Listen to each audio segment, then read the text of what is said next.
Chapter 15. Behind Closed Doors. Adam drags Raoul into the break room, and Grace follows them because it looks like trouble. "We need to speak to Lizbet about the schedule," Adam says. "It's not fair that she switched our shifts.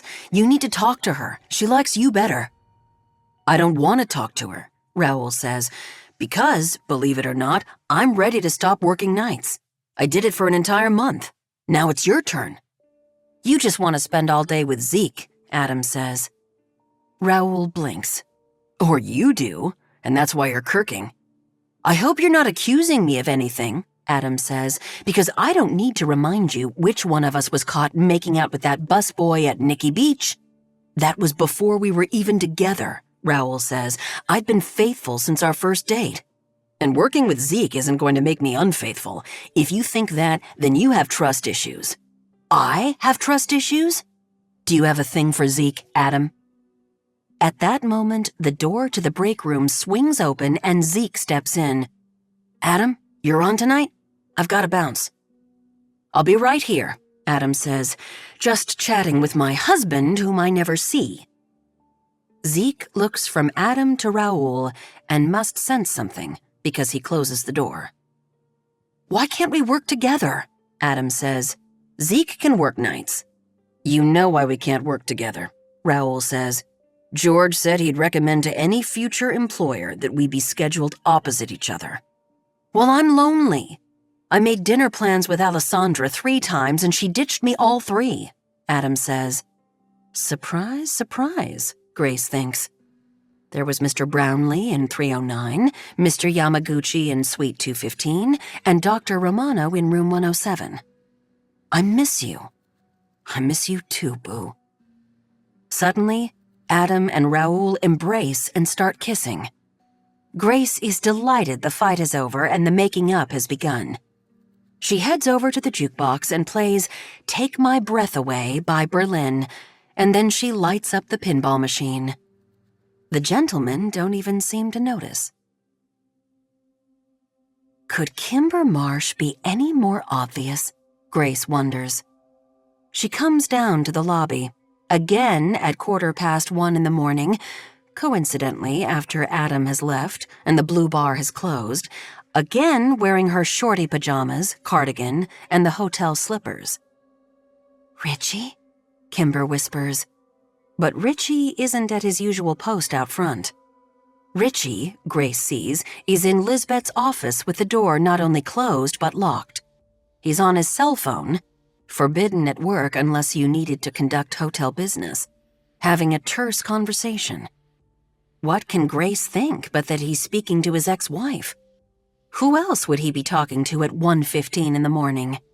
Then Grace sees what Richie has on the desk in front of him, and she hears what he's saying into the phone. Oh dear, she thinks, this is what he's up to. What a disappointment. Grace blows the paperwork off the desk in an attempt to be disruptive, but Richie doesn't seem to care. Then she tries to mess with the phone connection, but it's too late. The conversation is over. When Richie hangs up, he slumps back in his chair and grabs his head. There's a tap on the office door. Richie? The inevitable has happened, Grace thinks. Kimber has grown so comfortable at the hotel that she has crossed the border between guest and staff. She's behind the front desk. And now she's knocking on the office door. If it weren't locked, Grace suspects she would have marched right in and caught Richie at his odious business.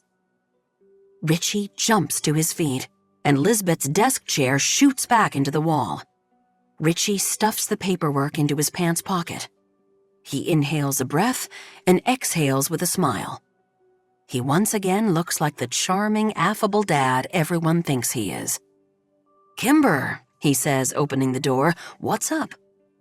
Can't sleep, Kimber says. She seems to realize she's crossed some kind of invisible line because she scurries out from behind the desk. She waves what looks like a piece of notebook paper. Also, I wanted to show you something.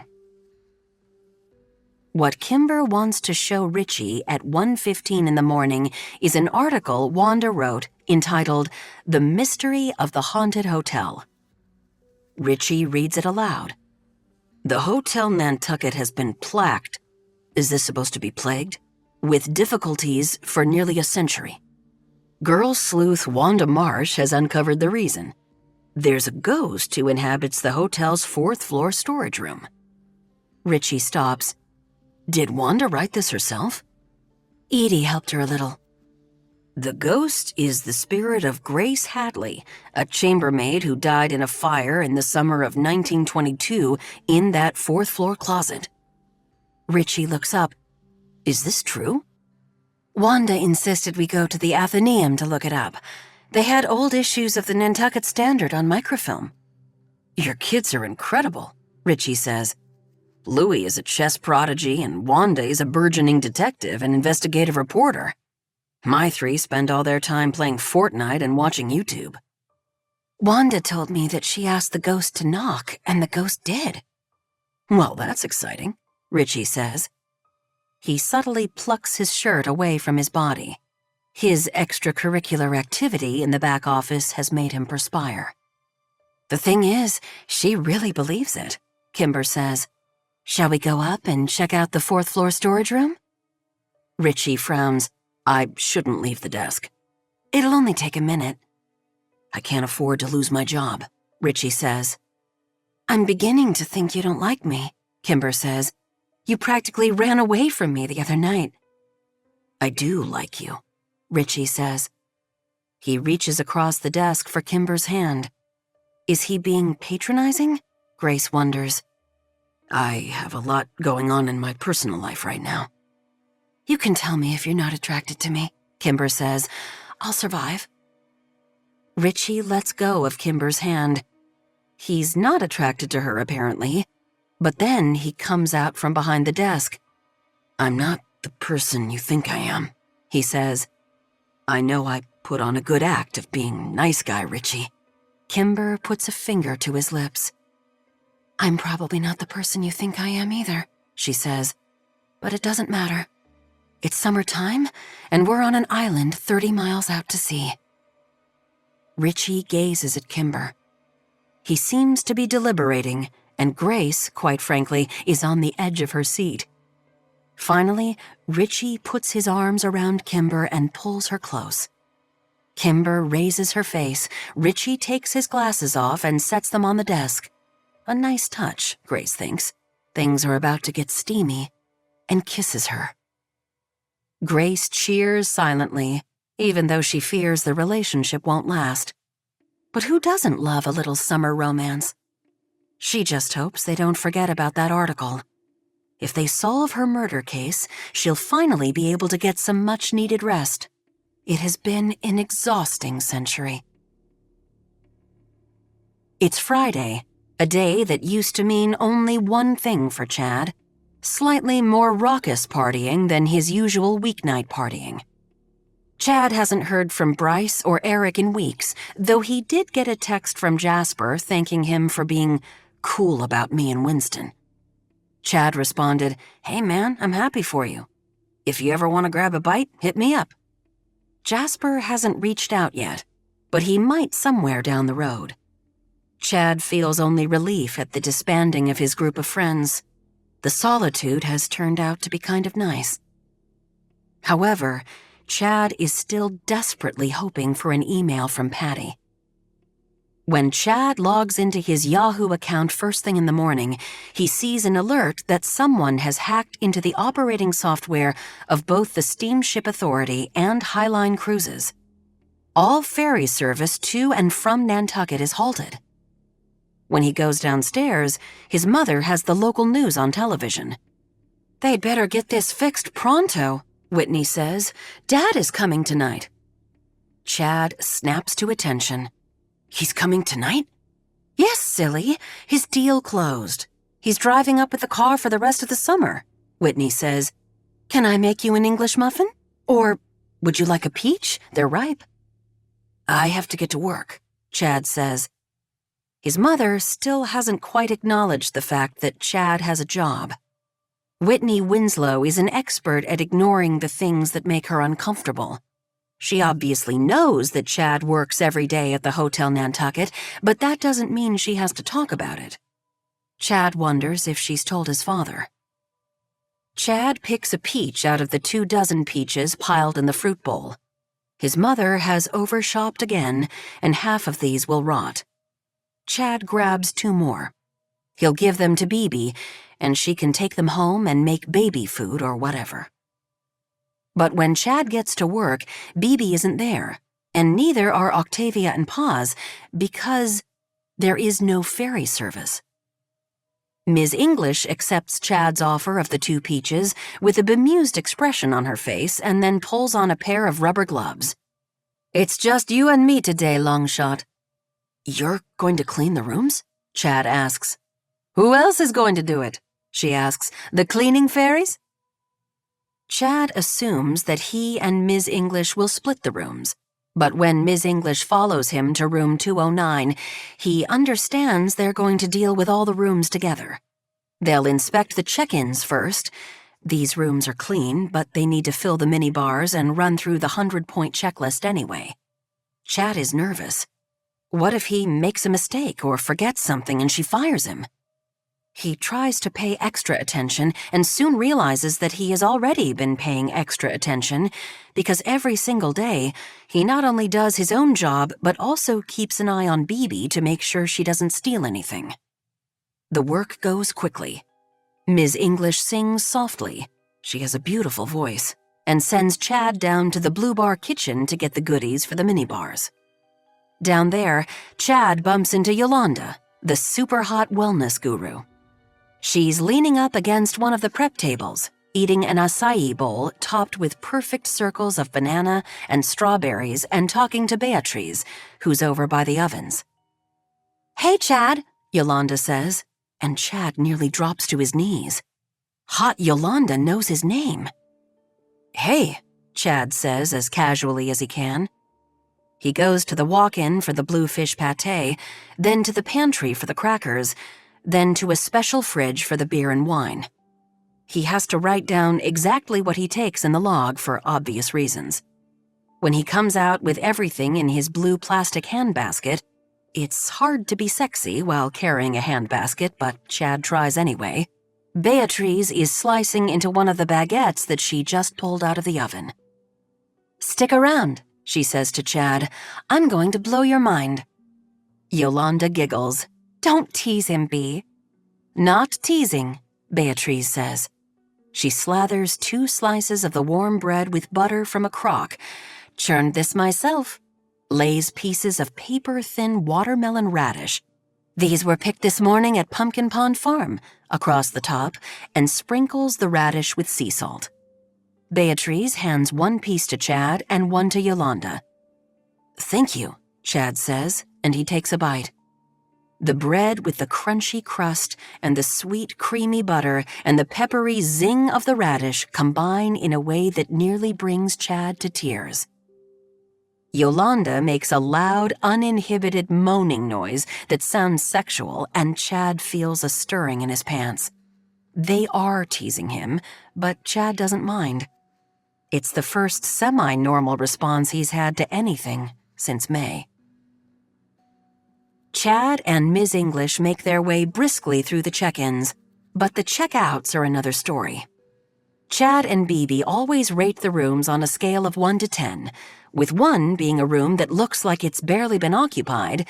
Bibi is amused by people who go to the trouble of making the bed before they leave, and 10 being an apocalyptic disaster. Most rooms fall between a 4 and a 6, but naturally on the day that Chad and Ms. English work alone, all 5 checkouts are a 10. When they walk into room 308, Chad nearly gags. Not only is the place a horrendous mess, but it reeks. Chad vaguely remembers a pleasant-looking young couple with infant twins being this room. There are 2 cribs shoehorned into the far corner, and in one crib is a dirty diaper lying wide open. Chad hurries to roll it up and throw it away, but the trash can is overflowing with dirty diapers as well as empty bottles of formula that smell like rancid milk. This couple left food all over the desk and dresser: granola bars, scattered almonds, a container of tuna salad that has, unfortunately, been sitting in the sun. There are ants everywhere. Most of the bed linens are in a heap on the floor, and the fitted sheet is stained with something brown. Chad finds half a melted Mounds bar under a pillow. That the stain is probably chocolate comes as a relief. Someone must have showered with the door open because the bathroom floor is a lake, and 2 of the thick Turkish towels are floating in it like islands. The father shaved in the sink and didn't bother to clean out his whiskers, which for some reason is the thing that grosses out Chad the most. He turns to Ms. English, aghast. He can't believe people aren't more considerate. He has a hazy understanding that twins are a lot of work, but don't the parents realize someone has to clean this up? A human being? He feels like he should apologize to Ms. English, like the state of the room is somehow his fault.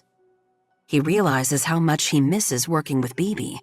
If she saw this, she would call the guests every profane word she knows, and she knows a bunch, and they would both feel better. Ms. English merely snaps on a new pair of gloves. "Okay, Longshot," she says. "Let's get to work." 30 minutes later, the room is sparkling clean. There are fresh sheets on the bed, the cribs have been broken down and stored, the rug has been vacuumed, the food remnants have been thrown away and the ants along with them. The puddle in the bathroom is mopped up, the towels have been replaced, the sink, tub, and toilet are scrubbed. The minibar has been emptied, cleaned, and restocked. The hangers have been counted, the robes placed on the back of the bathroom door, the blow dryer checked, the bottles of shampoo, conditioner, and lotion refilled. It's so satisfying, Chad thinks, restoring this room to glory. He's almost glad he's no longer friends with Bryce and Eric because they wouldn't understand this feeling. Patty might understand. In the summers, he ran a lawn mowing business in his hometown of Grimesland, North Carolina. He kept a push mower in the back of his Ford Ranger and drove to his clients' homes, most of them ranches or salt boxes that would fit into Chad's living room, and cut the grass, $15 for front and back. He did 5 or 6 lawns a day and put all his money in the bank, so he'd have it to spend at Bucknell. But even then he had to be careful, and sometimes he stayed home rather than go out to Bull Run, although Chad always offered to spot him. Chad closes his eyes. The best part about working with Bibi is that he never has time to think about Patty or wonder if Patty is healed enough to go back to mowing lawns and look over the grass, striped with diagonal lines, and feel proud of his handiwork. Normally, Chad is done with work around 5, but today he and Ms. English don't finish until after 6. Lizbet has let them know that the boats are up and running again, and there are some pretty unhappy people waiting in the lobby for their rooms to be ready. From the 5 checkouts combined, there are $65 in tips, which Ms. English presses into Chad's hand despite his protests. "I don't want it," he says. "You take it." This makes Ms. English laugh. "Don't be ridiculous, Longshot." Chad stuffs the bills into the front pocket of his khakis. "I'll give it to Bibi tomorrow." "To Bibi?" Ms. English says. "She didn't earn it. She got a day off." But she needs it, Chad thinks. "I hope you and Bibi aren't getting romantically involved," Ms. English says. "I don't want to have to worry about you 2 alone in the rooms." Chad feels his face redden. The idea of fooling around with Bibi in one of the rooms makes him very uncomfortable. He wishes Ms. English hadn't said that. He's afraid it will be all he thinks about tomorrow, and if he's awkward around Bibi, she'll notice. "No way," he says. "Nothing like that." "But you brought her peaches," Ms. English says, and she winks. Chad has no interest in going home to face his father, so he delays the inevitable with a drive through town. It's a summer evening on Nantucket, and there are couples strolling into galleries for openings, and a well-dressed mob crowding the hostess lectern at the boarding house. Chad sees a group of, well, for lack of a better term, Chads walking right down the middle of the street, cutting off traffic without any consideration for the drivers, heading, he's certain, to drink at the gazebo, where they will order their vodka sodas and talk trash about their father's boats, their golf handicaps, and girls. Chad used to be one of those guys, but he isn't any longer, and he's glad. He loops around and heads for home. He's driving out Eel Point Road when something catches his eye. It's the gunmetal gray Jeep Gladiator that Ms. English drives, parked in the driveway of number 133.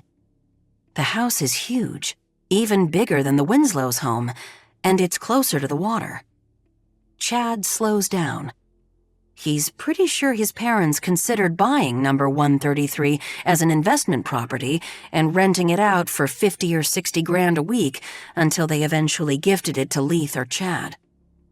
He watches Ms. English climb out of the Gladiator. He comes to a stop and nearly calls to her. His Range Rover is hidden by the tall, decorative grasses around the mailbox. What is Ms. English doing at number 133? A dude wearing a Panama hat and a wheat-colored linen suit comes out of the house and shakes Ms. English's hand. He holds open the door and she steps inside. Chad takes a beat to absorb this. Ms. English must be interviewing to clean number 133, a side hustle. Chad drives off, feeling queasy, and the worst is yet to come. When Chad pulls into his own driveway, he sees his father's Jaguar. He finds Paul Winslow on the back porch in a rattan chair, sunglasses perched on top of his bald head, eyes closed, gin and tonic on the table next to him. He's dressed in shorts, a polo shirt, and topsiders, which is what he wears all summer long except when they go out for dinner. For that, Paul favors pants printed with whales, lobsters, or flamingos. Chad gets it. His father works in the pressure cooker environment of venture capital, and these 6 weeks are his time to relax. If Paul lets off steam by wearing flamingo pants, fine. He deserves to enjoy the things his money has bought: the pool, their private beach, the view of Nantucket Sound. Chad doesn't hear anyone else in the house, and he realizes his mother's Lexus wasn't in the driveway. He takes a step backward, and Paul's eyes open. Hey, son, Paul says, rising to his feet and offering a hand as though Chad is a client. I've been waiting for you. Where have you been? Hey, Dad, Chad says. He feels like a blue fish gutted with a gaff. What he wouldn't give to wriggle free of this moment. Where are Mom and Leith? They're at the salon, Paul says, getting gussied up for dinner. Dinner, Chad thinks. In the garden at the Chanticleer, which is their tradition the first night Paul arrives on island. Chad completely spaced about it. He can't believe things in their family have just gone back to normal after what happened in May, but maybe enough time has passed that they all feel they can just move on. Or his parents do. Leith will hate him forever, he's pretty sure. I was at work, actually, Chad says. I got a job at the Hotel Nantucket, cleaning rooms.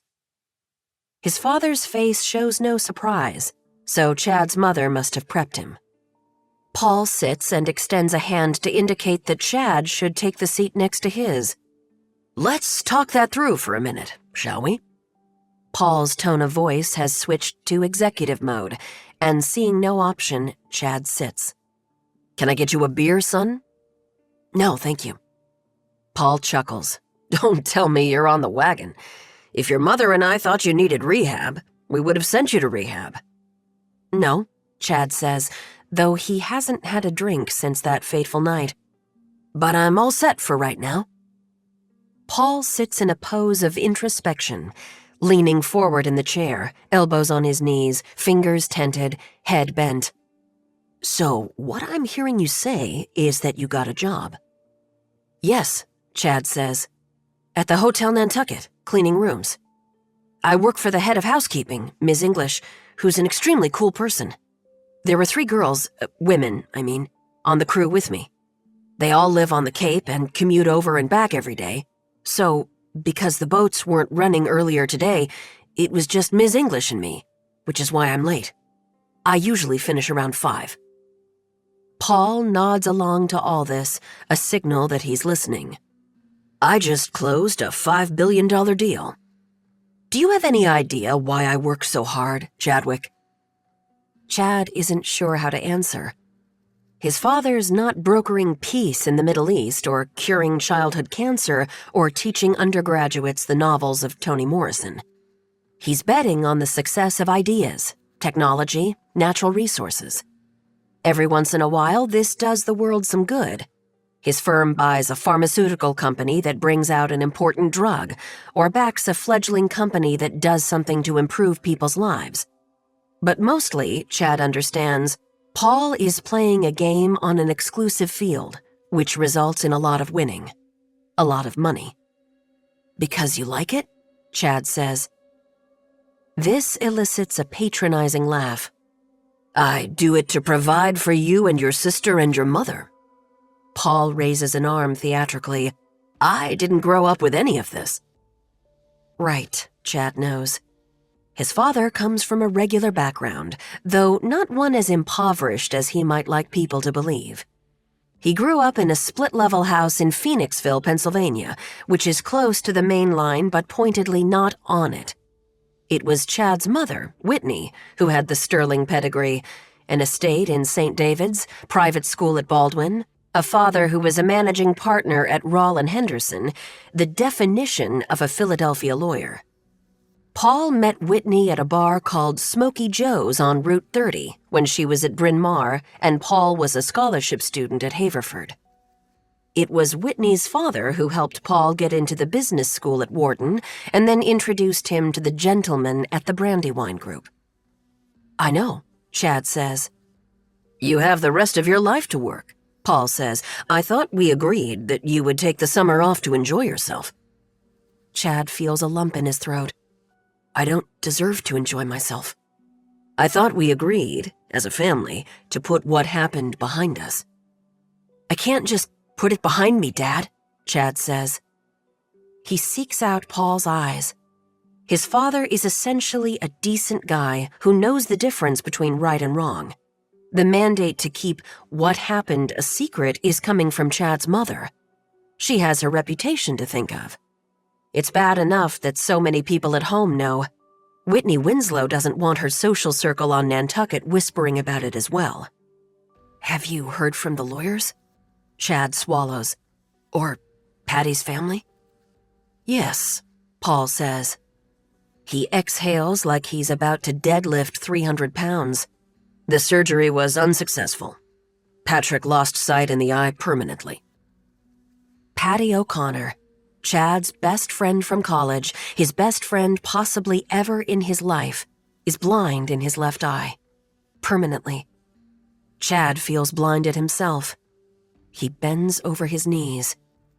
We're offering a generous settlement, paying all the medical bills in addition to compensation for the eye. How much is an eye worth? Chad wonders. What is the value of a full field of vision when you meet the woman you want to marry or hold your newborn child for the first time? Or when you go to MoMA to see Van Gogh's Starry Night or watch the sun set in the evening? Half of Patty's eyesight is gone. He can still see, but Chad looked this up right after the accident. He'll lose depth perception, and he'll have difficulty judging distance and tracking moving objects. I want to contribute, Chad says. That's very generous of you, son, but... Chad pulls the $65 out of his pocket and slaps it on the table next to Paul's gin and tonic. He has nearly $4,800 saved from his paychecks. He'll give everything he makes this summer to Patty. The amount will be dwarfed by whatever Paul has offered, but Chad wants Patty to know that he didn't just roll over on his beach towel, beer in his hand, joint between his lips, and let his parents handle this. He went out and got a job where he deals with other people's dirty diapers and forgotten late-night candy bars and bathroom swamps. Paul eyes the money. I'd like you to give your notice at the hotel tomorrow. No, Chad says. Your mother doesn't like how it looks, Paul says. You working as a menial laborer. Menial? Chad says. I have another word for it. Honest. It's an honest job. Cleaning rooms for people who work hard themselves and who come to Nantucket to relax and have a vacation. You haven't seen these rooms, Dad. They're every bit as nice as the rooms in this house. The hotel is a special place. That isn't exactly what your mother has heard. It doesn't matter, Chad says. He realizes now why his father works so hard. It has nothing to do with the pool or the Range Rover or a bowl filled with ripe peaches. It's so he can control people. I could be working at a roadside motel on Route 000 in Nowheresville, and the work would still be noble. People's lives include messes, and I'm cleaning them up. You're to give your notice tomorrow, Chadwick, Paul says. Chad stands up. Or what? You'll ground me? Throw me out of the house? Disown me? Don't be ridiculous. You're the one who's being ridiculous, Chad says. What kind of parents don't want a child to actually take responsibility for his actions? His parents. Which is why he made such careless, thoughtless mistakes in the first place. His mother and father raised him to believe that he was invincible. They raised him to believe that nothing bad could ever happen in his life. But it did. I won't quit, Chad says. I'm not a quitter. July 11th, 2022. From Xavier Darling, xd@darlingent.com.uk. To employees of the Hotel Nantucket. Good morning. I think we can all agree the summer is now in full swing. Once again this week, the reviews reflect an exceptional job done by our front desk manager, Alessandra Powell, and this week's bonus goes to her. I hope the rest of you will strive to follow Alessandra's excellent example of service. Thank you for your continued hard work. XD. Edie is in the break room with Zeke when the Venmo alert comes into her phone, so she ignores it. She and Zeke have become friendly, and Edie isn't going to let anything interrupt their bonding time. She spent all of her awkward freshman year of high school and at least half of her slightly less awkward sophomore year stalking Zeke English both in person and online. So the fact that they are now sitting next to each other at the Formica counter eating ice cream with their thighs practically touching is nothing short of miraculous to Edie in a long-delayed dream kind of way. Zeke says exactly what Edie is thinking. I can't believe Alessandra won the money again this week. It's starting to feel like a setup. Edie makes a non-committal murmuring noise, though what she wants to do is emphatically agree. Something must be up with Alessandra. She's good on the desk, no question, but she doesn't go the extra mile the way Edie does. If a guest requires an extra pillow or towel or a second container of the smoked bluefish pâté, Edie zips directly up to the room and hands it over with a bright and sincere smile. She has learned the first names of everyone who answers the phone at Crew in order to secure hotel guests what is, for most people, an impossible reservation. She even went so far as to buy the little boy staying in room 302 a lighthouse keychain from the hub because he was obsessed with Brant Point Light. Edie used her own money, of which she has very little, not the hotel's petty cash, which is what Alessandra uses to buy herself lunch. Petty cash is not to be used for their personal expenses, Lizbet has told them multiple times, and yet Edie says nothing to anyone because she loathes a tattletale. Then there are the Marsh children. Edie helped Wanda write an article about the ghost, and when Wanda grew emotional and asked why nobody had saved Grace Hadley, Edie gave her a hug and said that was a long time ago, before there were smoke detectors. Edie also found Louis a chess instructor, a house painter named Rustam, who had been a chess champion back in Uzbekistan. Edie would like to ask Kimber to write a Travel Tatler review, Kimber would surely mention Edie, but she can't bring herself to campaign on her own behalf. Alessandra has won the bonus 3 weeks in a row. This is a side stitch that stays with Edie through all her working hours. It's cathartic to hear that it bugs Zeke as well. "Do Adam and Raoul ever tell you what it's like to live with her?" Edie asks. Zeke rolls his eyes. "Adam says she hardly ever sleeps there." "What?" Edie says. "She rolls in at 5 or 6 in the morning when Raoul is getting up to exercise," Zeke says. "She's out on the prowl, I guess." Edie isn't exactly surprised to hear this. Alessandra exudes a discreet but undeniable sexuality, but she won't take part in any slut-shaming. If anything, Edie feels freshly hurt that Alessandra has chosen to confide exactly nothing in her, even though they work side by side all day long. Alessandra is always civil, but never friendly or warm. Why? Beneath Alessandra's polished facade is something else, Edie thinks. A broken doll, a smashed mirror. Alessandra is damaged. Or maybe Edie is just making excuses for her. Graydon used to tell Edie she should stop giving other people so much credit. Zeke finishes his ice cream and stands up. "I'm heading home." He gives Edie his slow, beautiful smile. "I think we should start spying on Alessandra to figure out how she's winning the money."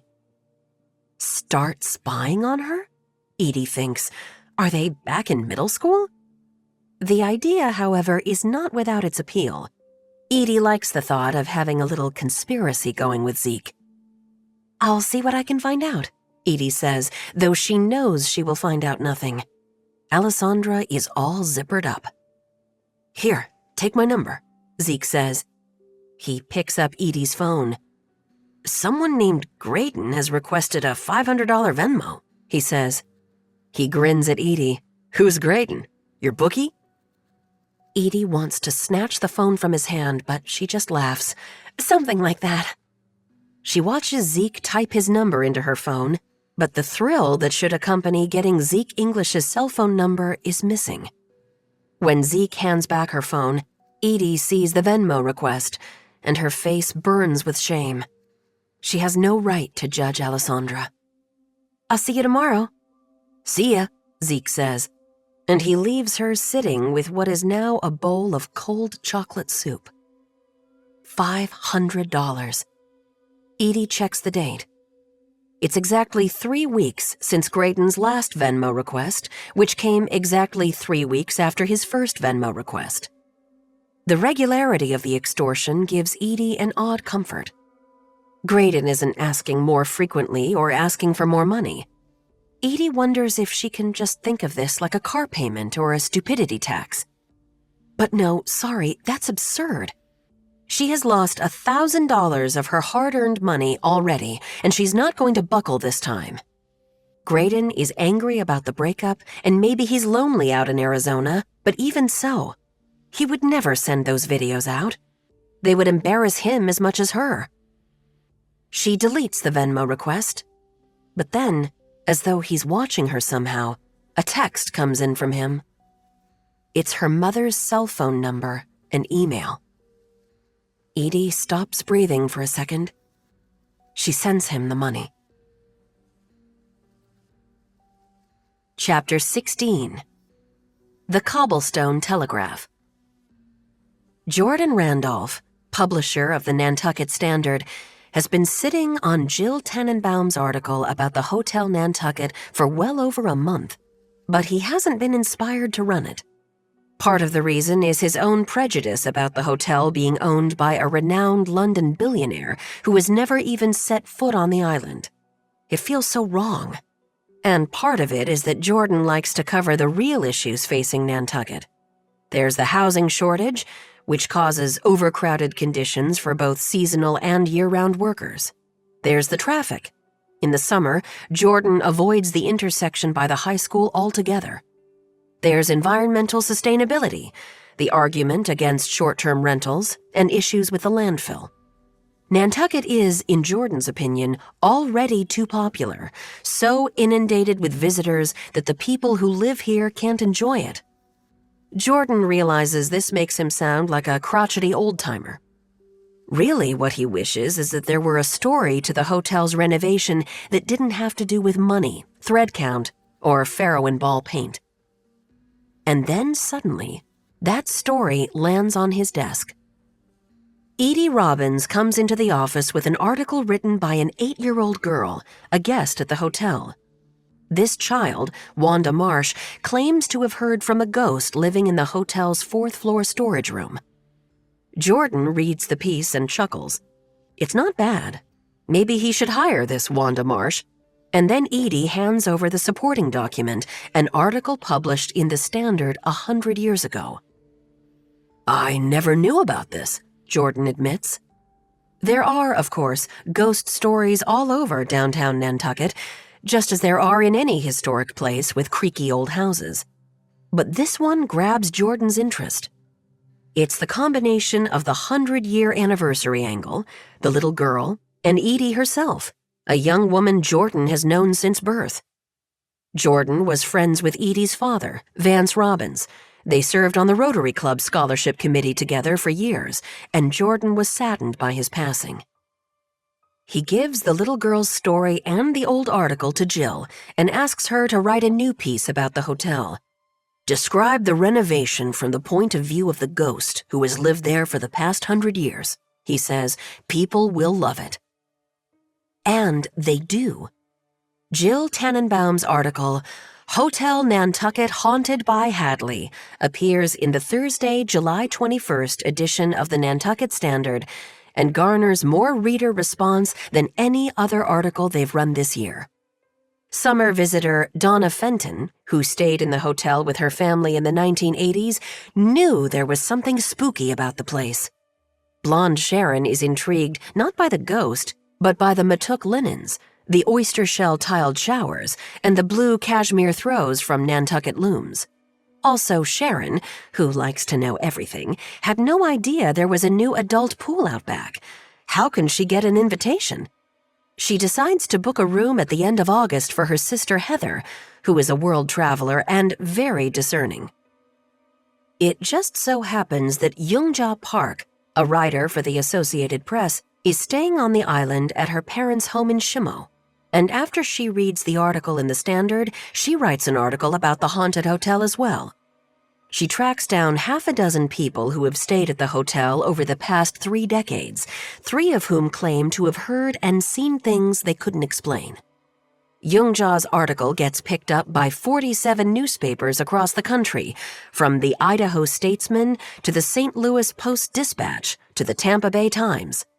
Some of the papers run the article right away, some save it for a slow news day. Here on Nantucket, the excitement about the haunted hotel lasts only a scant 24 hours, because we have other gossip to discuss. Something very scandalous has transpired on Halbert Avenue.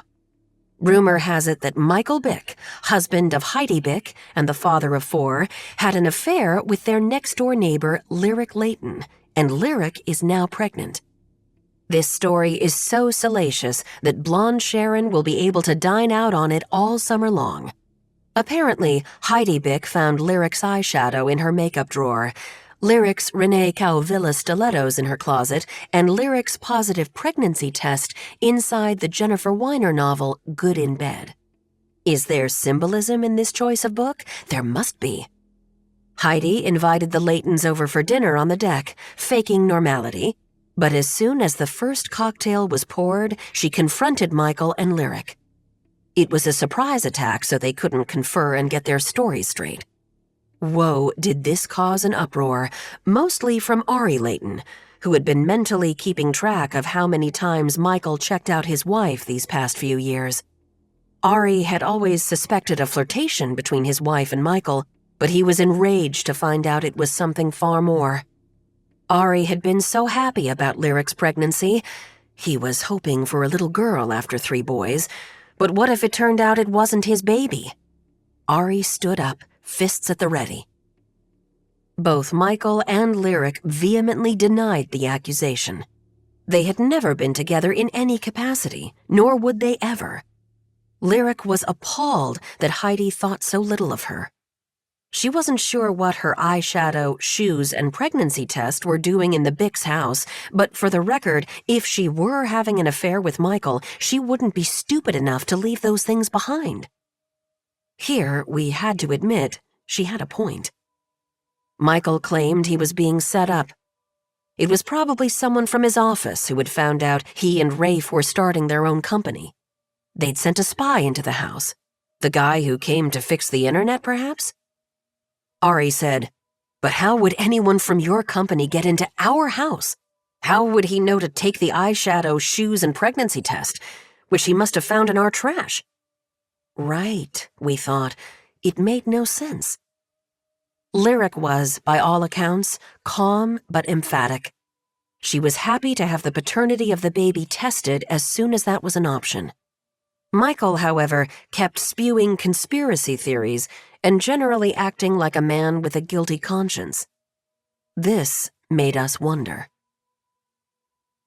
There has also been a shake-up at the deck, one so disruptive that the restaurant announces a temporary emergency closing on Sunday, July 17th. The deck hasn't closed on a summer Sunday in 15 years of operation. What is going on? Romeo down at the Steamship Authority reports that he saw Christina Cross driving her bright orange Jeep onto the ferry, her belongings packed to within inches of the roof. It's Romeo's job to regulate that kind of thing. Drivers are supposed to have a foot of visual clearance out the back window.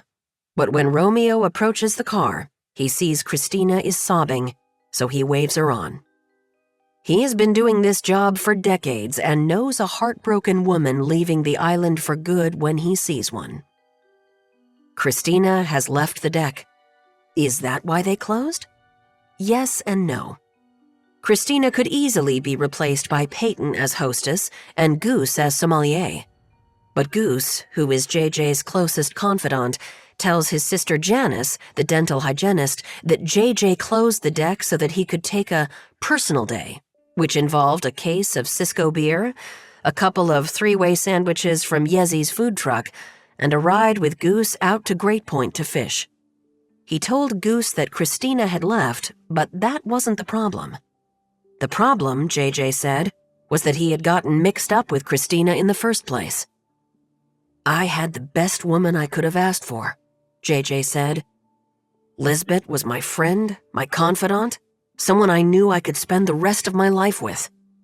And I blew it." "You blew it," Goose agreed. Chapter 17. Hot Girl Summer. Business at the Hotel Nantucket has picked up considerably. Grace notes this with delight, and although it feels immodest to say, she knows it's all thanks to her. By the end of July, every room at the hotel is booked. Word has gotten out that the hotel is haunted by the ghost of Grace Hadley, and everyone wants to experience the phenomenon. This is Grace's 15 minutes of fame, and she can't afford to squander it. She's very busy in the nighttime hours making benign room visits. She knocks on walls, flickers the lights, messes with the electric shades — this is so much fun — and plays the guests' favorite songs out of nowhere. These shenanigans delight the guests, but Grace begins to worry that cheap stunts will dilute her brand. Can she put her powers to better use? Yes. For example, 17-year-old Juliana Plum wants to come out to her parents. They're staying in Suite 314, and they've just had a lovely dinner at the Languedoc Bistro. As they were walking down the hallway toward their suite, Mr. Plum teased Juliana about the cute busboy who had been flirting with her at dinner. Juliana looked uncomfortable, and Grace knows exactly why. She watches Juliana stare at herself for a long time in the bathroom mirror after brushing her teeth. Grace marvels at how wonderful it is that one can just state one's sexual orientation and preferences in 2022. Back in 1922, well, Grace had a feeling that the hotel's GM, Mr. Leroy Noonan, preferred gentlemen, but he could never have said it. He was more closeted than Grace was. Grace follows Juliana as she knocks on her parents' bedroom door. "Come in," Mrs. Plum says. Juliana and Grace enter. Grace hovers close to Juliana, providing as much warmth and support as she can muster. "I'm gay," Juliana says. The Plums seem taken aback. Mr. Plum clears his throat. He exchanges glances with Mrs. Plum. Grace nudges Mr. Plum toward his daughter, and Mr. Plum gets the hint and holds out his arms. "Juliana," he says, "we love you, sweetie." "Thank you for trusting us enough to tell us," Mrs. Plum says. "We'll support you any way we can." My work here is done, Grace thinks, leaving the Plums to a group hug. Grace discovers that the Alpines in room 203 have been experiencing some problems in the bedroom and that they're taking this vacation to spice things up and reignite the romance in their marriage. But despite the mood lighting and the fine linens, Grace reads the room and senses the Alpines are headed for disappointment and, very likely, some counseling. She positions herself just so in front of the full-length mirror and within Mr. Alpine's line of vision. Is he supernaturally sensitive? Let's hope so for Mrs. Alpine's sake. Grace blows cold air toward Mr. Alpine and opens her robe. He looks over Mrs. Alpine's shoulder, and his eyes widen. It turns out that being watched by a beautiful, young, and naked female ghost is just the thing to cure Mr. Alpine of his chronic issue. Grace slips out, leaving the Alpines to get down to business. Kimber goes to the Darya salon at the White Elephant and returns with her hair dyed flame orange. Richie loves it, Wanda and Louie are nonplussed, and Doug the dog barks so sharply when he sees her that Kimber has to put on his muzzle. Grace is not unhappy about this.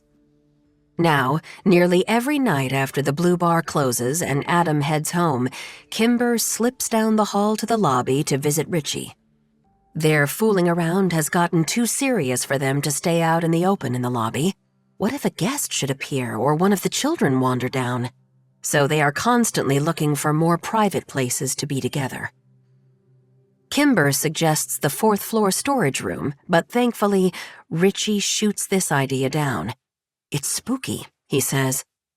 He thinks they should go out to the adult pool and get busy on one of the extra-wide chaises longues. They try this, but although the chaises are sturdy, they aren't that sturdy, and Kimber complains about the mosquitoes.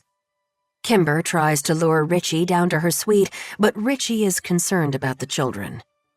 They finally consummate their relationship in the break room. When Richie plays Marvin Gaye on the jukebox, Grace knows what's coming and floats out. The break room becomes the regular site of their sneaky links. Grace notices that after Kimber heads back to her suite, Richie often falls asleep on the sofa, then jolts awake like he's being chased. Grace has nothing to do with this. She suspects it's his conscience at work. Sometimes he sits for long periods with his head in his hands. Sometimes he goes into Lizbet's office, opens the safe, and stares at the piles of Kimber's cash, though Grace is happy to report he doesn't take a single dollar. He stays at the hotel until the birds begin to sing, then he slithers out the side door like a cat burglar. Kimber tells Richie that she has to go off-island overnight the following week to meet with her divorce attorney, and she doesn't want to take the children with her. She asks Richie if there's any way he can sleep in her suite after he's finished work and spend the 2 days that Kimber will be away with the children. "Yes, of course," Richie practically shouts. "He'd love to." Kimber tells Richie that the best way to acclimate the children to him staying over while she's away is for him to stay overnight in their suite on a regular basis while she's there. "The children will be fine with it," Kimber says. She has spent so much time in the sun that her once wan skin is now a subtle golden, and her hair holds appealing beachy waves. She's also, Grace notes, glowing from within.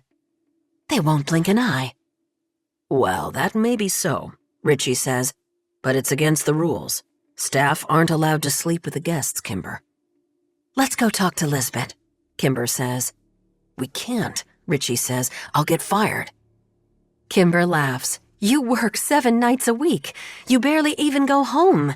She's not going to fire you because she'll never, ever find anyone to replace you. We're consenting adults. We'll ask permission. Lizbet will understand. Grace thinks, this is a gamble. Lizbet has been known to stretch some rules, but to blatantly break one like a stick over her knee? Grace watches as Kimber leads Richie by the hand to the door of Lizbet's office.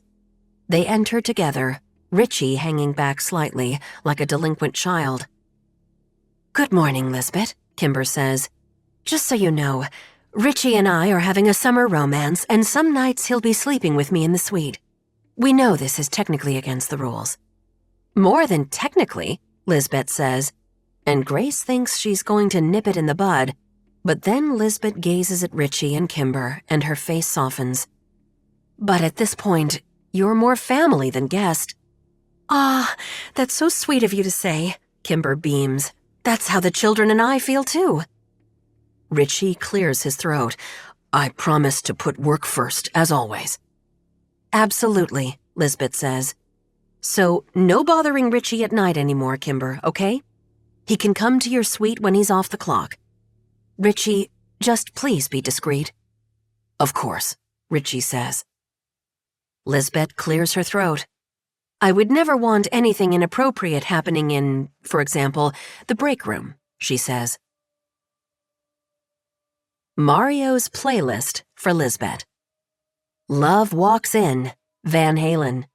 Strange Currencies, R.E.M. Kiss, Prince. Next to You, The Police. OMG, Usher. Girlfriend, Matthew Sweet. Can't Feel My Face, The Weeknd. Dreaming, Blondie. In a Little While, U2. Killing Me Softly, The Fugees. Soulshine, Martin Deschamps. The Guy That Says Goodbye to You Is Out of His Mind, Griffin House. Nothing on You, B.O.B. Loving Cup, The Rolling Stones and Jack White. Are You Gonna Be My Girl, Jet. Sister Golden Hair, America. Never Been in Love, Cobra Starship. Sleep All Right, Ginger Soul. Here Comes the Sun, The Beatles. Sexual Healing, Marvin Gaye. Summertime, Kenny Chesney. Lizbet feels like a bubble in a flute of champagne. Her outlook is golden and effervescent. It's as though all of her inspirational memes have come true at once. First of all, the hotel is thriving. The article written by Wanda Marsh, an 8-year-old kid, you just can't make this stuff up, started a chain reaction that led to stories about Grace Hadley's ghost being printed in newspapers across the country. The phone rang non-stop, and the website crashed from all the traffic. Lizbet was tickled by this development, inconvenient though it was. The Hotel Nantucket had broken the internet. Having a busy hotel feels joyous. It feels like a celebration. Every day when Lizbet walks into the lobby, she's entering the buzziest, most interesting room on the island. Guests gather in the lobby for the percolated coffee. The richness of the coffee is mentioned time and again by guests on Travel Tatler. And the almond croissants, ditto. They read the paper, start conversations, admire the James Ogilvy photograph, and watch Louis play chess. Louis shows up every morning at 7 o'clock sharp, hair combed, glasses polished, little polo shirt buttoned to the top. The chaises by the pool are claimed by 10 a.m. The complimentary shuttles that run to the South Shore's beaches are full. Lizbet has had the piano tuned, and every night before his shift, Adam comes in and plays show tunes while the guests enjoy the wine and cheese hour. People make requests, sing along, and slip Adam tips. After dinner, many guests forego the lines at the chicken box and the gaslight and instead choose to sit on the front porch of the hotel. They light up the fireplace tables, buy s'mores kits from the front desk, and indulge in their gooeyest marshmallow dreams. Lizbet would like to believe the hotel has finally hit its stride, but she knows the reason for the renaissance is the ghost. But once potential guests have their interest piqued by the story of Grace Hadley, they check out the website and see the driftwood and rope canopy beds with the dreamy white sheers, the lavish bouquets of lilies and Dutch hydrangeas, the slipper tubs, the adult pool with the wall of climbing roses, the free minibar, and the carved teak ceiling in the yoga studio, and they think, I'd like to stay here. The influx of guests include the Poet Laureate of New Mexico, a family of ranchers from Montana, a mushroom grower from Kennett Square, Pennsylvania, a neurosurgeon from Nashville, the owners of an NHL expansion team, a renowned hip-hop producer, a YouTube phenom, and a prominent editor from one of the Big Five publishing houses in New York City. This editor reads Lizbet's Blue Book and says she'll pitch it. She gets Lizbet's email address. The secret of change is to focus all your energy not on fighting the old, but on building the new. Lizbet is so busy that hours and even days go by when she forgets to be on the lookout for Shelly Carpenter. Now is when Shelly Carpenter will show up. Lizbet is sure of it. And Lizbet is also sure that if Shelly slipped in under the radar in the past couple of weeks, she was met with exceptional service. Edie, Alessandra, Richie, Zeke, Adam, and Raoul are all at the top of their games. The only thing going better than Lizbet's professional life is her love life. Every day, Lizbet goes to Mario's cottage on her lunch hour. They make love and then he cooks for her. Composed salads with grilled shrimp and creamy chunks of avocado, and a side of the homemade cheddar crackers that they used to serve at the Blue Bistro. Or, on a rare day of rain, clam chowder and giant popovers pulled straight from the funny little oven. Sometimes Lizbet brings a bathing suit and they swim off of Mario's front porch, and then she showers and braids her damp hair. When Mario comes into work at 4 o'clock, he swings by her office with a double espresso. He figured out that the way to her heart is caffeine, and he often brings her a little gift, a cluster of roses, a perfect coag shell, a great popsicle. He makes her a playlist to replace her breakup playlist. Lizbet closes her office door, and they kiss like a couple of teenagers for a few stolen minutes before Lizbet straightens her skirt and Mario his chef's jacket, and they get back to work. When Mario gets home from the bar at night, he sends Lizbet a text. "I'm home, heartbreaker." Or, "Sweetest dreams, heartbreaker." He has her in his phone as HB. Breaker, not broken, she thinks. She's healed. She's so healed that when she hears that Christina left JJ, she feels only a pang of pity for JJ. She could have told him that relationship would end badly. She considers calling to see if he's okay, but decides it's best not to. She's consumed with her romance with JJ's idol, the man whose picture she gazed at on the wall of JJ's office for 15 years. It's the kind of crazy plot twist that happens only in novels and movies. But she's living it. She can't believe how happy she is. But then a night comes when Mario doesn't text when he gets home from work. Lizbet wakes up at 3 a.m. to use the bathroom, checks her phone, finds nothing. What? She thinks. She can't fall back to sleep. The room is too hot. Her mind is a swirl. Did something happen? Is Mario okay? Should Lizbet call him? Should she go to his cottage? She somehow knows she should do neither. She wonders then why Mario never asks to spend the night at her cottage. She lies awake until the birds start to sing, thinking that this was why Mario said they should be careful. What he'd meant, of course, was that she should be careful. He was probably tired, she thinks. He forgot to text. So what? The next day, Monday, Lizbet goes to the cottage for lunch as usual, and everything is fine.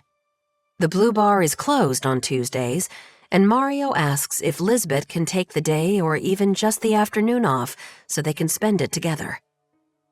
It's exactly what she's craving, but the hotel has 17 checkouts and 17 check-ins, and Yolanda long ago requested every Tuesday off, and Lizbet needs to be around to manage Warren, the fitness instructor who fills in, because he can be a little ditzy. On Tuesday evening, the Blue Bar has a softball game against the Garden Group. After Lizbet finishes work, she drives out the long stretch of Milestone Road to the Tom Nevers Field to catch the last couple of innings. It's a close game, even though the landscapers are young and in shape and play like real athletes.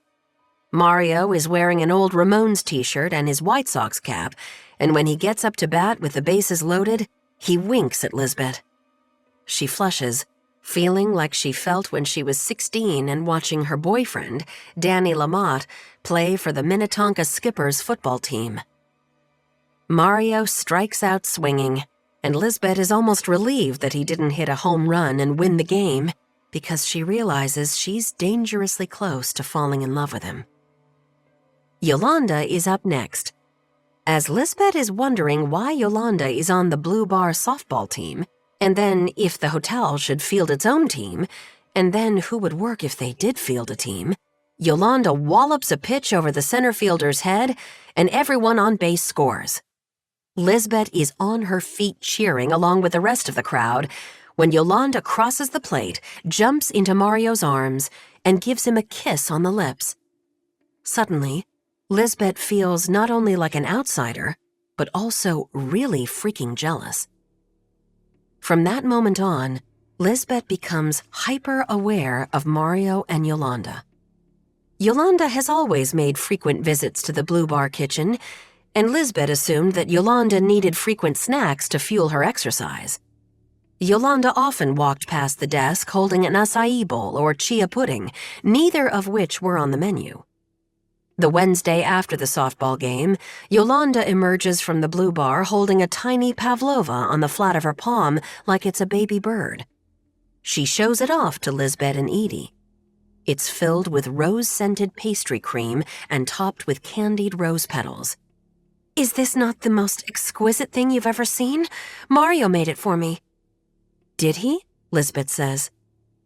Yolanda strolls away, taking a lusty bite of the pavlova. She can eat whatever she wants and still maintain that slender, supple yoga body, which is reason enough to envy her. Zeke joins Lizbet and Edie in watching Yolanda descend the stairs to the wellness center. "You know why she spends so much time in the kitchen, right?" he says. "Why?" Lizbet and Edie say together. Lizbet gets the distinct feeling the bubble she has been living in is about to pop. Zeke arches his eyebrows and takes a breath to say, "What?" But then a large party enters the lobby, and Zeke, Edie, and Lizbet snap into guest service mode. A couple of days later, Lizbet is at Mario's cottage for lunch. It's too hot to cook, so Mario slices up a ripe, juicy melon and serves it with burrata and some salty prosciutto. They go for a swim and shower together afterward. Lizbet is delirious with happiness, thinking, "Yolanda who? Yolanda what?" Poor Yolanda has been mistakenly cast as the villainess in Lizbet's mind. She's going to let the Yolanda thing go. While Mario is in his bedroom getting dressed, his cell phone on the kitchen counter, right next to where Lizbet is winding the last strip of prosciutto around the last crescent of pale green melon, dings with a text. The screen says YOLO. The text is printed in the alert. "Hey, can you help me with a thing later?" Followed by the winking tongue-out emoji. Lizbet feels the prosciutto repeat on her. She has to fight the urge to pick up the phone and check the text stream. Mario has no passcode, so she could easily do this, and then at least she'll know what's going on rather than stumbling around in a dark uncertainty. But at that moment, Mario calls out, "You getting ready to leave, HB? It's 10 of 2. Lizbet doesn't respond. Mario pokes his head out of the bedroom and says, "Everything okay?" "Yes," Lizbet says. "You got a text." Mario takes his time ambling across the room.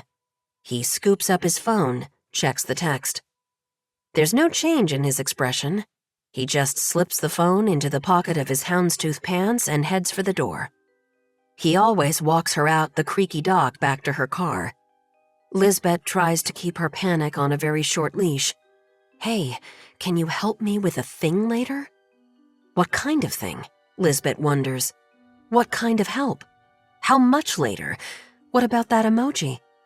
It's the lewd face, the wink and lolling tongue. It can only mean something naughty. And what's up with YOLO? Has Lizbet ever heard anyone call Yolanda this? No. Lizbet is so consumed with these thoughts that she doesn't speak. And when Mario squeezes her hand and asks again if everything is okay, she lies and says yes.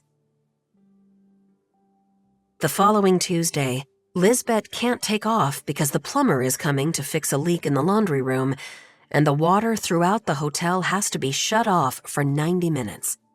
Lizbet needs to be there to field the inevitable complaints.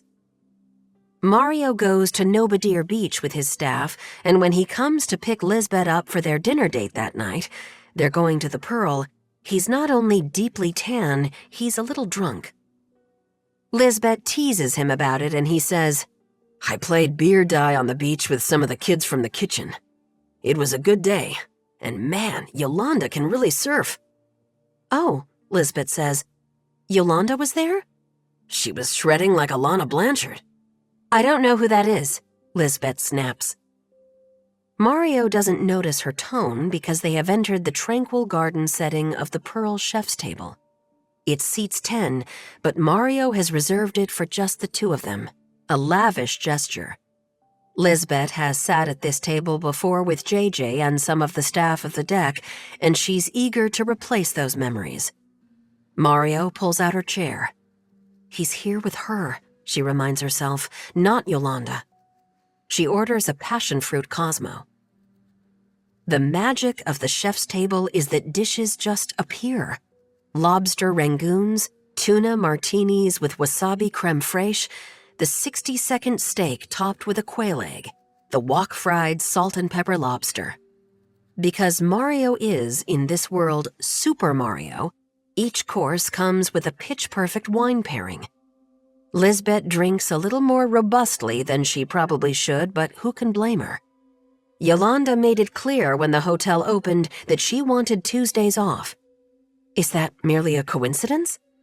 Yolanda is only 29 years old, nearly 10 years younger than Lizbet, nearly 20 years younger than Mario. She's not only beautiful with a perfect body, but she has the kind of luminous personality that draws people in. Why wouldn't Mario be attracted to Yolanda?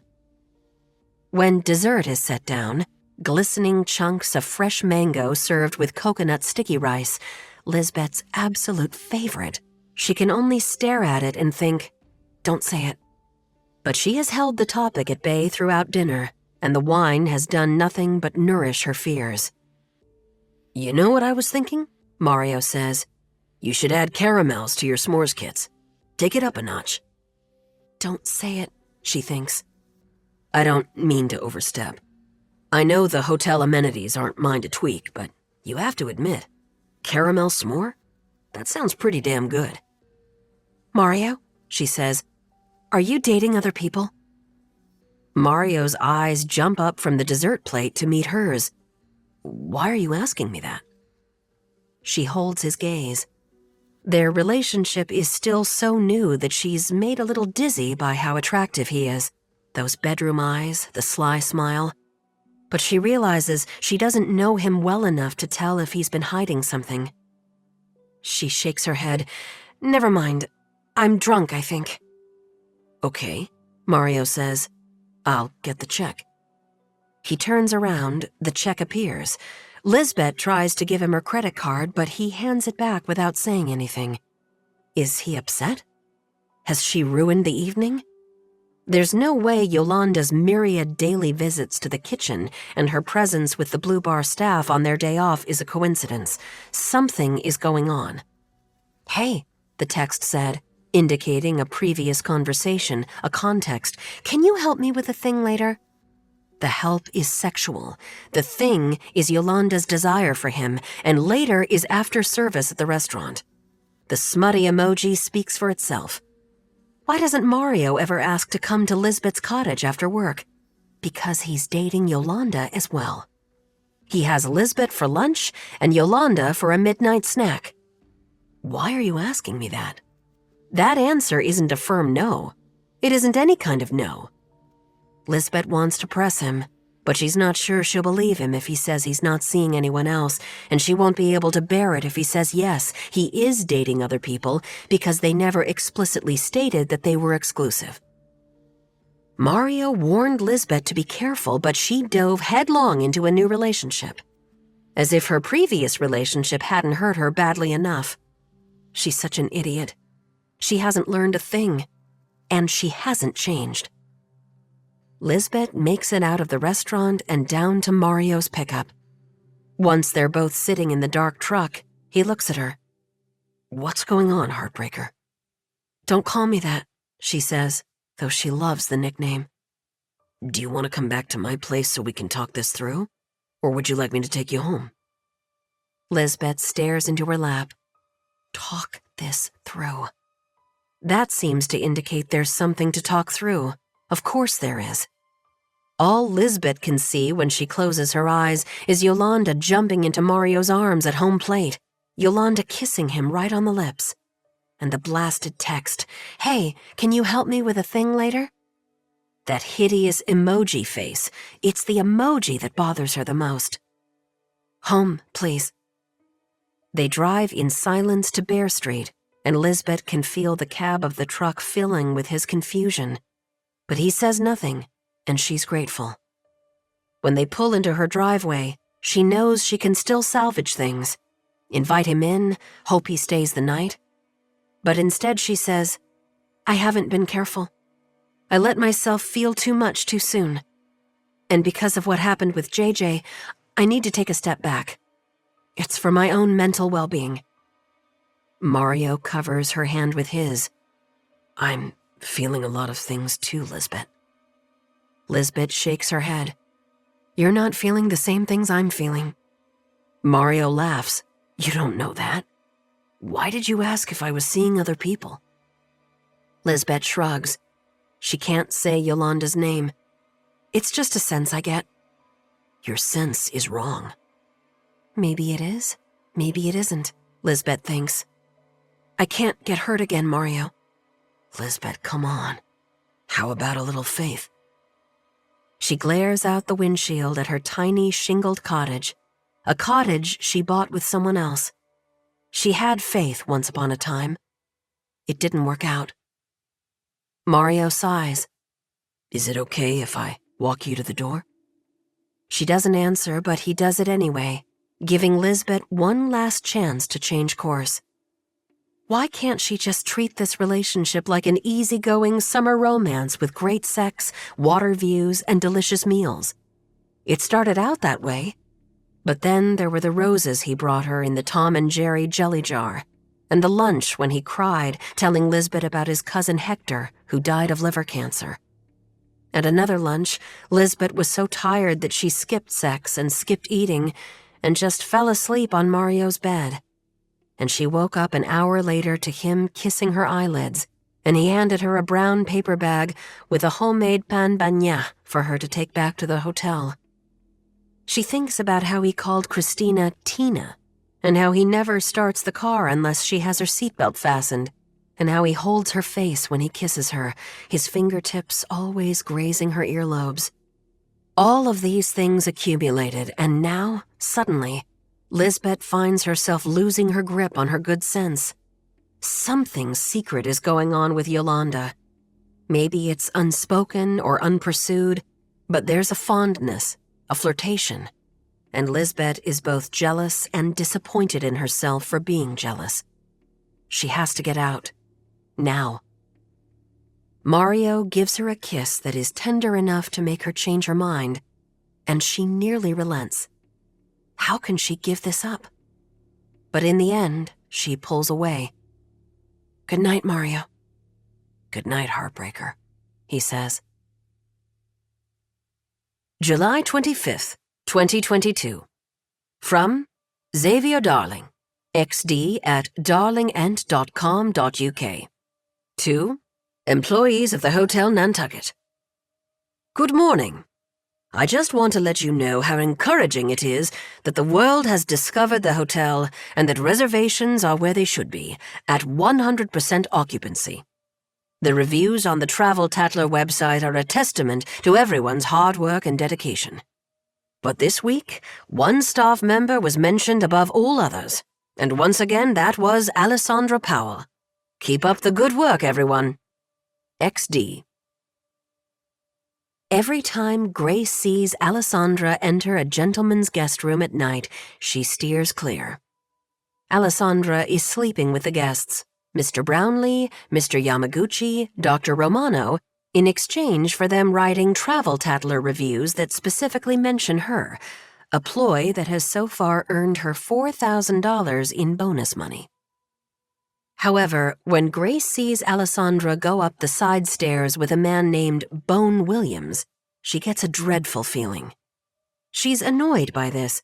The last person she wants to rescue is the little witchy witch Alessandra, but her foreboding is too strong to ignore.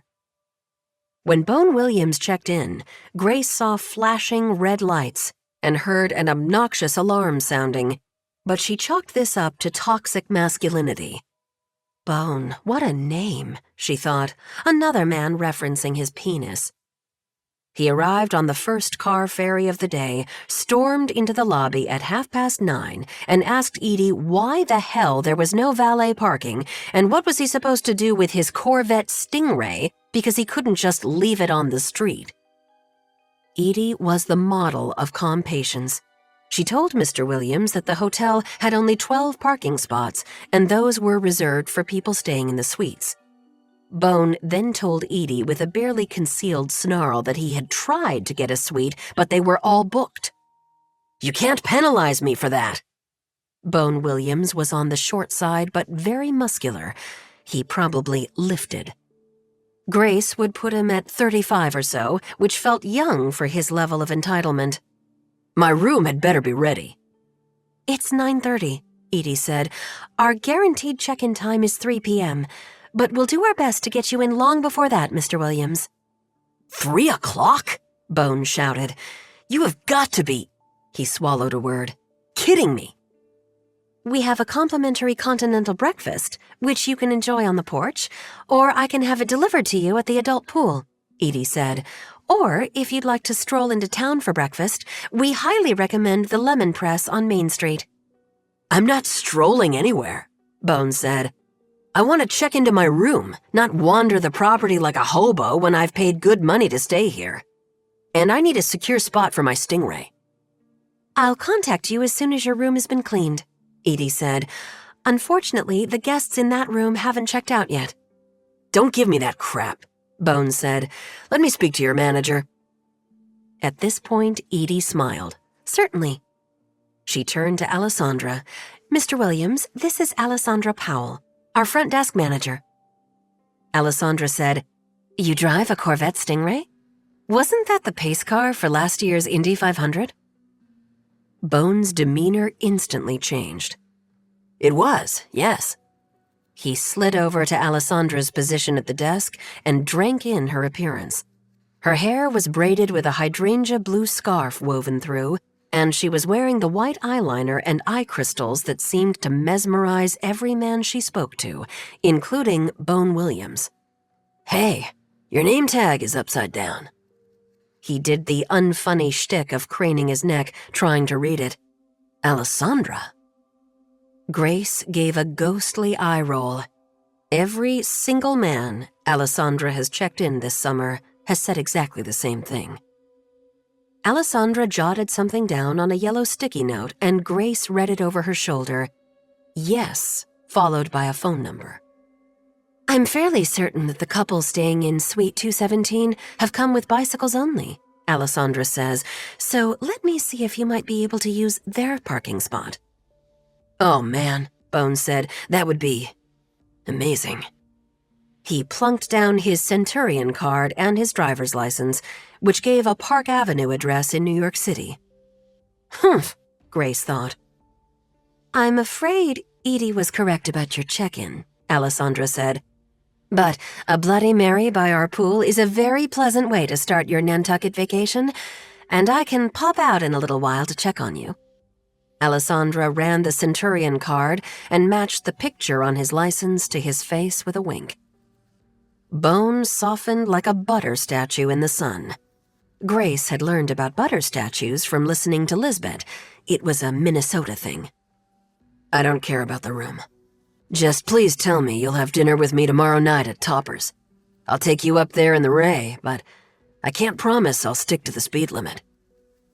Alessandra pressed the sticky note to Bone's license before handing it back. I'm afraid dating the guests is against our rules. I wish I could. I love Topper's, and who wouldn't want to ride in that car? Bone read the sticky note and grinned. My loss, then, he said. Figured it couldn't hurt to ask. Alessandra secured Suite 217's parking spot for Bone Williams's Corvette, and Grace assumes they did go for dinner at Topper's. Now, Grace watches Bone and Alessandra going up the side stairs. Most likely, Alessandra wants to avoid Richie and Adam, who are working in the lobby. When they reach room 310, Bone shoves her inside. Grudgingly, Grace follows them. Bone Williams is drunk. Topper's is a good 10 miles away along the curving Pulpus Road, and Grace shudders to think about him driving home in that sports car in this state. Alessandra, frankly, is lucky to be alive. Bone pushes Alessandra onto the bed and reaches under her dress, a vintage Diane von Furstenberg wrap in a gorgeous print. Alessandra has impeccable taste. Grace has to give her that. Alessandra deftly knocks his hand away and says, Hey now, play nice. You ordered a $500 Barolo at dinner, he says. You owe me. You asked me to pick the wine, Alessandra says. You told me you wanted something extraordinary. And, as I'm sure a man like you knows, extraordinary comes at a price. If I was on a budget, you should have told me. Budget? Bone says like it's a dirty word. He pulls Alessandra across the bed toward him as she tries to scoot to the other side. You little whore. He rips open the front of her dress, and Grace winces but doesn't intervene. Some people like rough sex. She has been haunting the hotel long enough to know this. When Bone unzips his pants, Alessandra says, No. I'm saying no. I'm leaving, Bone. You're not going anywhere, Bone says. He grabs Alessandra's wrists and pins them over her head. Despite Alessandra's thrashing, she isn't screaming, so she must be worried about getting caught. Bone holds her tight. He reaches up her skirt. This is such a drastic situation that Grace knows lights and music and the shades won't stop him. She coils all of her energy until it's as dangerous as a packed snowball with an icy core and hits Bone Williams in the jaw. Bone staggers back, giving Alessandra a chance to scramble off the bed. When he grabs her shin, she kicks him in the face, bloodying his nose. She runs out the door and down the hall to the third-floor storage closet, where she catches her breath and assesses the damage. She has bracelets of red fingerprints around her wrists. Her dress is in shreds. She has lost a shoe. Alessandra strips down and puts on one of the hotel robes and a pair of slippers. Tears are streaming down her face, and when she wipes them away, she stares at her fingers as though she can't figure out why they're wet. She peeks out the closet door. She wisely decides not to go past room 310, instead sneaking down the stairs at the opposite end of the building and, from there, out into the night. You owe me one, Missy, Grace thinks. She feels depleted. She's getting too old for this. But even so, Grace can't help heading right back to room 310 to mess with Bone Williams's lights, play Tiffany's I Think We're Alone Now at top volume, raise and lower his shades, and blow Arctic air into the space where his heart is supposed to be. Chapter 18. Last Friday of the month. July. The first shot of Shelly Carpenter's July Instagram post is of a mannequin bust sitting on an antique trunk in slanting rays of sunlight, and Lizbet wonders if maybe she has the wrong account. But then she double-checks the header and reads the caption. Ah, she thinks. She clicks on the link in the bio just as Adam, who has come to the hotel specifically so he can dish with them, and Edie step into her office. Together, they read, Hotel Confidential by Shelly Carpenter, July 29th, 2022. Sea Castle Bed and Breakfast, Hyannisport, Massachusetts. 3 keys. Hello again, friends. There are bed and breakfast people, and then there is yours truly. However, in the spirit of reviewing every kind of lodging, I bring to you my thoughts on the Sea Castle B&B in the bustling hamlet of Hyannisport, Massachusetts, on storied old Cape Cod. Sea Castle is a Victorian mansion that was restored by its owners to meticulous period detail in 2015. It has 8 guest rooms and a first-floor living and dining common area that offers a breakfast of champions each morning between 8 and 9. My room, on the 2nd floor, had a king-size canopy bed that was so high off the ground, an actual wooden step was provided. There were, in my humble opinion, too many layers of bed linens for summertime, a top sheet, a velveteen blanket, a duvet, and a heavy brocade coverlet. The other furnishings were straight out of grandmother's house in a fairy tale, an Eastlake dresser covered with a faintly stained doily, a rocking chair, and a trunk at the foot of the bed. When I opened the trunk, I found a bald, featureless bust that startled me so badly, I dropped the lid of the trunk and smashed a finger. What was a head and torso doing in the trunk of my room? When I asked the proprietress, she told me the original owner of the house had been a milliner, and that was her hat-maker's dummy. This, friends, is my #1 issue with a B&B. You're living in someone else's home. I felt churlish asking that the head and shoulders be removed. However, ask I did. The bathroom was tiny with no surface for toiletries, so I placed mine on the back of the toilet, a decision that landed my moisturizer in the bowl. The bathroom had a fuzzy pink rug, and friends, you know how I feel about rugs or carpeting of any kind in bathrooms. The sink's drain was sluggish, and the shower, while giving decent pressure, was subject to sudden drastic changes in temperature, probably due to the Hubertsons on the same floor flushing their toilet. Although I bristled at the strict timetable for breakfast, I was in my seat promptly at 8.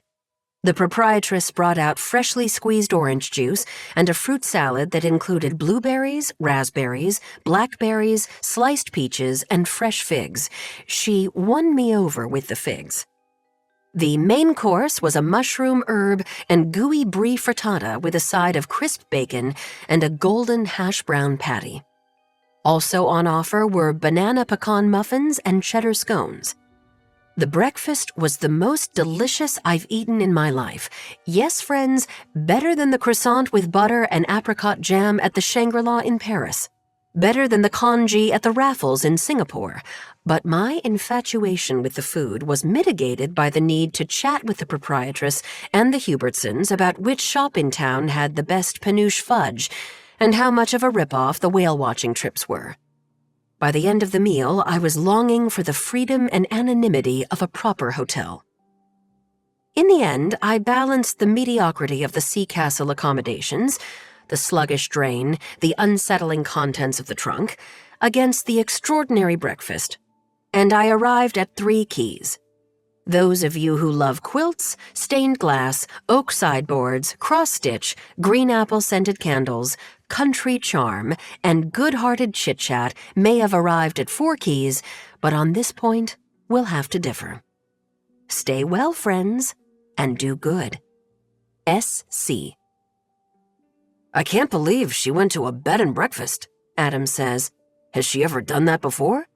Next thing you know, she'll be reviewing Airbnbs. I thought she was harsh, Edie says.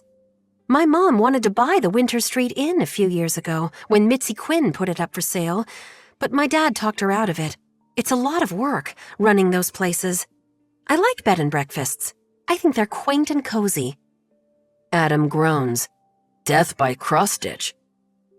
Lizbet happens to agree with Adam, but she won't weigh in. She has something bigger on her mind.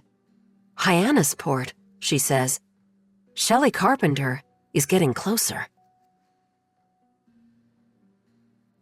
Chapter 19. The Blanket, the Belt, the Burglary.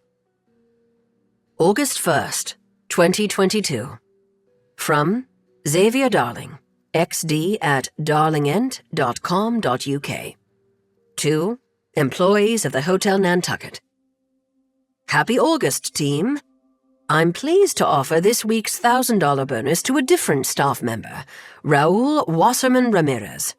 Raul's excellent service at the bell stand was extolled by a large family who recently stayed with us. He went above and beyond the call of duty to meet their needs and always had a smile. That's what I like to hear. I'll be seeing you all in just a few weeks. XD. August is the least favorite month of most people who work in the summer service industry, and Lizbet is no exception. July is merely a dress rehearsal for the flat-out theater of the absurd production that is August. That was true at the deck. Every table, every night was booked with a VIP. Lizbet once had to say no to Blake Shelton and Gwen Stefani requesting a table for 8 because she simply couldn't bump one of her regulars. But it killed her to do it. At the hotel, August is just as full as July. You can't get any fuller than full, but the clientele is more demanding. A woman named Diane Brickley insists that Edie rent her the room you keep vacant for VIP walk-ins. Edie comes to Lizbet and says, I need your help. Alessandra is on lunch. Still? Lizbet says. Alessandra has been pushing the envelope where lunch is concerned. The day before, she was gone for 90 minutes. And when Lizbet spoke to her about it, Alessandra shrugged and said, Fire me. Which, of course, Lizbet couldn't do. Not in August. Lizbet pokes her head out her office door. Diane Brickley is, Lizbet would guess, nearly 80 years old. She looks like one of the ladies who eat lunch every day on the patio of the Field and Oar Club. She's wearing a knee-length Nantucket red skirt that she probably bought at Murray's Toggery back in the 1960s. It's faded to pale pink, a yellow slicker, and a rain bonnet. The forecast did call for thunderstorms, but out the front doors of the hotel, Lizbet sees golden sunshine. There's an antique Nantucket lightship basket hanging from Diane Brickley's forearm. Lizbet realizes that Diane Brickley is one of the Field and Oar ladies, and she sits on the board of directors at the Nantucket Lightship Basket Museum. She lives at 388 Main Street. Hello, Mrs. Brickley, it's Lizbet Keaton. Diane waves a hand. At least somebody here knows me. I have my daughter visiting with her 4 teenage sons, and I can't handle the noise, the smell, or the mess. Please put me in the room you save for visiting dignitaries. Hotels do not keep rooms vacant for VIP walk-ins. That's a myth. I'm sorry, Mrs. Brickley. Lizbet says, we're full. We don't have a single room available. Full? Mrs. Brickley says. The White Elephant is full, the Beach Club is full, and the Wauwinet is full, but I thought for sure you'd have a room available. Isn't this place haunted? Guests have been posting their accounts of visits from the ghost of Grace Hadley all over social media. Nothing that Grace does shows up on anyone's camera, but these people get likes and follows and reposts anyway. Derek White, a 4th-grade teacher from Shaker Heights, reported seeing a ghost reflected in his dark bedroom window. He claimed she was wearing one of the hotel bathrobes and a Minnesota Twins cap. A few days later, guest Elaine Backler was applying eyebrow pencil when she saw a floating robe and navy baseball hat in the mirror behind her. Lizbet is certain Elaine must have heard about Derek's sighting and was corroborating it to stoke intrigue. The detail about the twins' cap, though, nags at Lizbet. She misplaced her own Navy Minnesota Twins baseball hat sometime during her first week of work, and it hasn't turned up. The Washington Post calls, then USA Today, but all Lizbet can tell them for sure is that a chambermaid was killed in a fire at the hotel 100 years earlier. Is Grace Hadley now haunting the hotel? It's anyone's guess, Lizbet says lightly. The phone rings non-stop. People have started booking rooms for the following summer. Lizbet wants to tell Mario about this, tell him he was wrong that the hotel might be a flash in the pan. Lizbet is half full for next June already, but she has consciously avoided any situation in which she might see Mario. She hasn't texted or called. He called her once at midnight, waking her up. It took extreme willpower, but she let the call go to voicemail, and he didn't leave a message. He also sent Beatrice to the front desk with a bakery box, the homemade pizza rolls, the gougere, the donuts, and Lizbet brought it directly to the break room for everyone else to enjoy. She longs for him every second of every day. Her new obsession is monitoring Yolanda's trips to and from the Blue Bar kitchen. Yolanda seems to go mostly in the morning and the afternoon, and Lizbet knows that Mario doesn't arrive until 4, or, when he wanted to make out with Lizbet in her office, 3:30. Yolanda also visits the kitchen in the late afternoon right before service starts, so this is when Lizbet watches her most closely. Does she seem ravished? Not really. She's as serene as always, and she's never weird or tense around Lizbet. One day, she stops at the desk and gives Lizbet an appraising look, and Lizbet thinks, here it comes. She's going to say, I'm so sorry, I didn't realize. I hope you can forgive. I never meant to hurt. Yolanda says, you look like a person in need of a yoga class.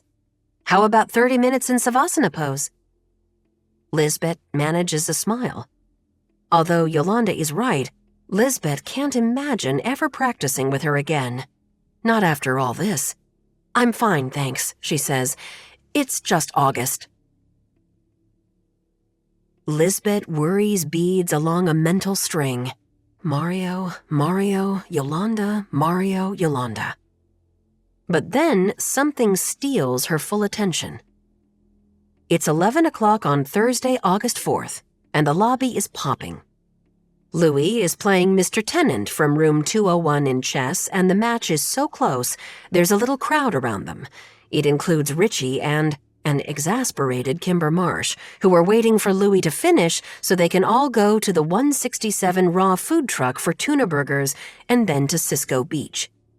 Edie is on the phone with the galley trying to secure a beachfront lunch reservation for room 110, and Alessandra is calling the High Line to make a reservation for the Keenan family, who somehow neglected to arrange for their transport home. Lizbet is about to head to the percolator. It will be her 8th cup of coffee, which is a lot, even for her, when she notices a woman enter the lobby. This woman is dressed in the best kind of casual way, cute jeans, a white blouse that's as crisp as paper, and gladiator sandals. She's rolling in a hunter green Away carry-on, which is the exact same bag that Lizbet travels with. Her dark hair is cut in a bob at her jawline, and she's wearing chic glasses. None of this is particularly remarkable, but Lizbet gets a feeling. The woman stops just inside the entrance to the lobby to look around. She whips out her phone and begins to take pictures and type notes. Lizbet hurries over. Welcome to the Hotel Nantucket, she says. Adam always sings this. It's a fun touch, but Lizbet can't pull it off. May I help with your bag? Thank you, the woman says. She follows Lizbet to the desk, where she pulls out her Washington, D.C. driver's license and a Delta Sky Miles Platinum American Express, both in the name of Claire Underwood. Claire Underwood. Washington, D.C. House of Cards, Lizbet thinks. Lizbet and JJ watched all 6 seasons. Here's what Lizbet has been waiting for. An inside joke alias. Lizbet tries to act natural. She wishes that she could let Edie and Alessandra and Raoul and Adam and Zeke know that Shelly Carpenter is in the house. They should have come up with a secret signal word like Amsterdam or unicycle. Why did Lizbet not think to do that? They all knew this day would come. Shelly posted her review of the bed and breakfast in Hyannisport only 5 days earlier. Maybe she popped over to the Vineyard to check out the Winnetou or the Charlotte Inn, and now she's here on Nantucket. She's purposely arrived at 11 in the morning, which is the most frenetic time of the day because of guests checking out. Lizbet quickly reviews the reservation. 3 nights in a standard deluxe room, paid in full, booked on July 5th, the day of Lizbet's first date with Mario, she can't help thinking. Claire Underwood booked long before all the brouhaha about the ghost. Lizbet says, "It's so wonderful to have you staying with us, Ms. Underwood. Are you visiting Nantucket for any special reason?" Claire/maybe Shelly smiles. "Just a quick getaway," she says. "I was curious about the hotel." Lizbet bites her lower lip to keep from giving Claire/maybe Shelly an unhinged grin. "There are a few things you should know about our property. Technically, check-in is at 3. I understand," Claire/maybe Shelly says.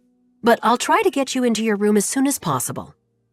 Lizbet goes on to tell Claire/maybe Shelly about the adult pool and the wellness center, and then she hands Claire/maybe Shelly a copy of the Blue Book.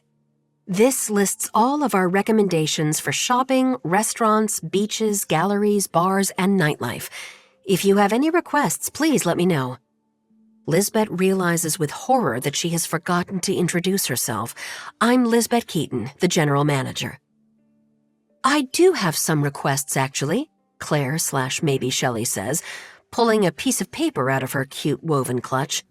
"First off, would it be possible for me to get a room upgrade?" A room upgrade? Lizbet thinks. The hotel is full. But she understands that Claire/maybe Shelly has to ask. It's what savvy travelers and famous hotel bloggers do. How will they ever get the 5th key if Lizbet can't accommodate this request? They won't, is the answer. Then Lizbet realizes that they do have one free room, Xavier's suite, which is awaiting his arrival on August 24th. Richie has asked Lizbet why she doesn't rent the room out since they know Xavier's dates, and Lizbet said she wouldn't feel right. Xavier asked her to hold it for him. He's been paying the nightly rate all summer. Lizbet is certain that the day she agrees to let someone take Xavier's suite, Xavier will appear out of the blue for a surprise visit.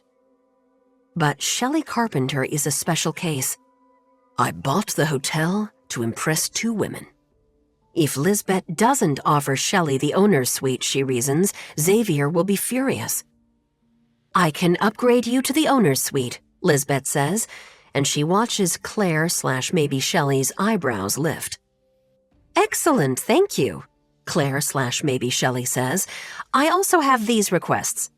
She slides the piece of paper across the desk. Thursday, 7:30 p.m., Pearl bar seat. Friday, 7 o'clock p.m., Nautilus bar seat. Saturday, 8 o'clock p.m., Blue bar seat. 4-door Jeep Wrangler hardtop Saturday. Please also arrange pickup of charcuterie platter from Petrichor. Stand-up paddle lesson, Friday noon. Tour of Cisco Brewers, Friday, 5 o'clock p.m. Yoga class before 10 o'clock a.m., Friday through Sunday. "I'll handle all this right away," Lizbet says. She's relieved the deck isn't on Claire/maybe Shelly's list. "Do you have any other luggage? I'll have Zeke, our bellman, bring it up to you right away." "No," Claire/maybe Shelly says, "just this." "Well then, give me a few minutes to have housekeeping prepare your room and I'll walk you up myself. We have complimentary Jamaica Blue Mountain coffee in the percolator." "Fantastic," Claire/maybe Shelly says. "I missed my coffee this morning, and I love percolated coffee. It's such a nice touch." A cheer goes up from the chess match. Louis has beaten Mr. Tennant. Lizbet takes this as a good omen. The hotel will win Claire/maybe Shelly over. They will get the 5th key. What's not a good omen is the icy silence on the other end of the telephone line when Lizbet calls Magda to tell her to prepare the owner's suite, 317, for a guest check-in. "That's Xavier's suite," Magda says. "Mr. Darling's, yes," Lizbet says, "but since he's not here, I would strongly advise against putting anyone in Xavier's suite," Magda says. "He's paying to keep it empty." "Shelly Carpenter is here," Lizbet whispers. "She asked for an upgrade." Magda clears her throat. "You're sure it's her? Beyond a shadow of a doubt?" "No one is ever sure, but there's been more than one indication." "Fine. Give us 15 minutes to stock the minibar, dust, and plump the pillows for Ms. Carpenter." "You need to do more than that," Lizbet says. "You need to run through the checklist. What if there are cobwebs? What if the windows stick? What if the sound system is doing that funny stuttering thing? And make sure the pens work and that the sink drains properly." "Perhaps you'd like to come up and do my job for me?" Magda asks, and Lizbet presses her lips together. Lizbet suspects that, although she is Magda's boss, Magda sees it as the other way around. "Not at all, Magda," Lizbet says. "Thank you." She has quietly informed the staff that the woman posing as Claire Underwood, who is staying in Suite 317, might very well be Shelly Carpenter. Lizbet has also told the staff not to overdo it. The last thing they want is for Claire/maybe Shelly to think her cover is blown and figure out she's receiving special service. If that happens, she won't write the review at all. From the looks of things, Claire/maybe Shelly is having a wonderful time. She drinks the percolated coffee in the morning, takes an interest in Louie's chess matches, raves about her yoga class with Yolanda, rides one of the free bikes into town to shop and get lunch at the beat. She lounges by the adult pool, takes her tours and lessons, and heads out for her solo dinners stylishly dressed. Lizbet's favorite look is white jeans, a sleeveless black bodysuit, and leopard print wedges. Late on Saturday afternoon, Claire/maybe Shelly stops by the front desk and says, "Where did you source those blue cashmere blankets? I'd like to get one to take home." "Nantucket Looms," Lizbet says. She checks the time. "They're closed now, but they open tomorrow at 10. "Darn," Claire/maybe Shelly says. "My flight leaves at 10. "Let me see what I can do," Lizbet says. She goes to the second-floor housekeeping storage where they keep half a dozen extra blue blankets. Lizbet wraps one up in hydrangea blue tissue. Is she being too obvious? Too heavy-handed? Will Claire/maybe Shelly see the blanket for what it is? A bribe? Lizbet takes the risk and presents Claire/maybe Shelly with the blanket the next morning when she checks out. Claire/maybe Shelly seems genuinely overcome by the gesture. So thoughtful, thank you, her stay at the hotel has been an utter delight. "I'm a pretty tough customer," Claire/maybe Shelly says, "but I've never been as won over by a hotel stay as I have by this one." "Yes," Lizbet thinks. "Yes, yes, yes, yes, yes, yes." After Claire/maybe Shelly walks out the front door, trailing her away carry-on behind her, Lizbet wants to high-five her staff, but she exercises restraint. They can all celebrate on the last Friday of the month when the Hotel Nantucket becomes the only property to ever receive 5 keys. For now, Lizbet will remain cautiously optimistic. The next morning, Edie knocks on Lizbet's office door. Claire Underwood is on the phone and has asked for Lizbet personally. Something's up. In the housekeeping office, Magda assigns Octavia and Paz the first-floor checkouts, but instead of sending Chad and Bibi to the second floor, she closes the office door. "The two of you were responsible for the checkout of Suite 317 yesterday, were you not?" Magda asks. "We were," Chad says. He was, frankly, amazed that Magda assigned him and Bibi, rather than Octavia and Paz, to the owner's suite, but he took it as a vote of confidence. They've been doing good work. But yesterday, only Chad did good work. BB was in a foul mood, and when Chad asked her what was wrong, she said that her baby daddy, some dude named Johnny Quarter, had left the state without a trace, and with him went the $500 a month child support payments. She had her aunt report Johnny Quarter to Domestic Relations, who issued a summons. "But doing that doesn't get me my money," BB said. She spent most of the time in Suite 317 working like a person underwater. The owner's suite was bigger and grander than the other suites in the hotel. The Nantucket night sky mural was painted in finer detail. The library had brass rails and a sliding ladder to reach the upper shelves. There was a separate dressing room, and the second bedroom was an elegant study complete with a built-in desk. On the walls hung prints of the hotel in the early 20th century. There were cream and blue Persian carpets instead of rainbow-hued Annie Selke rugs throughout, and the bathroom included a steam sauna. It was very extra. "Why did they rent out this room?" BB asked. "The owner isn't here." "I guess they thought Shelly Carpenter showed up," Chad said. "I have no idea who that is," BB said. "She has this Instagram account and blog called Hotel Confidential," he said. "Don't you follow her?" "Why would I follow something called Hotel Confidential?" BB asked, and Chad thought, "Because you work in a hotel?" But he had to admit he'd never heard of the Hotel Confidential blog until Lizbet mentioned it during their first staff meeting. Chad checked it out and fell down the rabbit hole, scrolling through a bunch of Shelly's past posts and clicking on her bio to read the reviews. Shelly Carpenter had been everywhere. To the Ngama Mara Safari Camp in Kenya, and the Maliuhana in Anguilla, and Las Ventanas al Paraíso in Cabo. But she also reviewed more modest places, like motels on Route 66 and beach bungalows in Koh Samui, Thailand. The way she described these places was so detailed and precise that Chad felt like he'd been there too. It was exciting to think that she'd been to their hotel. Maybe, no one could be sure. He wondered what she was going to write about the place. "Well, it's a thing. She's internet famous, and Lizbet offered her this suite as an upgrade." "Internet famous?" BB said. She paused. "Why don't you do the bathroom, long shot? I'll finish the bed." Ms. English says, "The guest called to say she left behind a black suede Gucci belt. I went through the suite myself but didn't find it." Ms. English gives them both a death stare. "Did either of you see it?" "I didn't see a Gucci belt," BB says, "or any belt." "Have you checked the laundry?" "Yes, Barbara," Ms. English says, and both Chad and BB stiffen. Has Ms. English ever used BB's real name before? No. They're in trouble, Chad thinks. BB is in trouble.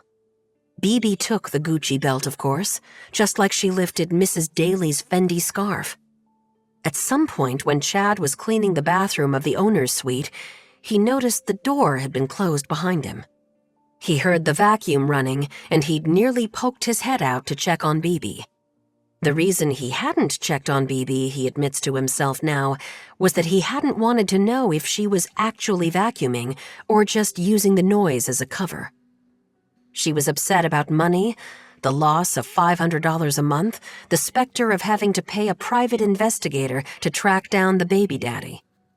The guest in the room, Claire/maybe Shelly, had left a $60 tip, and, as always, Chad told BB to just take the whole thing, which she did with her usual attitude of entitlement, even though half of it was rightfully his. But apparently that hadn't been enough. She had taken Claire/maybe Shelly's Gucci belt. "What did the belt look like?" Chad asks. "Black suede with a rose gold double G buckle," Ms. English says. BB probably already has it up on eBay or Craigslist, Chad thinks. She'll get $600 because those belts cost close to $800. Chad knows this because his mother has a Gucci belt, and it's an egregious habit of hers to fake complain about exactly how much her wardrobe costs. "This is the second incident I've had with you two where something has gone missing." BB glowers at Ms. English, her eyes like two cold, clear marbles. I bet you haven't asked Octavia and Nevis about it, have you? They didn't clean the room, Ms. English says. But they have a master key, BB says. I'm telling you, they're trying to frame me. This is the same outrageous claim BB made last time. It feels like a little kid pointing a finger at the playground. But her face shines with such indignant anger that Chad entertains that possibility for a second. Octavia and Paz seem like nice girls, but what if they are plotting to get BB fired? Because he fears that's exactly how this is going to end. If it doesn't turn up by tomorrow, Chad says, hitting these words hard so BB gets the message, can we just replace it? I've already looked online, Ms. English says. That particular belt, with the rose gold buckle, has been discontinued. She looks from Chad to BB and back. I don't have to remind you that this was a VIP guest, nor do I have to remind you that if and when a guest accidentally leaves something behind, it does not belong to you. It goes directly to the lost and found. Chad bobs his head while BB scowls. He can't believe she isn't more concerned. If she loses her job, she's sunk. I was crystal clear that this was never to happen again, Ms. English says. Maybe the ghost disappeared it, BB says. Did you think of that? If the belt doesn't turn up by tomorrow, there will be consequences, Ms. English says. Do you hear me, Barbara? As Chad and BB head up to the second floor with their cleaning cart, BB says, Why do you think she said only my name? Bring it back tomorrow, BB, Chad says. We can hide it down in the laundry. You think I took it too?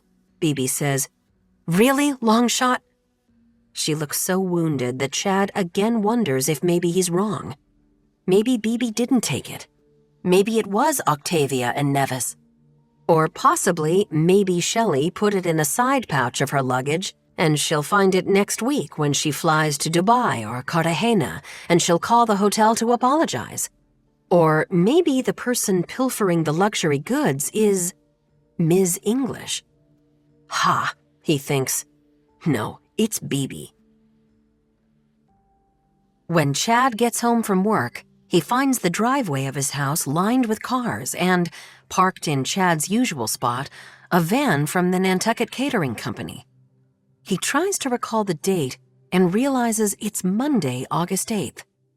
Are his parents having their annual 8-8 cocktail party despite what happened? The answer is obviously yes, but the fact that neither Paul nor Whitney mentioned it to Chad, did they? Means his presence might not be expected, which is a relief.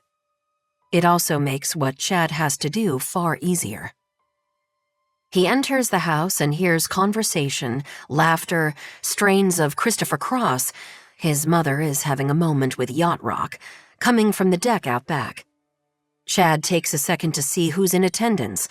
Bryce's parents from Greenwich, Jasper's parents from Fisher Island, Paul Winslow's business partner Holden Miller from the Brandywine Group, and Leith and her friend Divinity, who are wearing matching Love Shack fancy dresses. Chad again racks his brain, but he has no recollection of hearing about this party. He's offended that his parents are having it. He understands they want to proceed as though nothing has happened, but a party? Really? Chad hurries up the stairs. He might tell his parents he skipped the party in protest, or that he didn't feel like he deserved to celebrate the 8th of August, considering what he'd done. He heads into his parents' room, the master suite, which is a universe unto itself. There's the actual bedroom, then there's his mother's sitting room, his father's upstairs study, the palatial marble bathroom complete with jacuzzi tub for two, and his and her walk-in closets. Chad goes to his mother's closet. He hasn't set foot in here since he was 8 years old when they moved in, and tries to guess where Whitney keeps her belts. Her hanging clothes take up 3 walls of the room, and the 4th wall is floor-to-ceiling cubbies for shoes. There are 64 pairs of shoes here on Nantucket, where a woman could make it through the summer with sneakers, flip-flops, and 1 pair of sandals. He tries not to think about Patty. In the center of the walk-in is a free-form structure of drawers and shelves where Whitney keeps folded things, light sweaters, pashminas, t-shirts, her yoga clothes. There's also a tall, slender dresser by the door. Chad avoids the 2 top drawers, assuming they hold his mother's underwear, and opens the 3rd drawer. It's socks and stockings. The 4th drawer holds clutch purses. There are half a dozen. Chad gets on his knees and opens the 5th drawer, which holds, bingo, belts. They're coiled up like sleeping snakes, and Chad pulls them out one by one. Hermes, Tiffany, Louis Vuitton, and... yes, he just can't believe his luck. He really can't believe it. A black suede Gucci belt with a rose gold double G buckle. He doesn't have to think twice. He takes it. On his way out, he gazes down at the party from his parents' picture window. The sun is setting, making all of the vivacious, well-dressed guests look like they've been dipped in rose gold. He thinks about how easy it would be for him to change into Madras shorts and a pink Oxford and slip through the crowd, shaking hands, making eye contact, saying, "Yes, sir, good to see you, sir. Definitely looking forward to working with my father in September. I can't wait to dive into the world of venture capital." Chad knows he could quit his job tomorrow and be finished with BB's kleptomania and her complaining. He would never have to scrub another toilet, fold another towel, or see another hair wrapped around a bar of soap. He could golf all day, then drink a Mount Gay and tonic and eat mini crab cakes with people who talk only about Wimbledon and their stock portfolios. But he can't pretend May 22nd never happened. He has to do penance. That's what his job at the hotel is all about. It's an atonement. Maybe Patty will never learn about Chad's job, or if he does, maybe he won't care. But Chad is going to keep at it anyway. He likes living a life of purpose. He wraps his mother's belt around his fingers like brass knuckles and heads down the hall to hide in his room. The next morning, Chad leaves for work an hour early. No one notices. His parents and Leith are all still asleep. They were rocking out to Bob Seger and Madonna until almost midnight, and when his mother inevitably knocked on his bedroom door and asked him to, "Come down and make an appearance, please, Chatty, people are asking about you," he said he'd be down in a minute, knowing his mother would forget. And she did. Chad arrives at the hotel at 7 and uses the service entrance, the belt inside an old LL Bean backpack of Leith's that he found in the mudroom. He waits until Joseph, who runs the laundry, goes on a cigarette break. Then he buries the belt in one of the big rolling baskets of dirty linens. Not all superheroes wear capes, he thinks. He's always wanted to say that about himself, but of course, he never had a reason. Until now. At the start of his shift 55 minutes later, Ms. English announces that the Gucci belt has been located in the laundry. "It has?" BB says. "You sound surprised, Barbara," Ms. English says. "Not surprised at all," BB says. She's a liar and a thief, Chad thinks. But he admires her audacity, and he hopes she got a good price for maybe Shelly's belt. "I knew it would turn up." Lizbet finally connects with Heidi Bick, who suggests they go to the Blue Bar for dinner. Lizbet says, "I will eat literally anywhere else. I have to get out of this building." "But not the deck?" Heidi says. "Not the deck either, I'm sorry." Lizbet could return to the deck now that Christina is gone. In a weak moment, Lizbet texted JJ to ask how he was doing, and he replied, "I miss you." Lizbet had stared at that text long and hard, but she didn't feel angry, she didn't feel sad, and she didn't miss him back. She misses Mario. Lizbet and Heidi meet at Bar Yoshi on Old South Wharf. They're seated at a high top by the windows that overlook the harbor. The restaurant has a spare, chic vibe with lots of light wood, a floating glass-fronted cabinet that holds the liquor bottles, and excellent woven basket light fixtures. Lizbet loves this place. She plans to completely overdo it on the sushi. She feels good. She is out, finally, with a girlfriend. Lizbet orders sake, Heidi a tequila cocktail, which is unusual for her. She's a devoted rosé drinker. "Everything okay?" Lizbet asks. Heidi's eyes widen. "You mean to tell me you haven't heard the rumors?" "I have no one to hear rumors from," Lizbet admits. "I'm always at work. I never see anyone from my old life." "Well, I heard you were dating Mario Subiaco," Heidi says. "Someone saw the two of you at the Pearl." Their drinks arrive, and Lizbet raises her sake glass to Heidi's highball. "I'm glad we did this." They touch glasses and drink. Heidi inhales nearly half her cocktail in one gulp. "The thing with Mario didn't work out," Lizbet says. "It was a good rebound, though, right?" Heidi says. "He's so hot, and such a legend." Lizbet doesn't want to talk about how hot or legendary Mario is. "So tell me about the rumors," she says. "I'm ready." But as it turns out, Lizbet is not ready. "You remember how I told you Michael was up here all spring by himself working on a project? He and this guy from his office, Rafe, want to splinter off and start their own company." Lizbet definitely remembers that Michael was here alone. Oh, does she? "Well, when I showed up in June, I found an eyeshadow in my makeup drawer that wasn't mine." "Oh," Lizbet says. She already doesn't like where this story is going. "Then I found a pair of Renee Calvilla stilettos in my closet, size 6. "What?" Lizbet thinks.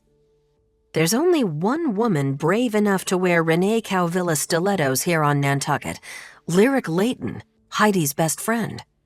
In her life before husband, children, and yoga, Lyric was a shoe model in New York. "Lyric?" she says. "And then I found a positive pregnancy test tucked into the pages of the book on my nightstand." "You did not," Lizbet says. "As I'm sure you've heard, Lyric is newly pregnant with her 4th. Lizbet has not heard. The hotel really is a fortress. "So, you think there was something going on between Michael and Lyric?" This is smoking hot, scandalous news. No wonder Heidi is drinking tequila. Along with curiosity, Lizbet feels relief that the mistress wasn't Alessandra. "That's what I thought, yes. That's how someone wanted to make it look." "So, it wasn't Lyric?" Lyric swears not. She said if she and Michael were having an affair, there would be no way she would leave those things behind for me to find. Right, Lizbet thinks. No way. Heidi throws back another healthy swallow of her drink. "We have a key to the Layton's house labeled on a hook in our mudroom. Michael thinks someone from his company found out that he and Rafe were planning on leaving and set out to sabotage him." Lizbet blinks. "Michael thinks the guy he called to fix our Wi-Fi was actually a spy who saw the key because, the router is in our mudroom, and this guy burgled the Layton house while they were out and then planted those things in our house. Michael thinks the cable guy did it? Internet guy." "Wow," Lizbet says. She brings her sake to her lips. Her guard is back up. There's no chance a man would know to plant an eyeshadow, shoes, and a pregnancy test. "Well, I guess you're relieved it has nothing to do with Lyric." "Yes, definitely," Heidi says, "though it did real damage to our friendship. She's angry that I suspected her." Heidi leans in. "But you have to admit, it's a hard story to swallow, that the internet guy set Michael up." Lizbet nods. Very hard to swallow, she thinks, like a handful of steel screws hard to swallow. Heidi sighs. "But Michael is in the world of petroleum, and you know how ruthless that is." Is it the kind of ruthless that would stick someone else's pregnancy test inside a book on Heidi's nightstand? Lizbet wonders. Or plant a different brand of eyeshadow? A different type of shoe? No, Lizbet thinks. It wasn't the internet guy, and it wasn't Lyric. It could have been some woman that Michael was sleeping with. A woman he met on the ferry and decided to let stay a while because it was a raw, chilly spring on Nantucket, and he was always up for a little action with a beautiful woman, and because Michael essentially gambled for a living, and because this other woman was wily and had no morals. Alessandra saw the key to the Laytons' house, and she'd probably gathered through eavesdropping or a casual conversation that the Laytons next door were close friends, and she burgled the Laytons' house so that when she vacated the premises, Heidi would think Michael was sleeping with Lyric. "I'm having the ramen," Heidi says. "What about you?" "I haven't even looked. I want sushi." But Lizbet can't think about sushi. She isn't sure what to do. Should she tell Heidi what Alessandra said about meeting a friend on the High Line back in April and staying with him on Halbert Avenue? Should she describe following Alessandra by bike and being caught by Alessandra right in front of Heidi's house? Should she then mention how Alessandra is a casual liar who showed up with sketchy references, all of them European, like she's the talented Ms. Ripley? Should she tell Heidi how Alessandra is so startlingly beautiful that she's managed to overwhelm the hotel's male guests? It's a proper quandary, one meant for an advice column. If I suspect a friend's husband was cheating on her with someone I know, do I tell her? Or do I let her believe that it wasn't a mistress, but rather a revenge plotted by her husband's nefarious work colleagues? The affair, Lizbet reasons, is over. Heidi and Michael are settling back into their summertime routine of beach and tennis and driving the kids to camp and going out to dinner. Who is Lizbet to disrupt their lives on a hunch? She has no actual proof it was Alessandra. But one thing is for sure. Lizbet is going to start watching Alessandra more closely. "The spicy tuna roll looks good," Lizbet says. "And let's get some sashimi." August 8th, 2022. From Xavier Darling, xd@darlingent.com.uk. To employees of the Hotel Nantucket. Good morning, all. This week on Travel Tackler, I noted a lovely review of our hotel that expressly mentioned Bellman Ezekiel English. This guest praised Ezekiel's intimate knowledge of the island, including the recommendation of stubbies to satisfy our guest's late-night case of the munchies. Outstanding job, Ezekiel. XD. Edie and Zeke are, once again, eating ice cream together in the break room when Raoul pops his head in and says, "Congrats, Zeke. You won the bonus this week." "I did?" Zeke says. And Edie thinks, "He did?" They check their phones, and sure enough, there's the letter from Xavier. Zeke laughs. Those guests were plastered. They'd just gotten back from the chicken box, and the dude was starving. I guess he assumed there would be chicken at the chicken box. Edie offers a lame smile that Zeke doesn't seem to notice.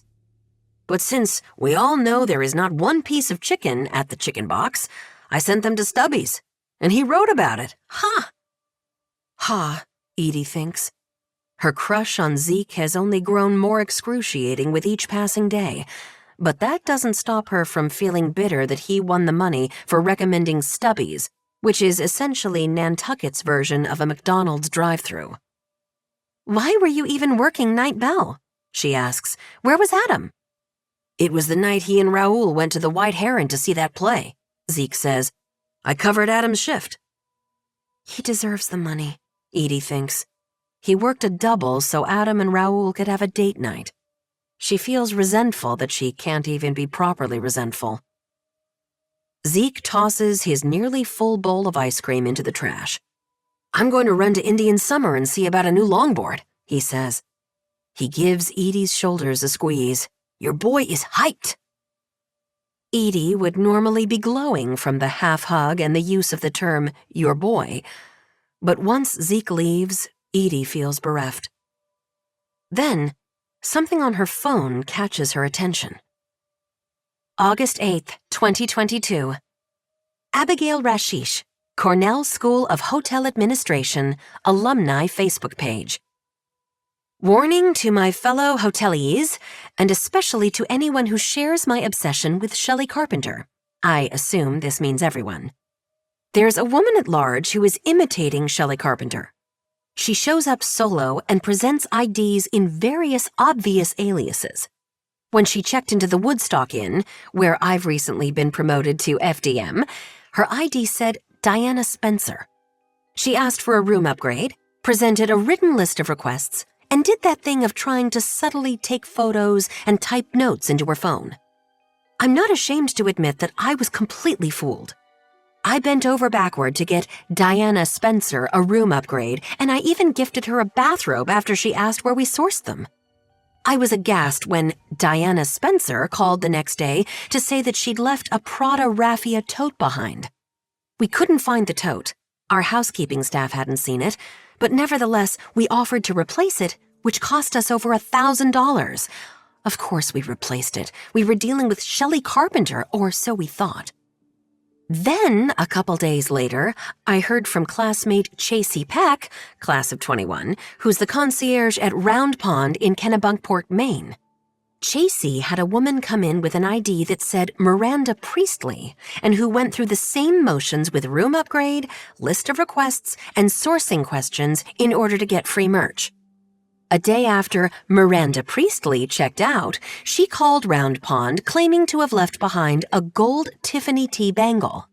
And when the housekeeping staff couldn't find it, they too replaced it free of charge. This woman is not Shelly Carpenter. She's a con artist. I'm posting this so that no other hotel falls for her ploy. Shelly Carpenter has the dubious distinction of becoming such a phenom that she now has an imitator. Could this day get any worse? Edie wonders. She too tosses her ice cream and goes to knock on Lizbet's office door. Lizbet reads the Facebook post and groans. Are you kidding me? When Chad hears the news, he can't wait to tell BB. Maybe Shelly, the woman who stayed in the owner's suite, was an imposter and there was no missing Gucci belt. It was a scam. So now you believe I didn't take it? BB says. I'm sorry, Chad says. I just couldn't figure out. And I know you like nice things. I'm not a thief, Longshot, BB says. I have a daughter. I need to set an example. I thought maybe you did it because you needed the money. I do need the money, BB says. She narrows her eyes at him. If it was a scam, then where did the belt that Ms. English found in the laundry come from? Chad is tempted to say, must have belonged to someone else, but instead he blurts out the truth. That belt was my mom's. I took it from her and planted it in the laundry because I didn't want you to get in trouble. Chad isn't sure what kind of response he's expecting. Maybe a thank you, maybe aren't you sweet. But BB just barks out a hard one-syllable laugh. Who's the thief now? She says. Chapter 20. Good kind of trouble. Edie sends out 10 resumes to other hotels, including the Little Nell in Aspen. Edie's mother, Love, worked there in the 90s, and the Breakers in Palm Beach. Edie has decided to work somewhere else only for the winter season because she wants to come back to the Hotel Nantucket next summer. Lizbet has told her they're already full for certain weeks in June and July. Zeke said he's coming back next year as well. He's going to spend the winter surfing in Costa Rica, and Adam and Raoul are returning. The only person who hasn't committed to coming back is Alessandra. Maybe she'll turn tail and run back to Italy, Edie thinks. Although she has to admit, Alessandra has mellowed a bit recently.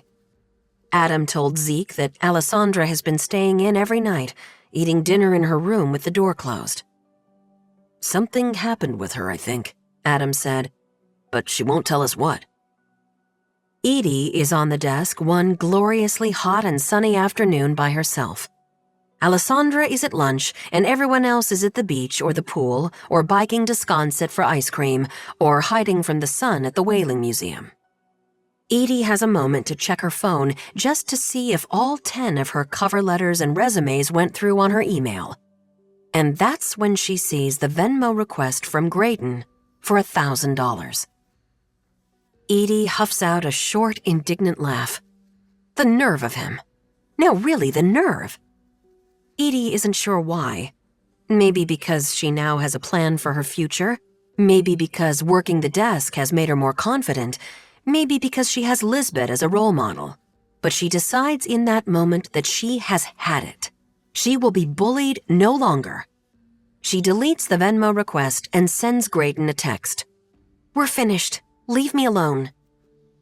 3 dots surface on the text stream immediately, and Edie gets a hot, prickly feeling as she imagines Graydon typing. His response? "Pay me, or I'll send the videos to all of your prospective employers." Edie gasps softly and looks around the lobby. It's cool and serene. Jack Johnson is singing about turning the whole thing upside down. Edie hears splashing from the family pool and a moped going by out on Easton Street. She starts to shake. How does Graydon know about her resumes going out? Well, he must have access to her emails and maybe her texts as well. Maybe her entire cloud. Did she ever give him the password?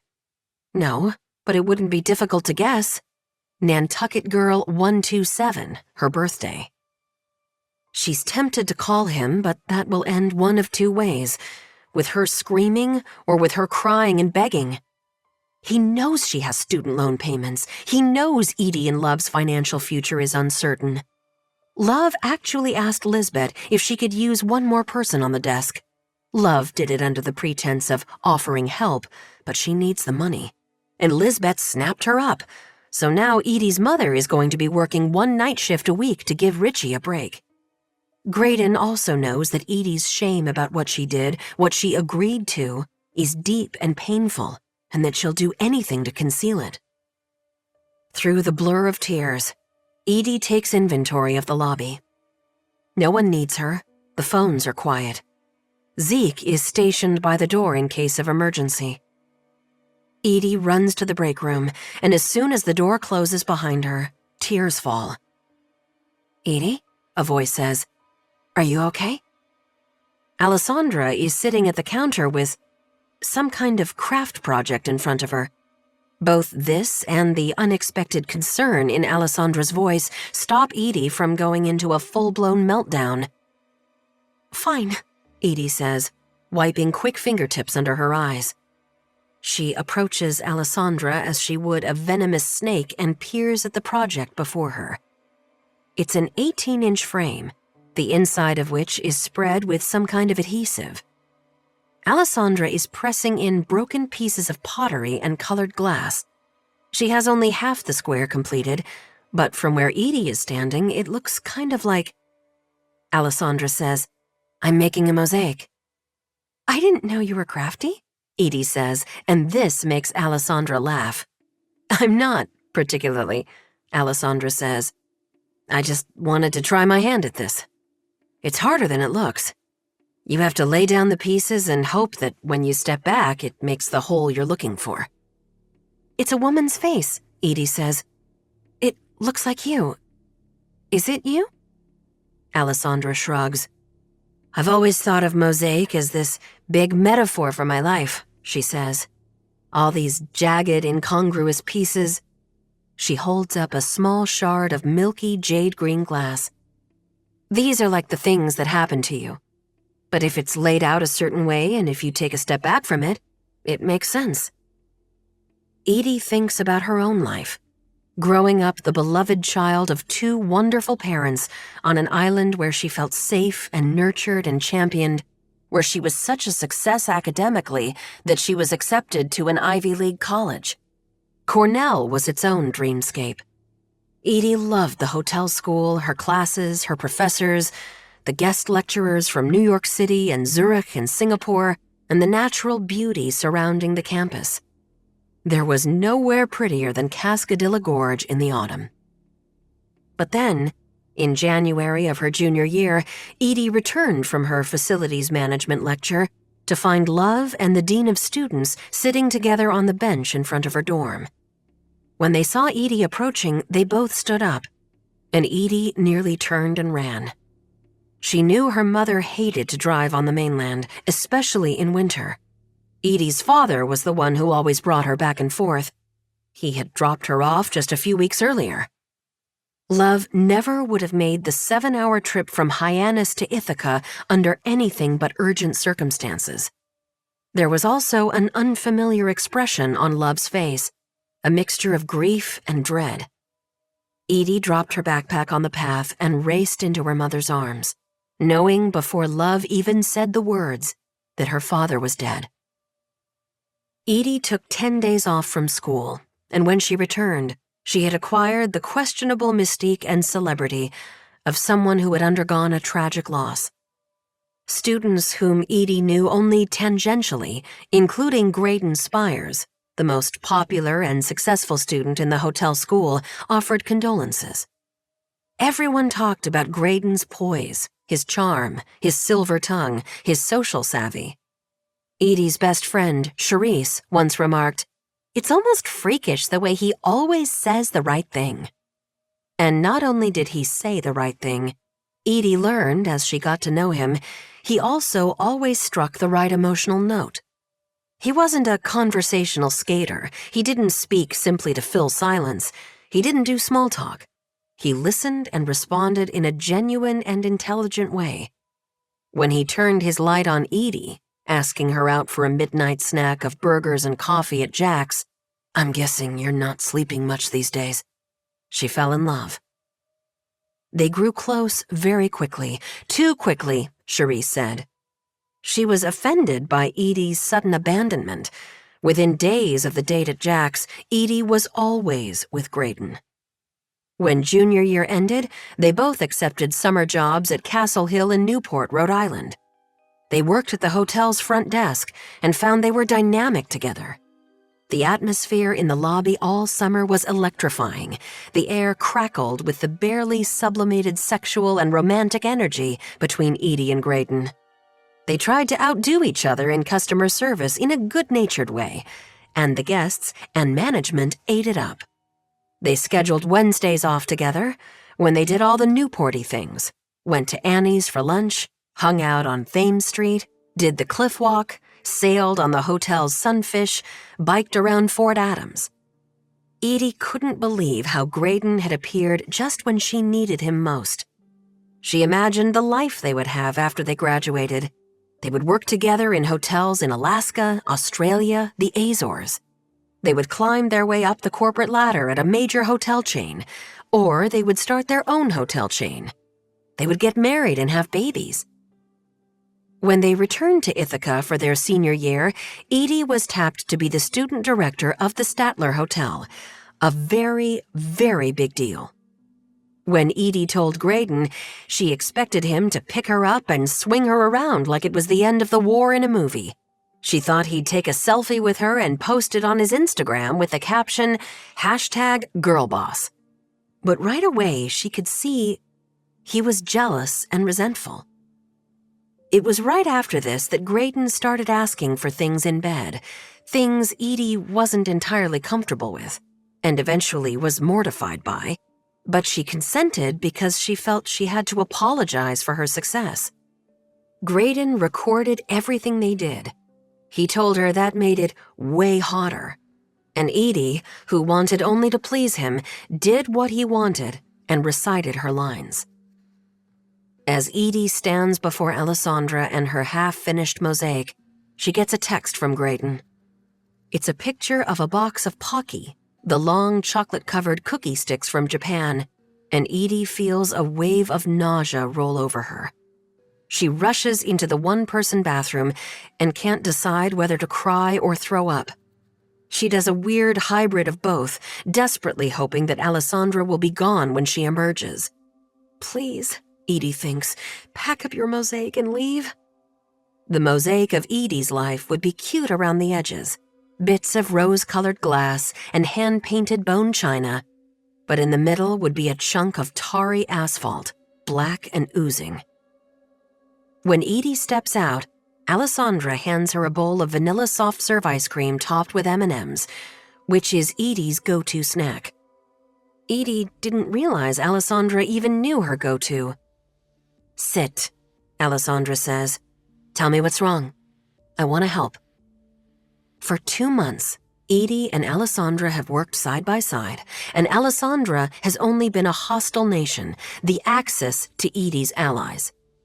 Alessandra's unyielding coldness has caused Edie hours of anxiety and, she's not afraid to say it, a little heartache. It's not fair for Alessandra to be nice now when Edie has finally grown immune to her being not nice. But Edie wants to tell someone, and who else does she have? She no longer speaks to Charisse, thanks to Graydon. She can't tell her mother.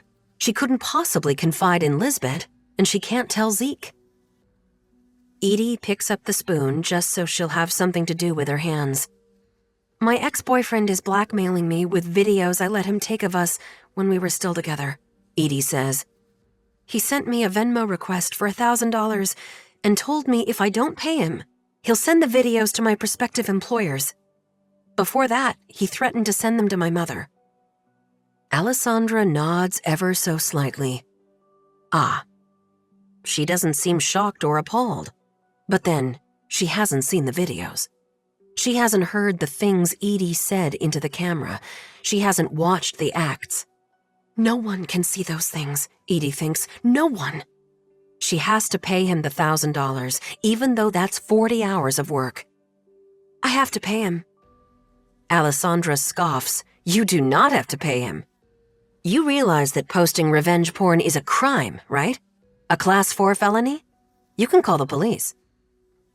Edie thinks about calling the Nantucket police and speaking to Chief Capinash. There is no way. And that's why women don't turn in their abusers, she thinks. It's humiliating. And the possibility of victim shaming is very real. "I can't call the police?" Edie whispers. "He's out in Arizona." "Phoenix?" "Marana," Edie says. Alessandra's eyebrows shoot up. "He works at Dove Mountain? I know the property. I'm sure the GM there would find his behavior very problematic." "I don't want to. I'm not going to call his GM." "He's threatening to post videos without your consent, is that right?" Edie nods. "And he's blackmailing you. How much money have you sent him so far?" Edie bows her head. "Edie?" $1,500, she says.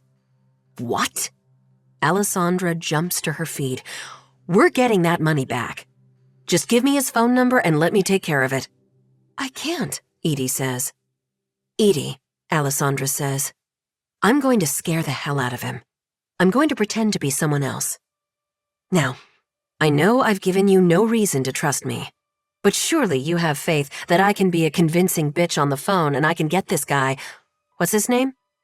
Graydon Spires. I can get Graydon Spires to do exactly what I say. You believe that, right?"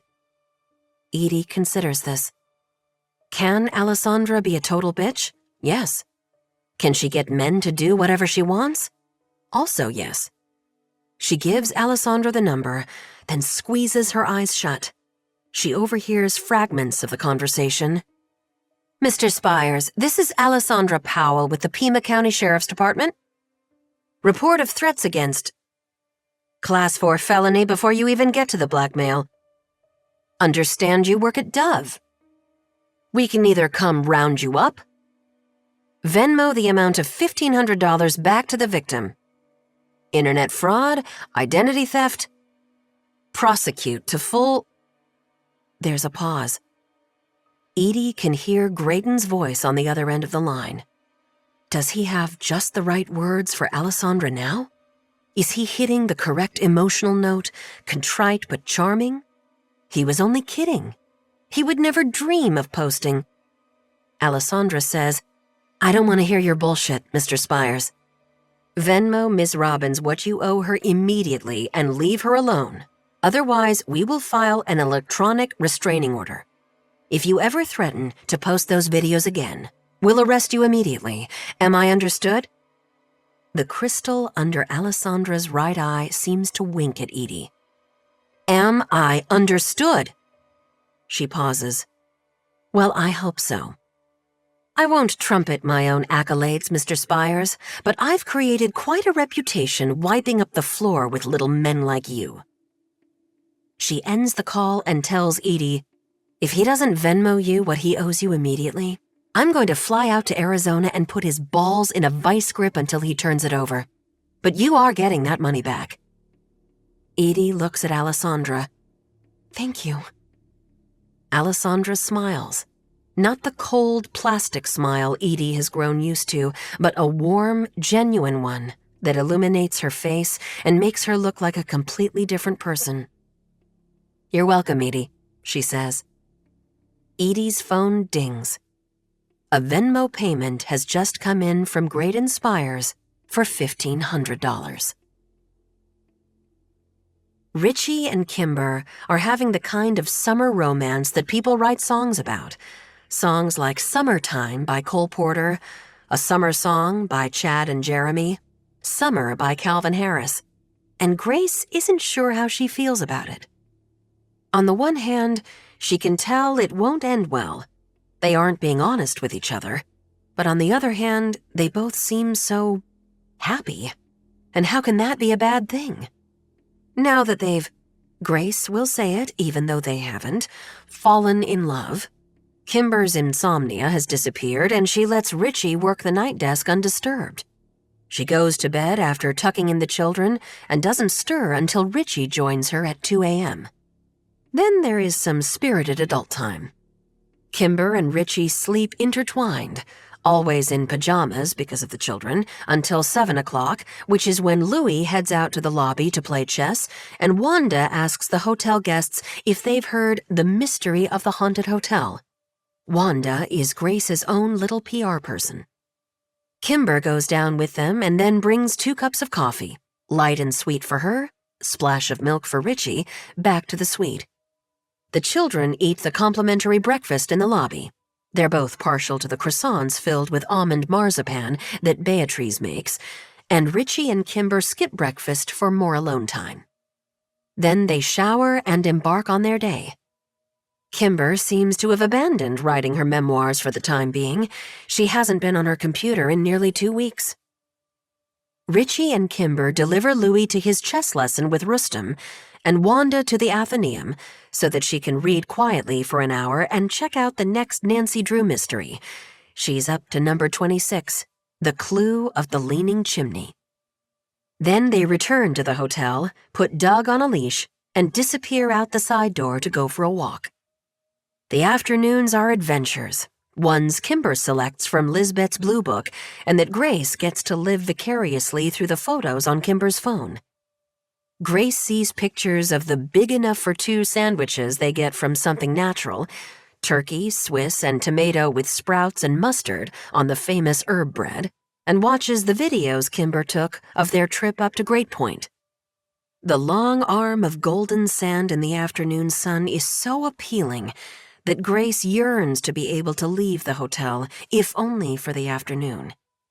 She hasn't been to Great Point since before her brother died. George used to take her up in his fishing boat. There are pictures of Richie surf casting with a rod Grace knows he borrowed from Raoul, and then some photos of the children frolicking in the water with seals. Doesn't Kimber know that seals mean sharks? Doesn't Richie know? What kind of outdoorsman is he anyway? Another day, they ride the hotel bikes out to Nantucket and have lunch at Millie's. There's a picture of a seared scallop taco with purple cabbage slaw. And over the weekend, they head out to Sconset to do the bluff walk. Grace remembers that bluff before a single one of those homes was built. She used to pay a nickel to take the train to Sconset. There's a sweet photo of Richie and Wanda holding hands while Richie walks Doug, and a funny one of Louis appearing to hold the Sankaty Head Lighthouse in the palm of his hand. The late afternoons are always bittersweet because Richie has to be at work by 6. He showers and changes in the suite, kisses Kimber long and deep, then heads down the hall to the front desk. He still makes phone calls in the middle of the night in Lizbet's office with the door closed, Grace notes. She finds this disappointing and blows cold air down the neck of Richie's dress shirt, but that doesn't stop him. Then there's a happy development for Richie and Kimber. Edie's mother, Love Robbins, is willing to work one night shift per week, giving Richie the night off. Because of the children, there's only one place Richie and Kimber can go for dinner alone, and fortunately, it's the only place either of them wants to go, the Blue Bar. "I'll just charge it to my room," Kimber says, and Grace notes the relief that washes over Richie's face. Grace peeks in on the two lovebirds on their date. They order a cocktail called Good Kind of Trouble and start feasting on yummy bites and spreads and dips and crunchy snacks. After their second Good Kind of Trouble, Kimber orders the decadent caviar sandwiches. Eventually, Beatrice, the whipped cream concierge, comes out with shot glasses of chocolate mint-flavored whipped cream, and Kimber and Richie feed each other with the tiny spoons, then start kissing. And Grace can sense the bartender, a real pistol named Petey, thinking, "Get a room." At exactly 9 o'clock, Petey flips a switch under the bar, and one of the panels in the coffered ceiling slides open, and the copper disco ball drops. White Wedding starts playing, and Richie takes Kimber's hand and leads her to the small dance floor in front of the penny-sheathed wall. They dance to Burning Down the House and Hit Me With Your Best Shot and You May Be Right, as brilliant copper spots of light spin around them. Kimber throws her head back and windshield wipers her arms in the air, while Richie does moves he calls the lawnmower and the shopping cart. Kimber is laughing. Richie is hamming it up. Then, Faithfully by Journey comes on, and they press their sweaty bodies together and shuffle in a tight circle. Some dancing lessons should be in their future, Grace thinks. And when the song ends, Richie leads Kimber back to the bar where she signs the bill, leaving Petey a huge tip. Kimber throws back what's left of her Good Kind of Trouble and, in the spirit of the greatest decade of the 20th century, cries out, "Take me to bed or lose me forever." It's 5:30 in the afternoon a few days later. Richie is in the bathroom shaving before he has to go to work. Kimber is sitting on the bed, still in her bikini, sandy from the beach, her skin golden from the sun, her hair newly dyed flamingo pink, which is actually quite flattering. Kimber watches Richie swipe clean strokes through the shaving cream with his chin lifted just so, and she blurts it out, "I love you." Richie's head jerks a bit. He's lucky he doesn't cut himself, and his eyes meet hers in the mirror. Uh-oh, Grace thinks. Is it too much too soon? Kimber is always pushing the envelope. But then Richie sets down his razor and, with half a face of shaving cream, kisses Kimber. "I'm so in love with you," he says. "Maybe more in love than I've ever been in my life." Way to double down, Richie, Grace thinks. That night, very late, when Richie comes to bed, Kimber says, "You know what I think we should do tomorrow? Go see your place. The children have been asking where you live when you're not here." She scratches her fingernails lightly down Richie's chest. "And I have to admit, I'm curious too." Richie seizes up. "My place is really small," he says. "A dump, actually. I wouldn't want the kids to see it because I don't want them to feel sorry for me." Kimber waves a hand. "They won't care, they're kids.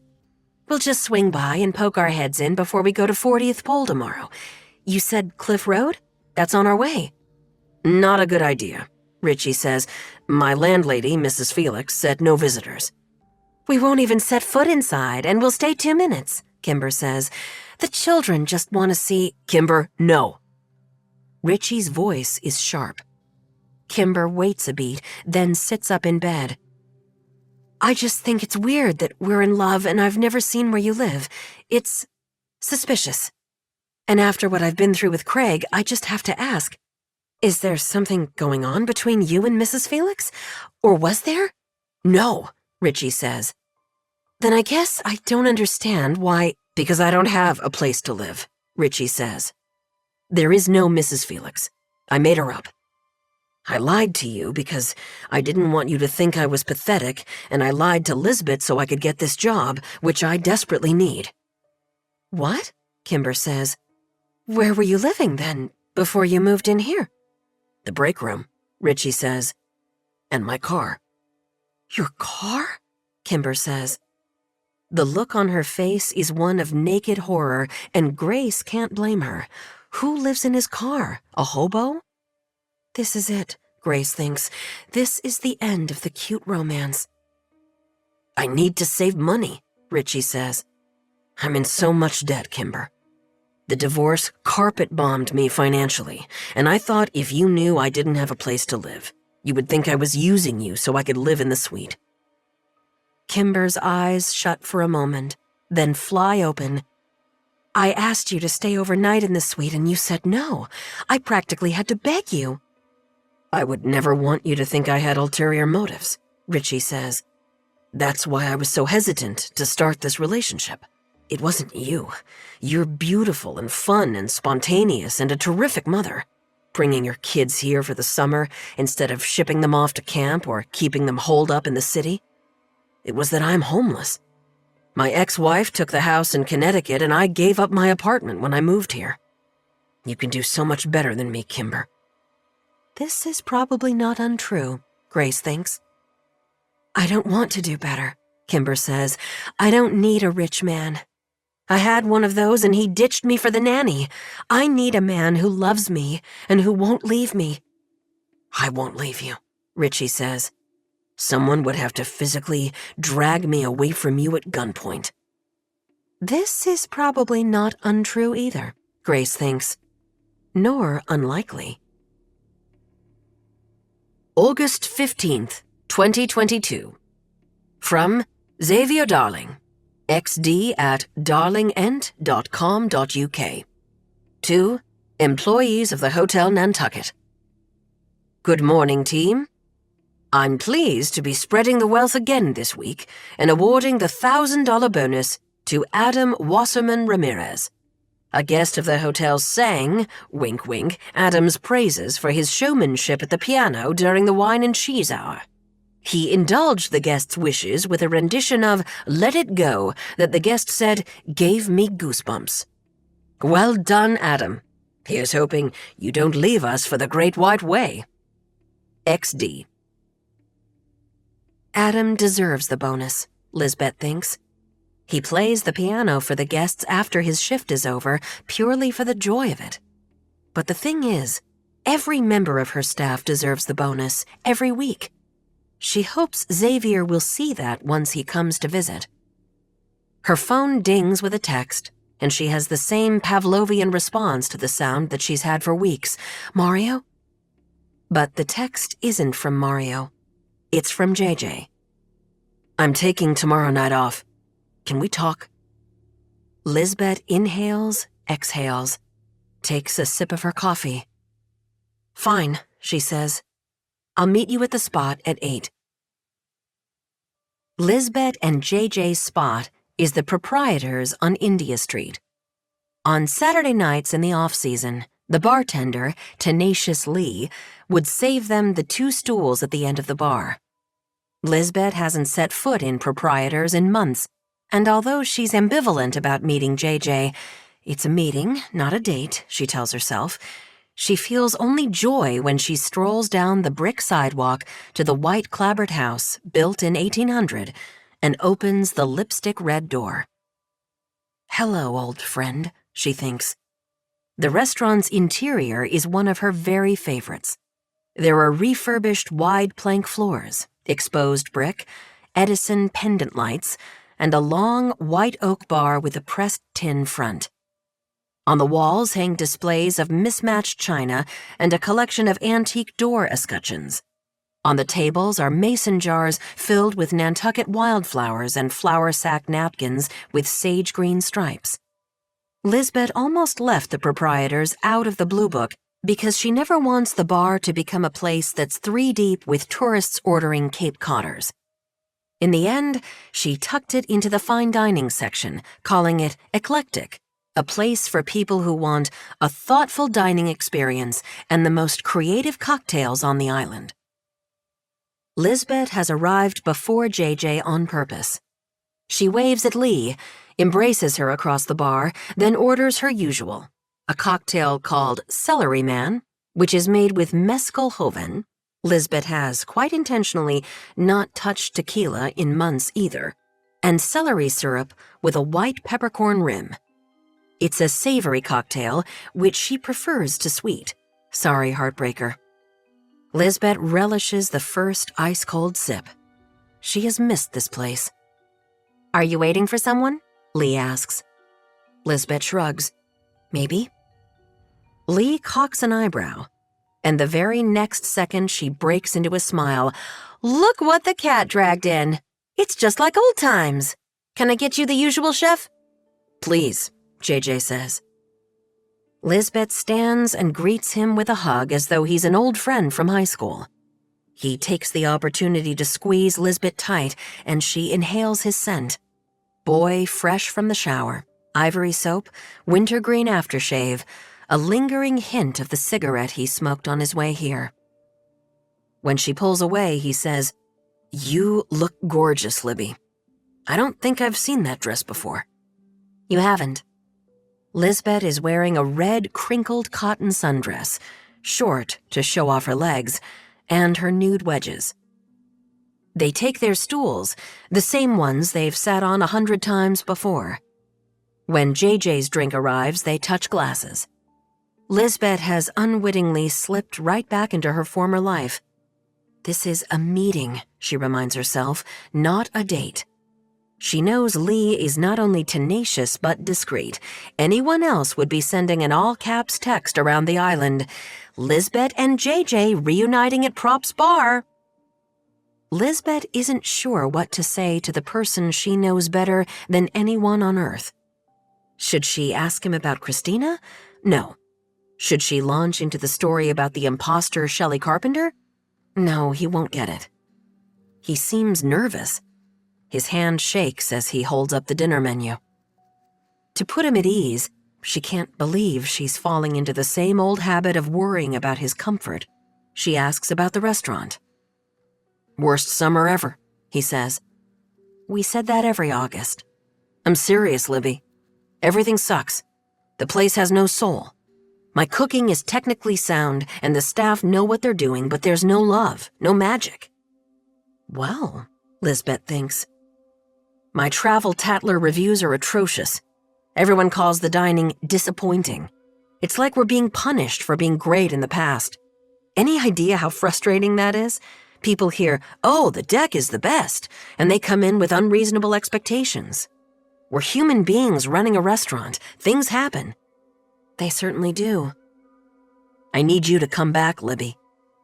Lizbet scream laughs, and Lee glances over. Lizbet flags her. "We're ready to order." There's no conflict or confusion where the menu is concerned because Lizbet and JJ always get the same thing. They start with one order of fried green tomatoes with pimento cheese and black pepper honey and one order of the bone marrow.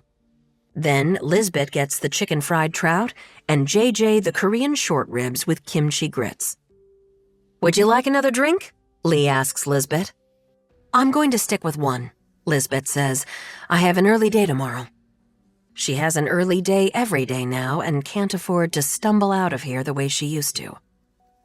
When Lee leaves, Lizbet says, "I'm not coming back, JJ. You blew it." He swivels toward her so that his knees are kissing her leg. He puts his hand on the back of her bar stool, leans in, and speaks very softly. Lizbet can't make out everything he says, but she gets the gist of it. "I was such an idiot, a fool, a creep. I hate myself for what I did. I would do anything to go back to how it was. I was so unhappy with Christina. She's shallow and mean-spirited and insecure and so jealous of you.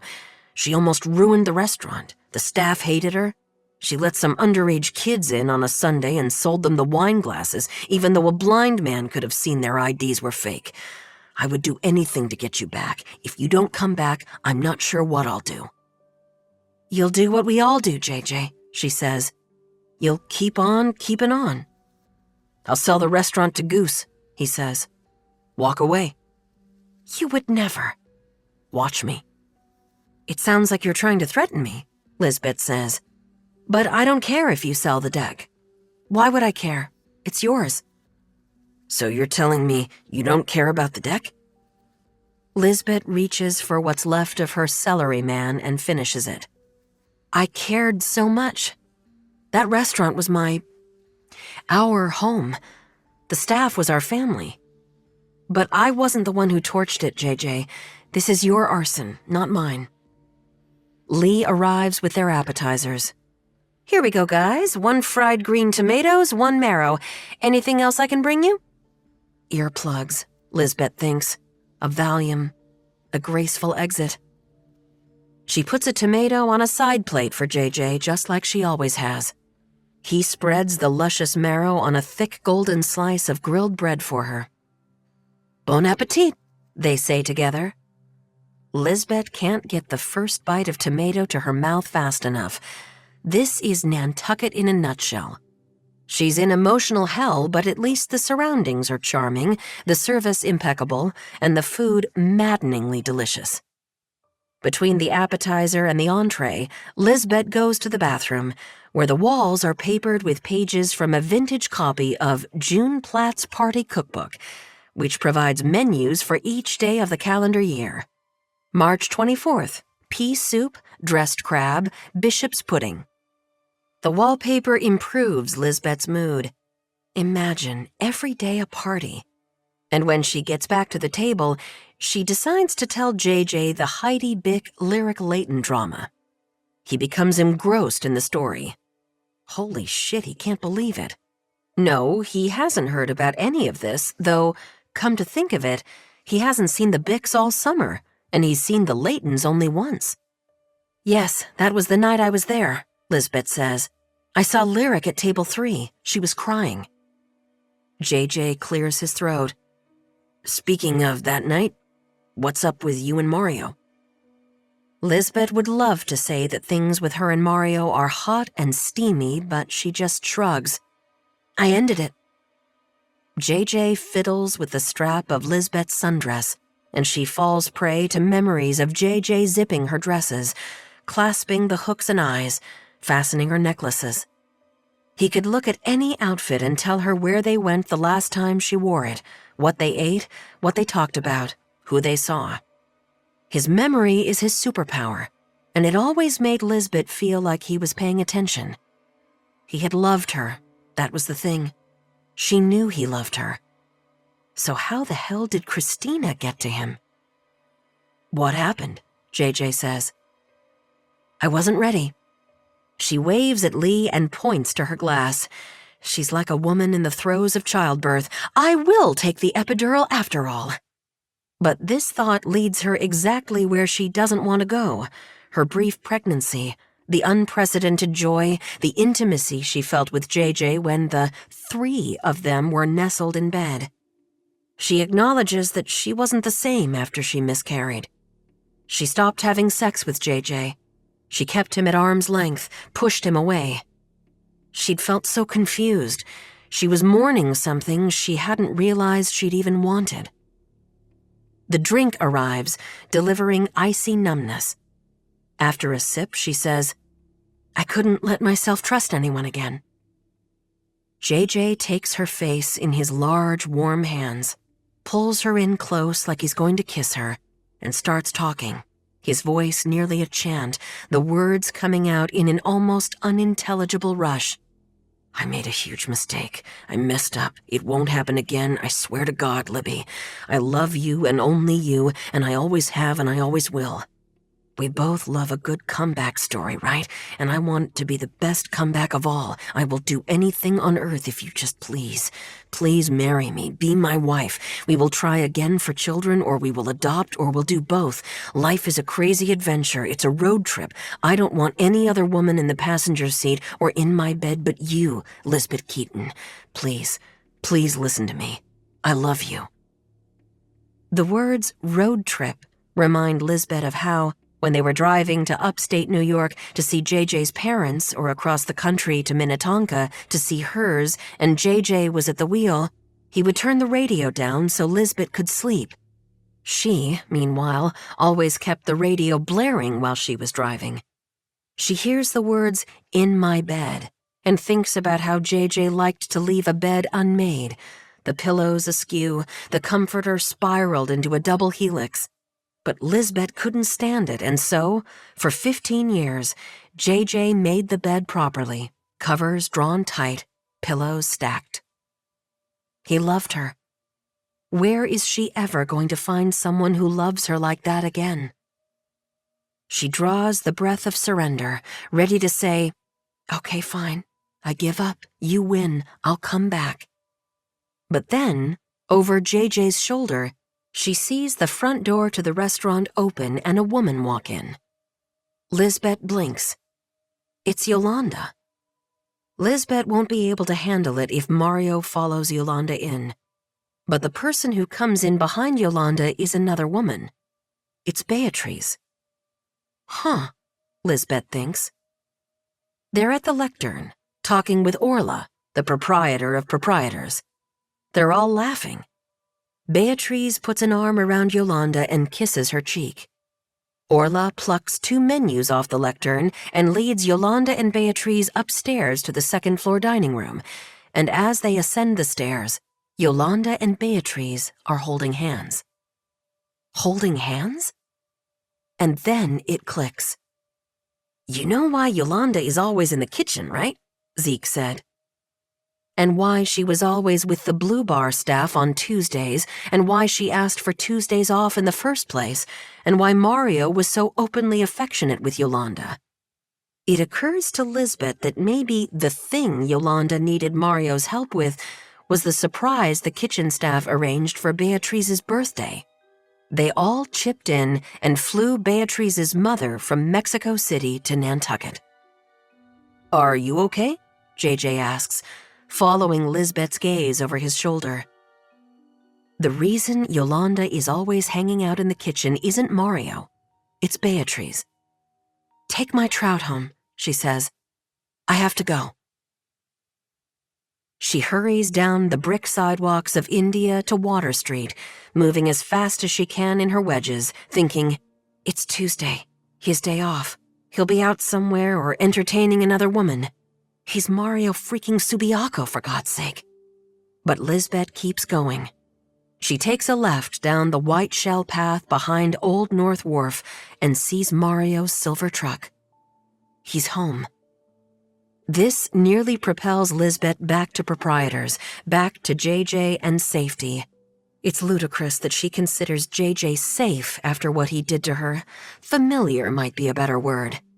But every inspirational meme that Lizbet has stuffed inside her hollow places, like a girl desperately padding her bra, tells her to move forward. Not on fighting the old, but on building the new. She strides out the long dock without wobbling or faltering, and when she reaches the door, she takes a breath and acknowledges that this could be a very awkward moment. But she knocks anyway. There are footsteps, then a pause, and then Mario opens the door.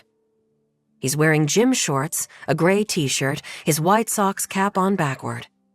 He's so handsome that Lizbet steadies herself against the shingled wall of the cottage. She peers over his shoulder. There's a beer on the table, an open pizza box, 1 plate. Does he seem surprised to see her? Not really. He leans into the doorframe and gives her his slow half-smile. "Hey, heartbreaker," he says. "Hey," she whispers. Chapter 21. The Cobblestone Telegraph. When deep August arrives, a certain melancholy sets in, the kind people get on a Sunday afternoon. The summer, which seemed so endless back in June, will be over in a few short weeks. Some of us are already saying goodbye. One of our local authors cries into the front of her son's t-shirt as she hugs him at the ferry. He's headed back to the University of South Carolina, a school that has been popular with kids from Nantucket High School ever since Link Dooley went there. Later that night, the local author is seen at the Blue Bar with her entourage drinking a heartbreaker. "Why do schools go back so early now?" she asks. "When we were kids, the first day of school was the Tuesday after Labor Day." Yes, certain among us remember our parents rushing us into Murray's Toggery on the Saturday of Labor Day weekend so that we could get new school shoes.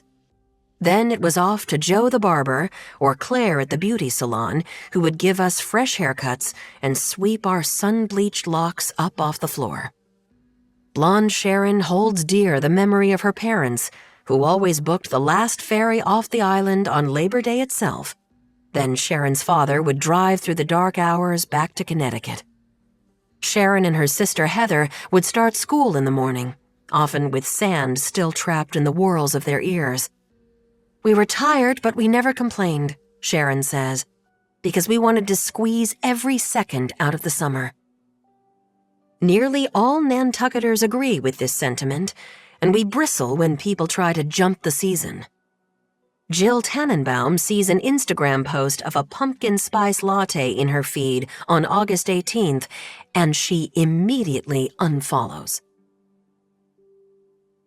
A rumor goes around that Lizbet Keaton and J.J. O'Malley were seen eating together at the bar at Proprietors. They were huddled close, according to sources, and appeared to be having a very intense conversation. Were they reuniting? Some of us hoped yes. Lizbet was needed back at the deck pronto. The quality of the experience had slipped significantly. But a day or two later, these hopes were dashed when we heard that Lizbet and Mario Subiaco were dating again.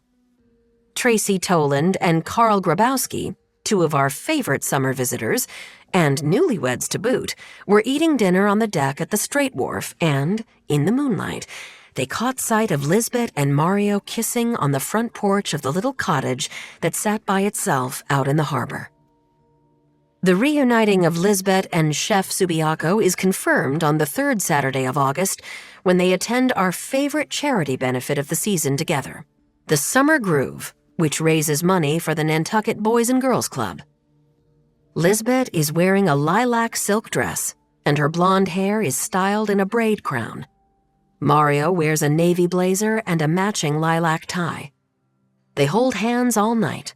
They drift over to the Raw Bar, where Mario doctors cherrystone clams with lemon and cocktail sauce and oysters with mignonette before handing them to Lizbet. They accept hors d'oeuvres from silver trays, even though the offerings at this party aren't quite as ambrosial as what we've been eating all summer at the Blue Bar. The bakery box has spoiled us. It turns out that Lizbet and Chef Subiaco have donated one of the auction items for the event, a 3-night stay at the Hotel Nantucket for the following summer, plus a chef's tasting for 2 with cocktails at the Blue Bar. There are numerous competing bidders, all of them seemingly relentless, and the item goes for $35,000. People in the tent go crazy.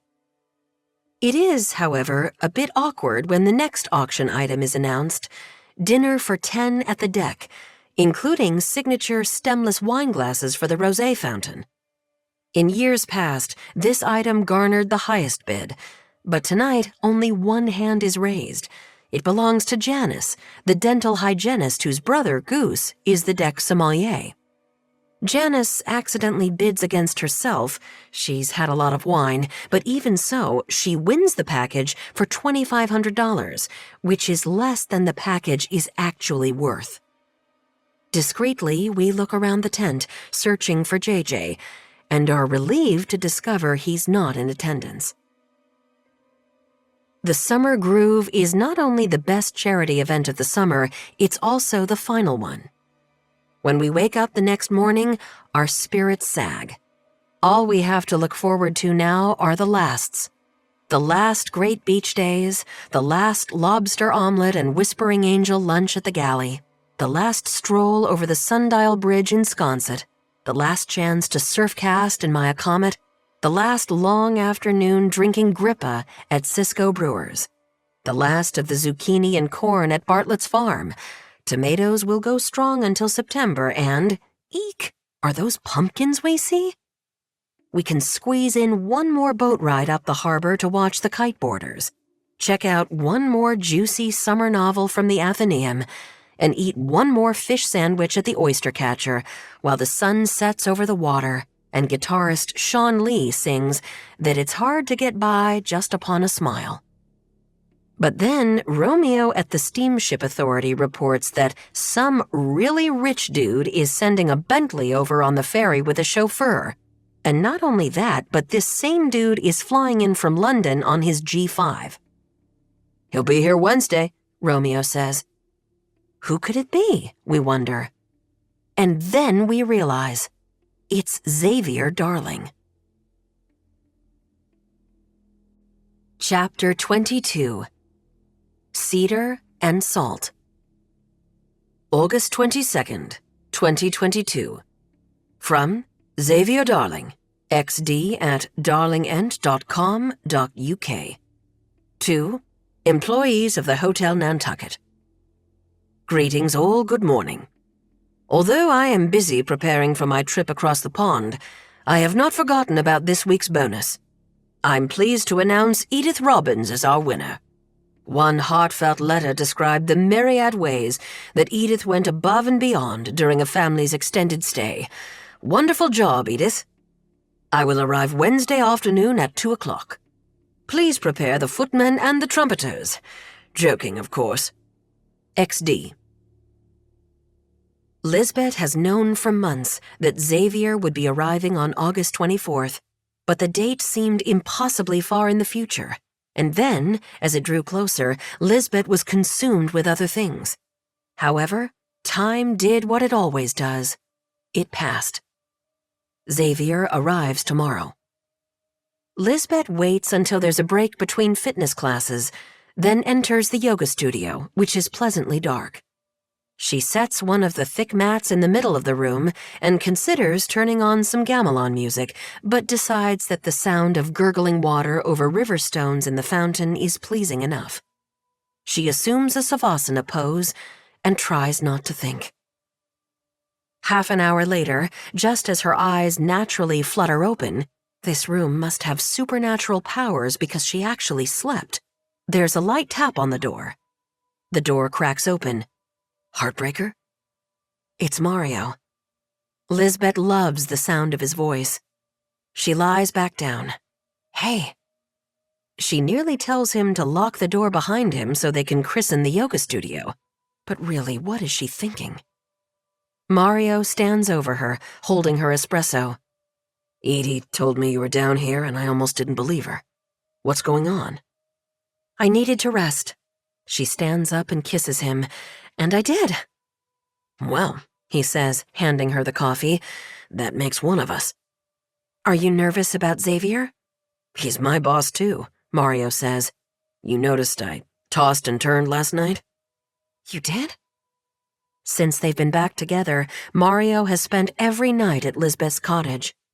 Lizbet climbs into bed at a reasonable hour, wakes up when Mario comes in, then dozes right back off. What are you nervous about? I'm not sure. The bar is amazing, Mario, Lizbet says. It's packed every night, and it has an absurdly high rating on every restaurant review app. It's positioned to become every bit as iconic as the Blue Bistro, if not more so. Mario smiles, but she can tell he's not feeling it. I'm serious, she says. I know, Mario says, but men like Xavier. I'm the one who should be nervous, Lizbet says. I have a whole hotel to present. 12 suites, 36 rooms, the lobby, the pools, the gym and sauna, this studio. But I'm confident in what we built. She wraps her arms around Mario's neck and presses the length of her body against him. I know you're anxious because you've lost a restaurant on this island before, but Xavier is going to love us. We have absolutely nothing to worry about. That evening, at change of shift, Lizbet calls a meeting in the breakroom. She asks Love to watch the desk so that Richie can come to the meeting along with Edie, Alessandra, Adam, Raoul, Zeke, Magda, and Yolanda. Lizbet thinks about the staff meeting she called back on opening day, when the hotel was like a fawn wobbling on new legs. She had barely known these people, and they'd barely known one another. Richie has shed 30 pounds, gotten a tan, and is smiling far more genuinely than the night Lizbet interviewed him. He's in love with Kimber Marsh, their long-term guest. It's the stuff rom-coms are made of. Lizbet will not mention this romance to Xavier, however, in case he disapproves. Edie has been consistently thoughtful and kind, the perfect foil for Alessandra, with her fierce beauty and blinding confidence. But even Alessandra has softened a bit lately, so much so that Lizbet noticed Edie and Alessandra laughing together. Lizbet did a double take. Was it genuine? Yes, it seemed so. Zeke has grown into the bellman job beautifully. If his mother could see him now, she would be so proud. Yolanda is as serene as a hidden pond in an enchanted wood, and Lizbet is so glad she didn't tell Mario about her suspicions because once that genie was out of the bottle, it could never have been put back. Lizbet would feel awkward, and so would Yolanda and Mario and Beatrice. Magda sits with perfect posture on the edge of the sofa, legs crossed at the ankles. She remains unreadable, a sphinx. Has she ever let her guard down, shared a candid moment or personal revelation? She has not. She is the ultimate professional. Lizbet hasn't worried for 1 second about housekeeping. There hasn't been a single complaint about the cleanliness of the rooms. There were the 2 missing items, but Magda handled these incidents herself with the guests and her staff. Housekeeping is the bedrock of any hotel. If the hotel isn't clean, forget it. Which makes Magda the most important person on the staff, maybe more important than Lizbet herself.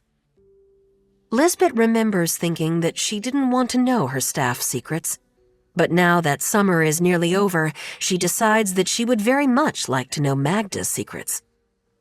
"Mr. Darling is arriving tomorrow," Lizbet says.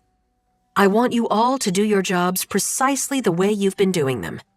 Mr. Darling will introduce himself to all of you over the course of his stay.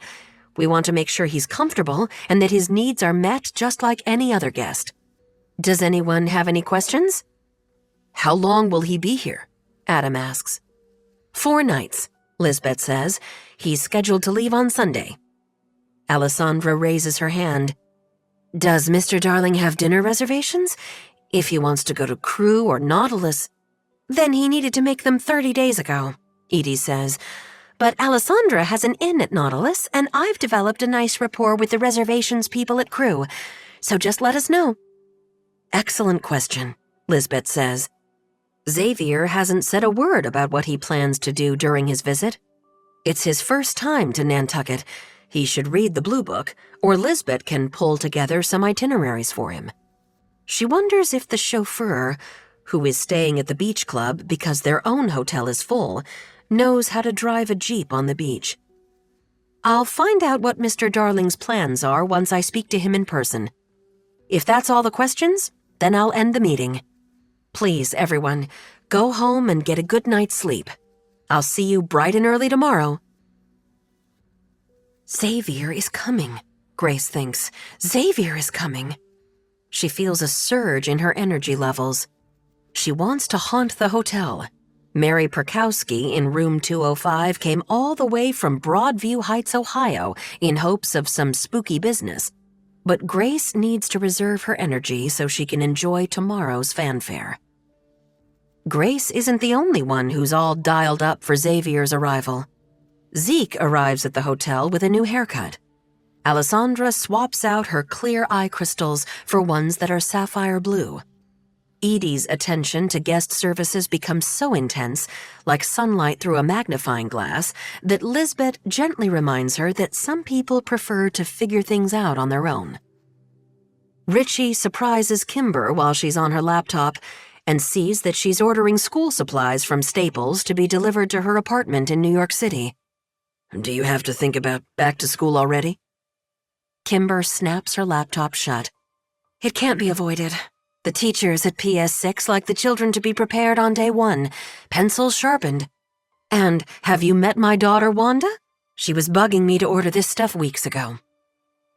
Richie flops in the window seat and gazes out at Easton Street as a couple on a bicycle built for two pedal by. I have to mentally prepare myself. All of this is coming to an end. I'll stay at the hotel until Columbus Day. I promised Lizbet that much. But it won't be the same without you and the children here. We only have a few days left. Kimber settles between Richie's legs and leans her head back against his chest. Doug the dog lies on the floor at their feet. He lifts his head when Grace hovers over him and starts to whine. He's still not used to her. Why don't you come to New York after Columbus Day? Kimber says. Live with us. I couldn't do that. Why not? There are plenty of jobs in the city. My divorce will be final, or nearly. You wanted a summer romance, Richie says. Well, maybe now I want a romance, Kimber says. She wraps Richie's arms around her. I don't want this to end. Grace sighs. So sweet. She would like to think of Kimber and Richie ending up together when they leave here. She wants to believe that the hotel is more than just cedar and salt. It's a place that can create at least one happily ever after. On the morning of the 24th, Chad gets to work early at Ms. English's request.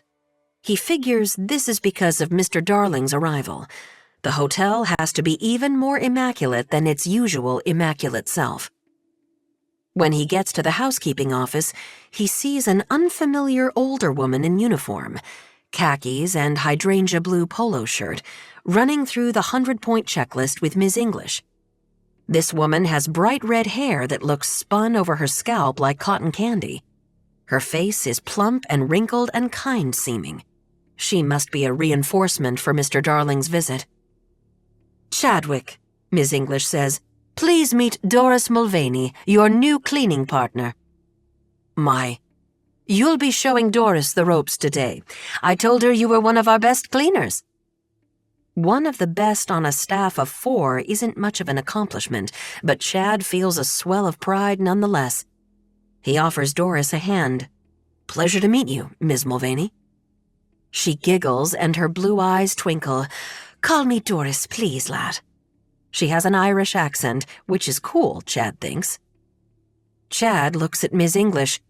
Where's Bibi? You and Doris will start with third-floor checkouts.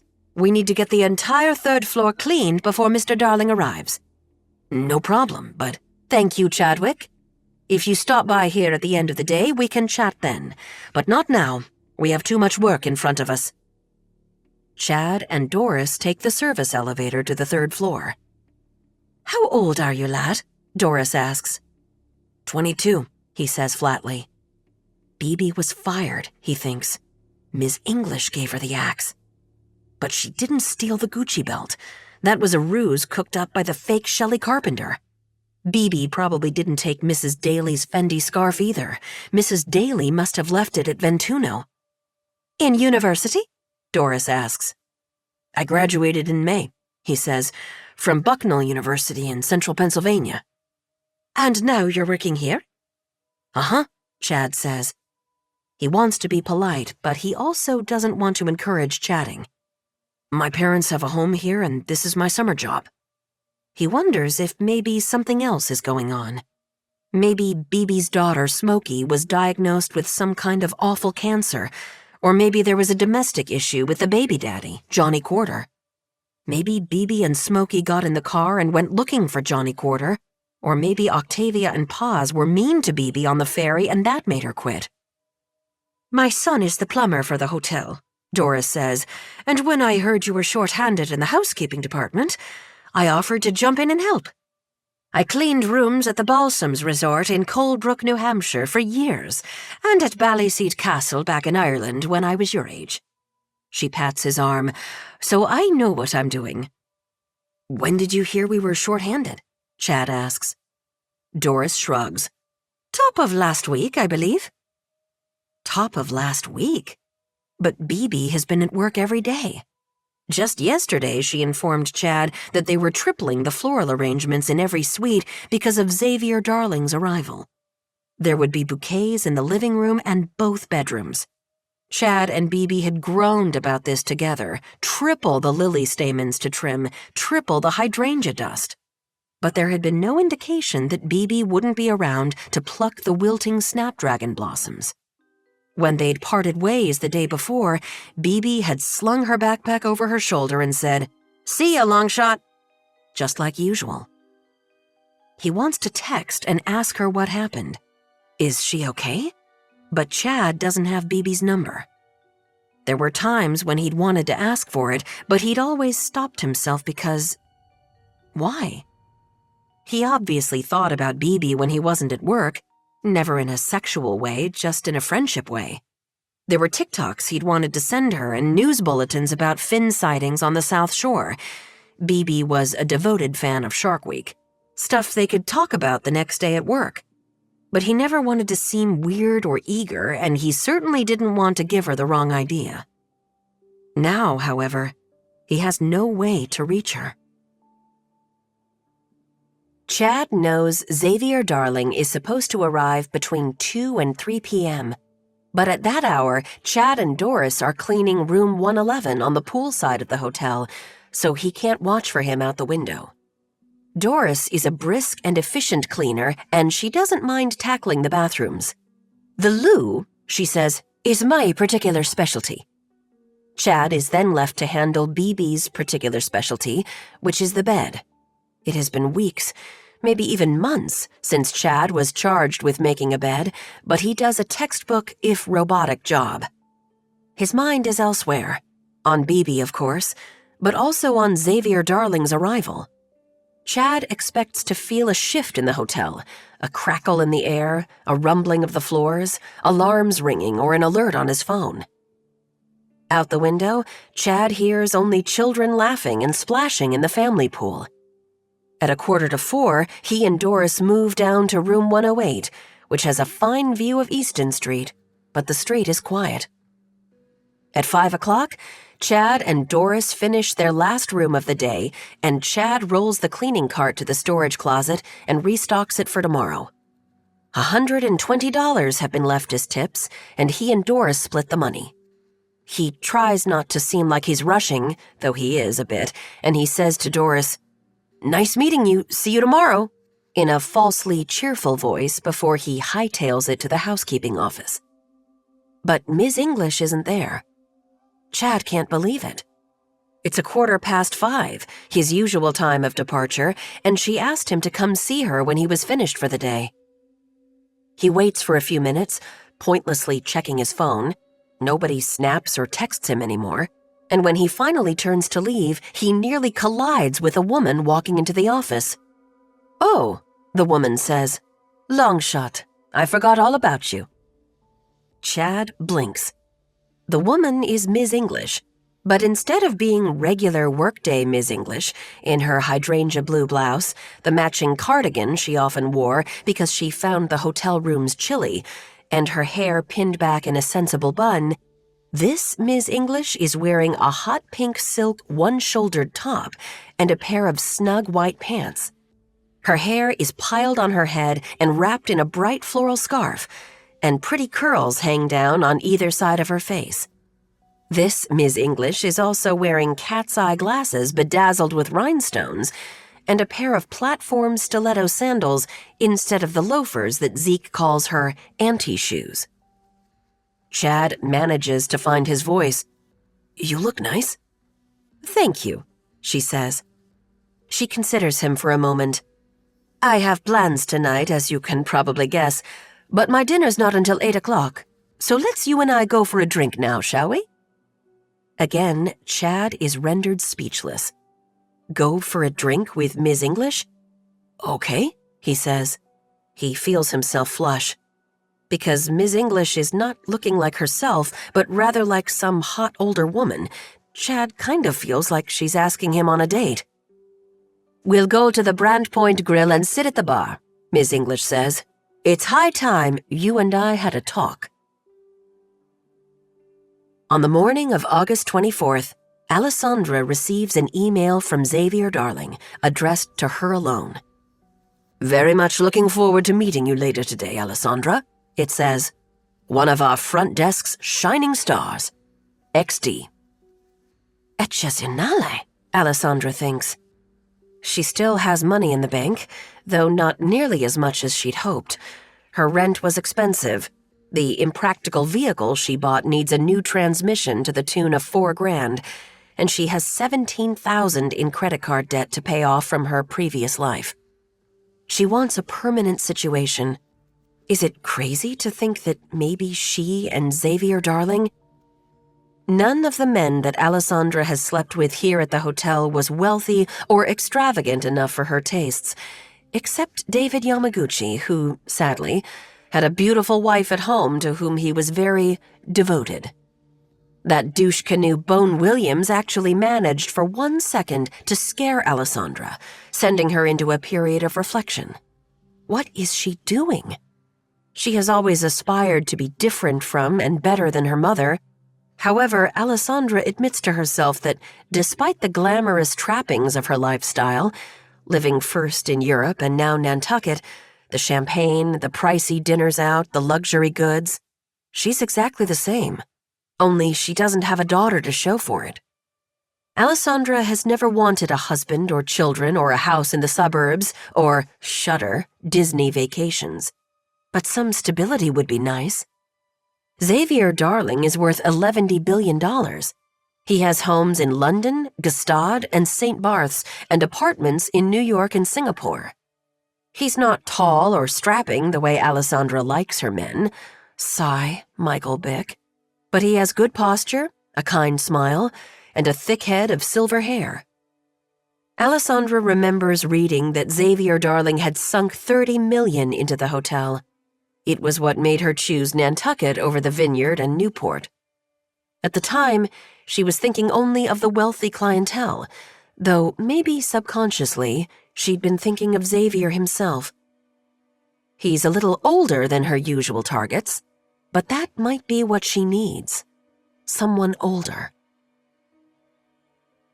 At 2:15, Lizbet comes flying out of the back office. She's wearing one of her cutest dresses, Alessandra notes with approval, a white linen Cartolina shift with a scalloped hem. But she's chosen her two-braid style, which makes her look like she's about to yodel. "Xavier just landed," Lizbet says. "He'll be here in 20 minutes. She makes zero effort to maintain any chill, but isn't that the thing that draws people to Lizbet? That she wears her heart on her sleeve? At least Edie is calm. Ever since Alessandra scared away Edie's predator, the one accomplishment this summer that Alessandra is proud of, Edie has focused her warmth and light on Alessandra. "You're such a boss. How can I ever thank you?" And Alessandra basks in it. Alessandra enjoyed nailing that jerk Grayton so much that she has even considered training to work on some kind of special victims unit. But of course, she would never pass the background check. Lizbet poses in the entrance of the hotel like the hostess in a game show, Zeke and Raoul flanking her. Louis is playing chess in the lobby with the teenage girl staying in room 210. This girl has just finished watching The Queen's Gambit on Netflix and swears she can beat Louis, though she's lost 3 games in a row quite speedily. There's a fresh pot of coffee brewing, and Sheryl Crow is singing that all she wants to do is have a little fun before she dies. Lizbet whips around and squeals, "He's here!" Alessandra feels her heart hop a little. She glances at Edie, who is on the phone with the R.J. Miller salon, trying to secure a pedicure appointment for Mrs. Baskin in room 304. Alessandra taps Edie's back and tells her Xavier's here, and Edie whispers, "I'm on hold. I can't hang up. She wants this for the morning." Alessandra thinks that Edie is far more professional than she is. She would have hung up immediately. Alessandra is jealous that Edie has something to occupy her. Alessandra just smiles at the door, then checks her computer for no reason. Xavier doesn't have a reservation like other guests, and Lizbet made his key cards hours ago. Then Alessandra hears voices, Zeke's and Lizbet's. They both sound like stage actors. And an instant later, the man himself steps into the lobby. Well, Alessandra thinks. He's taller than Alessandra expected, good, and he exudes a confidence that comes naturally for the very wealthy. He's wearing a cream-colored suit and a coral pink shirt open at the collar, a belt with a brushed silver buckle, nothing flashy, also good, and leather driving moccasins with woven uppers that Alessandra immediately identifies as Fratelli Rossetti. Xavier Darling's look is plucked straight from Capri. Alessandra experiences a pang for the summers of her recent past. She misses the turquoise water, diving off the bow of Giacomo's yacht in Capri, long lunches of grilled langoustines and crusty bread with fresh-pressed olive oil and salty, craggy chunks of Parmigiano. Xavier is deeply tanned, so she supposes his has been a summer well spent at the helm of his ship or in a private cabana on the beach at Il Riccio. "This is nothing short of magnificent, Elizabeth," he says, raising his arms to the antique beams, taking in the whaling boat chandelier, the James Ogilvy photograph, the beachy elegance of the lobby. What an appealing space. Beatrice from the service kitchen appears with a deep red cocktail. It's the Heartbreaker. Alessandra has heard all about it, and a tiny basket of gougères from the Blue Bar bakery box. The gougères are golden and fragrant, fresh from the oven, but no doubt cooled to the perfect temperature so that Xavier doesn't burn his tongue. When Alessandra and Xavier are together, her life will be blessed with exquisite welcomes like this. Xavier accepts the cocktail and raises his glass to the front desk. "Here's to you," he says, and he drinks. Lizbet leads him over to meet Edie, who has just hung up the phone. She steps out from behind the desk, faces Xavier, and curtsies. Alessandra wants to cringe, but Xavier throws his head back and laughs. He and Edie shake hands, and while Lizbet brags to Xavier, Edie was a Statler Fellow at Cornell, Alessandra steps out from behind the desk and waits a respectful distance behind Edie until it's her turn to be introduced. Xavier takes a deeper interest in Edie once she mentions that she grew up on the island, and Edie draws Zeke into the conversation because Zeke was raised on Nantucket as well. Then Lizbet tells Xavier that Zeke is an accomplished surfer and also the nephew of Magda English, head of housekeeping, and that gets Xavier's attention. He's known Magda for over 30 years, he says. Alessandra is starting to feel awkward, like a literal lady-in-waiting. However, Raoul is in a mirrored position to Alessandra behind Xavier, and his expression radiates good-natured interest in this conversation that has nothing to do with him. Alessandra takes a sustaining breath and reminds herself that she will stand on deck for as long as it takes, and when she gets into the batter's box, she will hit a grand slam. The hotel phone rings, and although Alessandra is closest, she makes no move to answer it. She hasn't met Xavier yet. She wills Edie to hear the phone and sense that she should be the one to answer it, but Edie is still deep in conversation, and Alessandra catches a pointed look from Lizbet. She doesn't like to hear the phone ring more than twice. She goes back behind the desk to answer the phone. It's the secretary of a Mr. Iannucci, who will be checking in later that afternoon. The secretary is confirming the reservation in a pool view room for 2 nights. Yes, confirmed. Didn't Mr. Iannucci receive the email? Alessandra knows he did, but he was probably too busy to even open it. We look forward to welcoming Mr. Iannucci this afternoon, Alessandra says. Her voice may be a touch louder than it needs to be, so that Xavier will hear her superlative phone skills and realize that at least someone is working while everyone else grovels.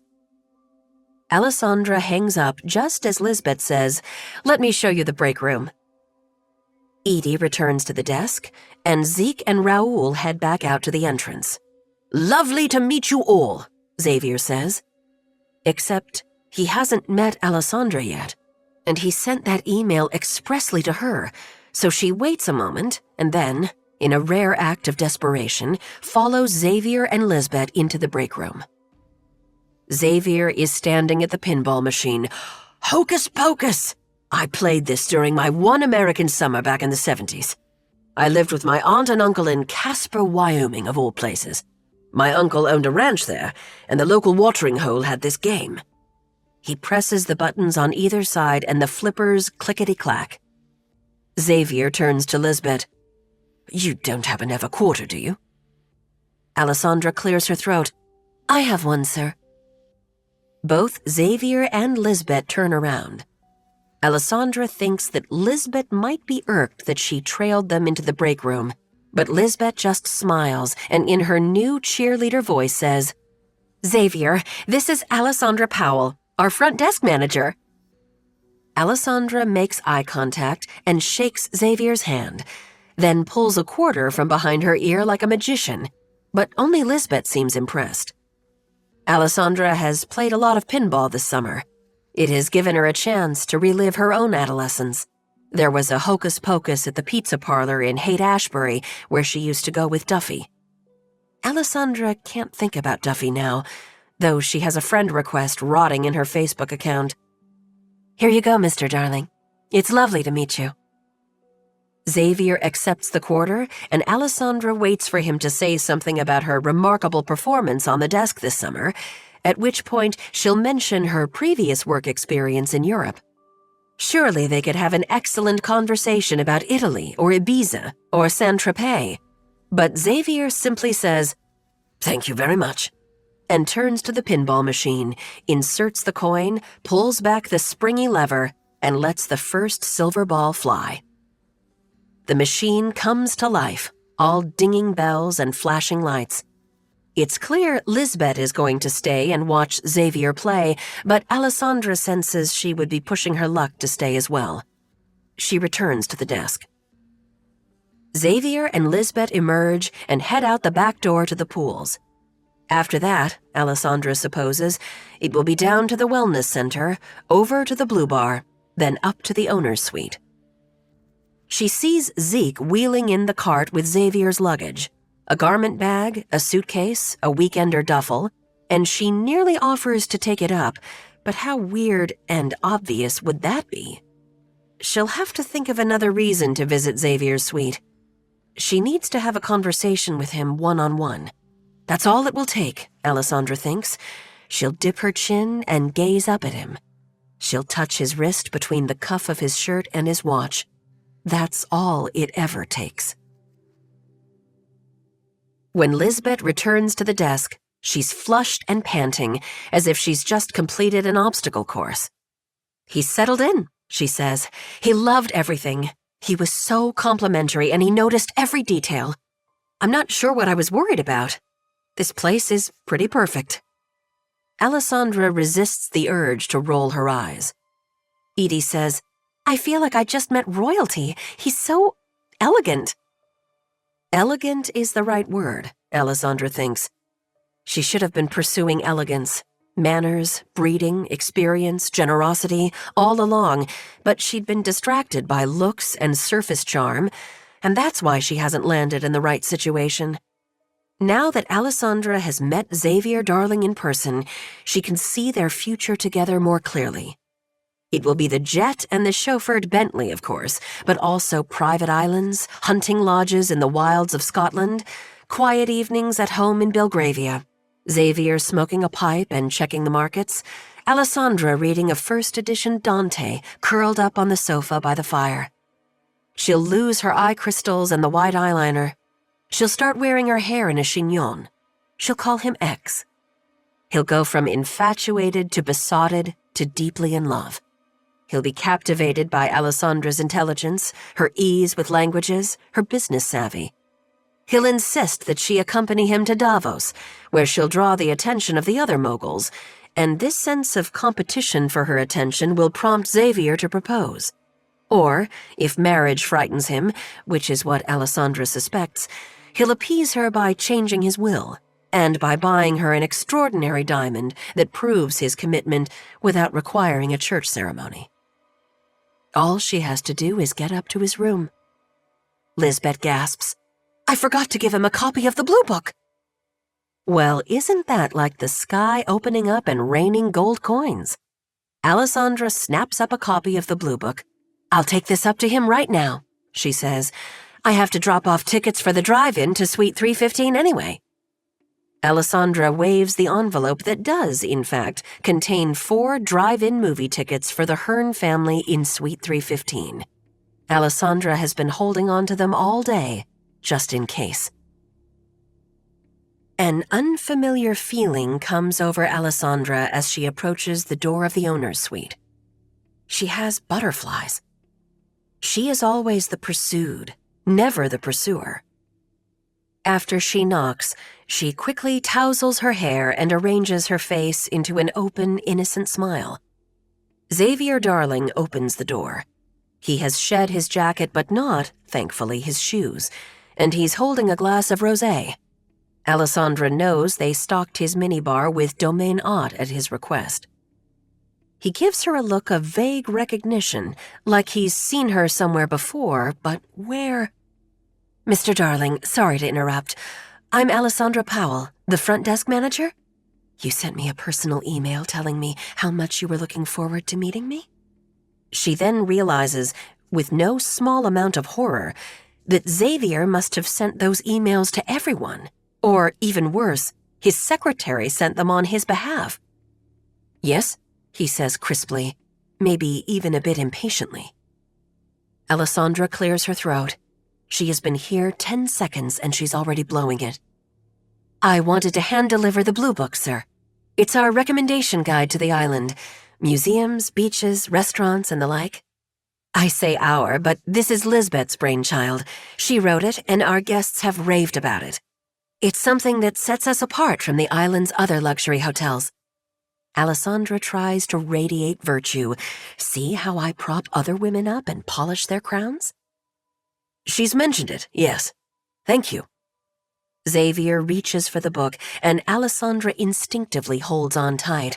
"Come to me," she thinks. "If you'd like me to set up any dinner reservations or arrange for any excursions, please let me know. I'm all yours." Ever so reluctantly, she allows him to tug the book from her. Xavier riffles through the pages. "I'll take a look when I have a moment." "I'm at your disposal if you need dinner." "I had everything booked for me weeks ago." Xavier steps back and takes hold of the door. He seems like he's about to close it in her face. "Thank you, Alexandra." That's it, she thinks. He didn't show the slightest interest. He didn't flirt, didn't wink, didn't smile. His eyes didn't linger. He wasn't intrigued, wasn't attracted. He didn't even get her name right. When Alessandra gets back to the desk, she isn't thinking straight. Edie is on the phone, so there's no immediate follow-up questioning about how it went, although Alessandra is tempted to confide in Edie because she needs a friend. But what would she say? "I've been trying to find a suitable man all summer, someone who will make my life easier." Edie will be appalled. Edie is idealistic, not only about marrying for love, but also about women making their own way in the world. What kind of dinosaur pursues a sugar daddy? "I can't meet a regular guy and lead a normal middle-class life. I'm not programmed that way. I need someone of Xavier's caliber, and there are only a certain number of straight, unattached billionaire men, Edie." Just as she is about to admit defeat, she'll be a hotel desk clerk forever. Her beauty will wash out like an old master's painting left in direct sunlight. She'll die alone with her broken dreams. She remembers that she has a ripcord. She slips into the break room and pulls out her phone. She feels a sharp stab of guilt because she's standing at the very counter where she and Edie fought back against exactly the kind of blackmail that Alessandra is about to initiate. But, sorry, she's desperate.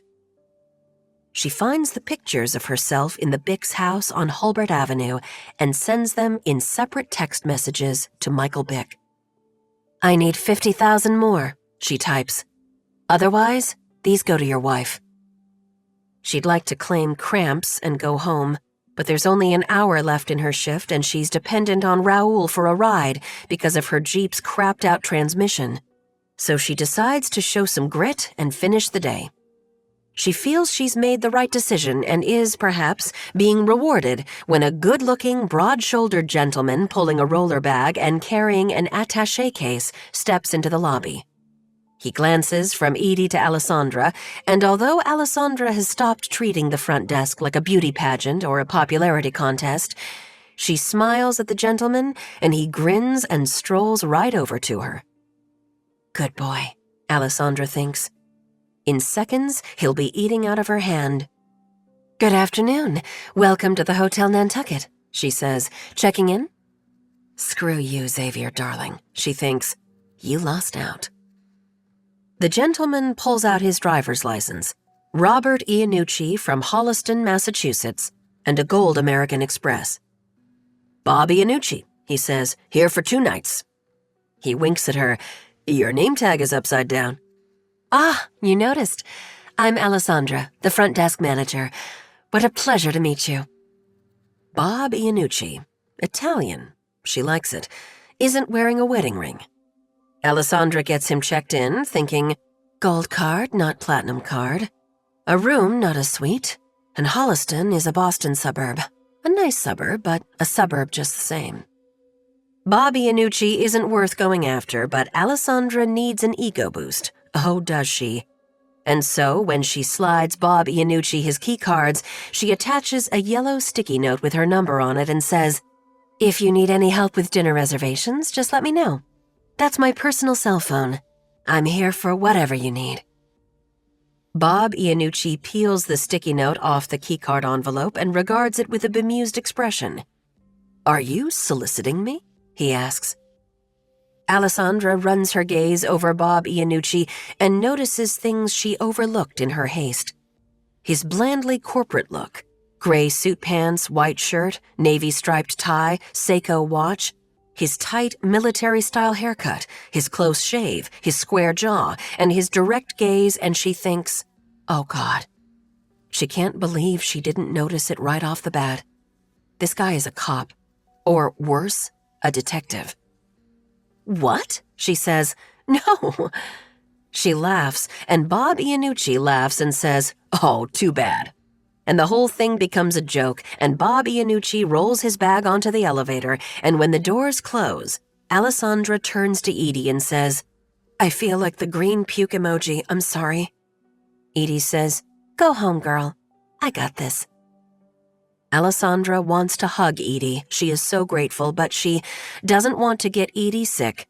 And so she just collects her bag and scoots out the doors into the bright and newly confusing world. Chapter 23. Full Send. The Brant Point Grill is the restaurant at the White Elephant Hotel and Resort, the Hotel Nantucket's rival, so it seems like an odd choice for drinks. But Ms. English picked it, and who is Chad to argue? The spacious bar has a lot of dark wood and big mirrors, and the clientele is older and more sophisticated than the places Chad frequents, or frequented in his past life. There's a jazz combo playing in the corner, piano, drums, stand-up bass. Past the bar, Chad can see the elegant dining room where enormous windows offer a vista of the flat blue sheet of Nantucket Harbor, dotted with boats. Chad has been to the restaurant before with his parents, an Easter brunch one year when Paul and Whitney thought it would be fun to visit the island in the off-season. But Chad remembers that he and Leith had been disenchanted by the whole experience. It was cold enough for them to need winter parkas on April 9th, and everything was still closed downtown, including the juice bar and their yacht club, which was how they'd ended up at the Brant Point Grill. Ms. English leads Chad to 2 seats at the long bar, ones that are in front of a mirror, which means that Chad is confronted with the reflection of himself sitting next to his now fancy boss in a bar. "What would you like, Longshot?" Ms. English asks. "Drinks are on me." "I can pay," Chad says. Ms. English laughs. She motions for the bartender, who hurries over to take their order. "The usual, neat for me, Brian." "Appleton Estate 21, Magda, you got it," Brian says with a wink. They know each other, Chad thinks. Ms. English comes here, to the rival hotel's restaurant. He supposes it's better than getting a drink at the Blue Bar, where Ms. English is still sort of at work and where everyone knows her. Another good thing about the Brant Point Grill, he realizes, is that they're anonymous, surrounded by another hotel's guests. I'll have a... Chad is hesitant to order his usual, a vodka soda, because that's the stereotypical Chad drink. At the long-ago brunch, his parents ordered Bloody Marys, which came extravagantly garnished, one with a lobster tail on a skewer and one with a cheeseburger slider. But Chad doesn't want to inflate Ms. English's bar tab with an expensive drink. A beer, he says. Whale's tail, if you have it on draft? We do, Brian says. He sidles away to make the drinks. Although Chad is dying to ask Ms. English the question that's reverberating through his mind, he knows enough to wait until their drinks have been set before them and they've raised their glasses to each other. Thank you for inviting me, Chad says. Thank you for coming, Longshot. This is way overdue. Is it? Chad thinks. There's no time to consider how long Ms. English has been wanting to invite him for drinks because the urge to know what happened to BB is overwhelming. So, what? Barbara gave her notice at the beginning of last week, Ms. English says. She was accepted at UMass Dartmouth with a scholarship and she's going to pursue a degree in criminal justice. What? Chad says. She is? Yes, how about that? She forwarded me her acceptance email. I fear because she thought I wouldn't believe her. Her first day of classes was today. BB wasn't fired. She didn't go on the lam looking for Johnny Quarter.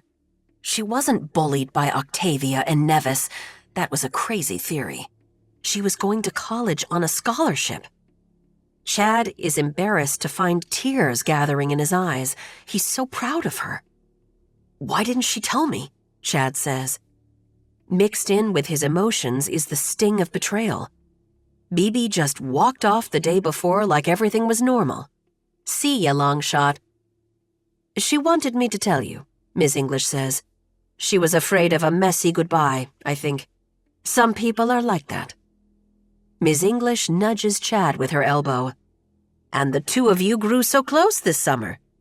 It wasn't like that, Chad says. He drinks deeply from his beer. It's the first drink he's had since May 22nd, and it gives him an instant buzz. We were friends. You are more than friends, Ms. English says.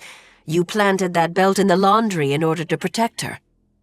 No, I didn't, Chad wants to say, but he can't lie, so he shrugs. I take it that belt belonged to your mother? Ms. English says. Has she missed it? Ha, no. The last thing Chad is worried about is Whitney missing her belt. I thought BB might have taken the belt and I didn't want her to get in trouble. All of my cleaners are extremely honest people, Ms. English says, with squeaky clean resumes. I see to that. What about me? Chad asks. He finishes his beer. He probably drank it more quickly than he should have. Without his even asking, another one arrives in its place. Did you do any background research on me? No, Ms. English says. You, I hired out of desperation. She laughs, and Chad has to smile. I had a feeling about you, but it was a gamble. That's why I call you Longshot. Yes, Chad gets it. Preppy dudes from wealthy families don't clean hotel rooms, except this summer one did, and he did it well, he thinks. Thank you for taking the chance, he says. This summer helped me. Helped you? Ms. English says. Chad stares into his beer, then takes a long swallow. Remember at my interview, I told you I messed up? Yes, Longshot, I do. I'll admit I've wondered about that statement periodically over the summer. You're such a hard worker, conscientious, respectful, prompt, responsible, and, as I noticed in regard to your relationship with Barbara, thoughtful and kind. I can't imagine you being otherwise. Oh, but I was, Chad says. I was otherwise. Ms. English pats his back lightly. You don't have to share, she says, unless you want to, in which case I will listen with rapt interest. Chad thinks it over. He has done everything right this summer, but he hasn't taken the most important step in moving on. He hasn't talked about what happened with anyone. Share, the word Ms. English used, makes him feel like she'll accept part of the burden he's been carrying around. Something happened this spring, Chad says, on May 22nd. On the morning of May 22nd, Chad woke up freshly graduated from Bucknell University with gentleman's C's, looking at a delicious, responsibility-free summer on Nantucket with his parents and his sister Leith, before he joined his father's company, the Brandywine Group, in September. Chad's parents were driving to the Deerfield Academy to pick up Leith, who had just finished her junior year. Paul and Whitney Winslow were making an overnight trip of it because they liked to include a romantic stay at the Mayflower Inn. Chad didn't like to dwell on this, obviously. They were his parents. All he cared about was having the house in Radnor to himself so he could throw a little graduation party. Before his parents left, his mother kissed his cheek and said, "Please be good, Chaddy. And remember to take Lulu out every 2 hours. She can't make it to the door by herself anymore, so you'll have to carry her." "I will," Chad said. Lulu was their 15-year-old dachshund whom Chad loved like another sibling. He would be good to the dog, but, TBH, he couldn't wait for his parents to leave. He'd invited everyone he'd ever known to the party, including a bunch of guys from Bucknell, some of whom had road-tripped for hours to get to the Winslow home. Chad wanted the event to be a step up from the parties he'd thrown in high school, so he bought steaks to throw on the grill, and a bunch of the girls he invited showed up with potato salad and guacamole. Tindley Akers, whom Chad had known since nursery school, brought pot brownies. Chad sampled one as an appetizer, and it sent him flying. After dinner, Chad started a bonfire in the fire pit while a bunch of kids splashed around in the pool. Things got wilder from there. Honestly, Chad couldn't remember all the details. He knelt for the full-send beer funnel multiple times. He did shots of Jägermeister and hoovered cocaine off the vanity in the downstairs powder room. That became a joke. "Meet me in the powder room," though Chad felt guilty when he looked at his mother's little embroidered towels and fancy soaps. Thinking about his mother made Chad remember the dog. He was supposed to take her out every 2 hours. And how long had it been? He found Lulu on her bed on the screened-in porch. Chad dutifully carried her outside, let her whiz, and then set her back on her plaid Orvis bed. She looked so old and forlorn that Chad almost wanted to tell everyone to go home while he and Lulu snuggled on the sectional in the rec room to watch Family Guy. That was their thing. Chad was certain that Lulu understood the show because it always held her rapt attention. But what was he, nuts? It was a party. His friends were here. Still, he couldn't just leave Lulu to wallow in her old dog misery, so he went in search of a rawhide or a treat, which required a trip to the basement, where Chad's attention was snagged by his parents' wine cave. They pronounced it cave, which made Chad and Leith cringe. He snatched a bottle of champagne off the rack, and upstairs, he grabbed a 10-inch chef's knife from the kitchen. In Chad's final week of school, his professor of French culture had shown the class how to saber the top off a bottle of champagne. Chad ran outside to the deck, but the party was so out of control there was no way to get anyone's attention.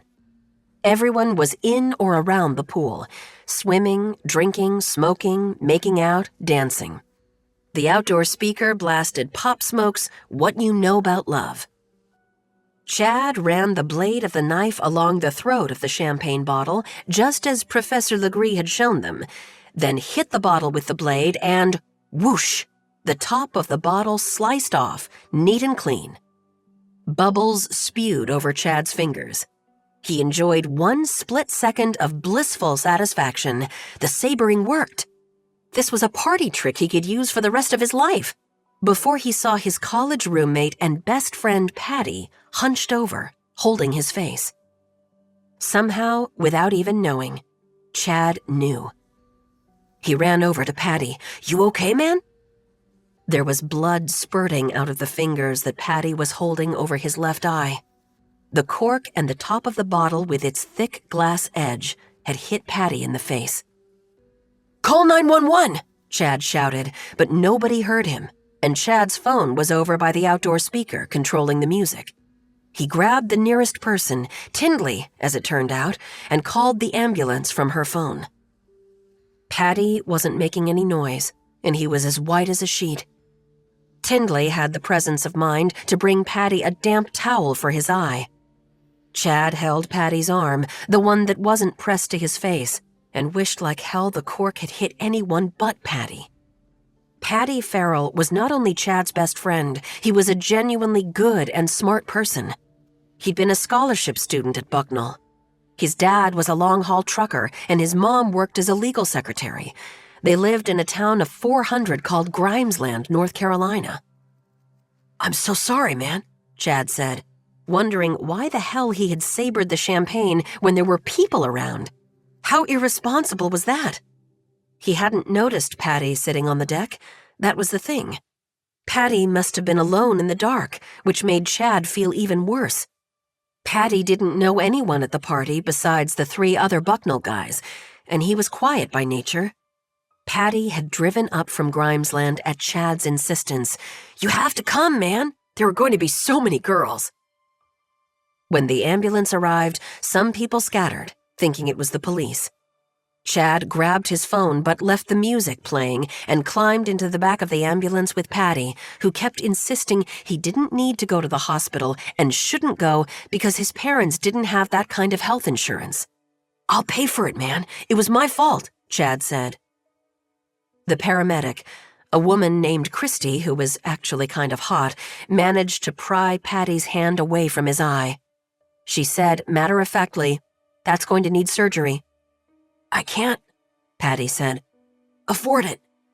"I'll pay for it," Chad said again, and he thought about how what he meant was that his parents, who at that very moment were probably gazing across a candlelit table at each other, splitting a chocolate mousse, would pay for it. They would find out about the party unless Chad got everyone out of there pronto.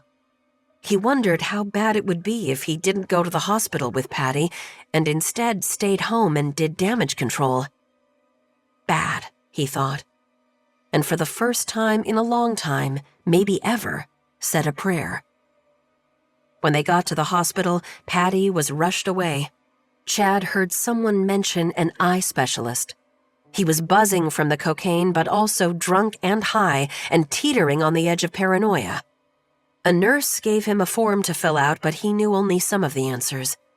He needed to call Patty's parents, or his own, but he was waiting to see what the doctors said. He was hoping it would turn out to be just stitches and a shiner. When he handed the clipboard back to the nurse, he said, "Whatever this costs, I'll pay for it. Just make sure he gets the best care." They were at Bryn Mawr Hospital, which was where Chad had been born. He hadn't had a reason to return here in 22 years, and neither had anyone else in his family. They were just that fortunate, so fortunate, that Chad almost broke down crying. But instead, he stumbled over to the water fountain and tried to suck it dry. His phone rang. It was Raj, which was not unexpected. After Patty, Raj was the next nicest guy that Chad knew. Raj was from Potomac, Maryland, and he was super smart and driven. His parents were doctors. He was probably calling to see how Patty was, but Chad couldn't talk to him yet. He didn't want to talk to anyone until he knew Patty was going to be okay. He declined the call. Raj immediately called back, and when Chad declined again, Raj texted, "Pick up, bruh, it's urgent." "I can't talk," Chad texted back, "Waiting room." Raj sent a fire emoji, which Chad ignored. Then Raj called again and Chad whispered into the phone, "What?" Raj said, "Someone set your house on fire." Chad hung up. Raj was drunk, stoned, high, and he thought he was being funny. Great. A man in blue scrubs entered the waiting room. "Chadwick Winslow?" he said. Chad raised his hand like he was in 4th grade.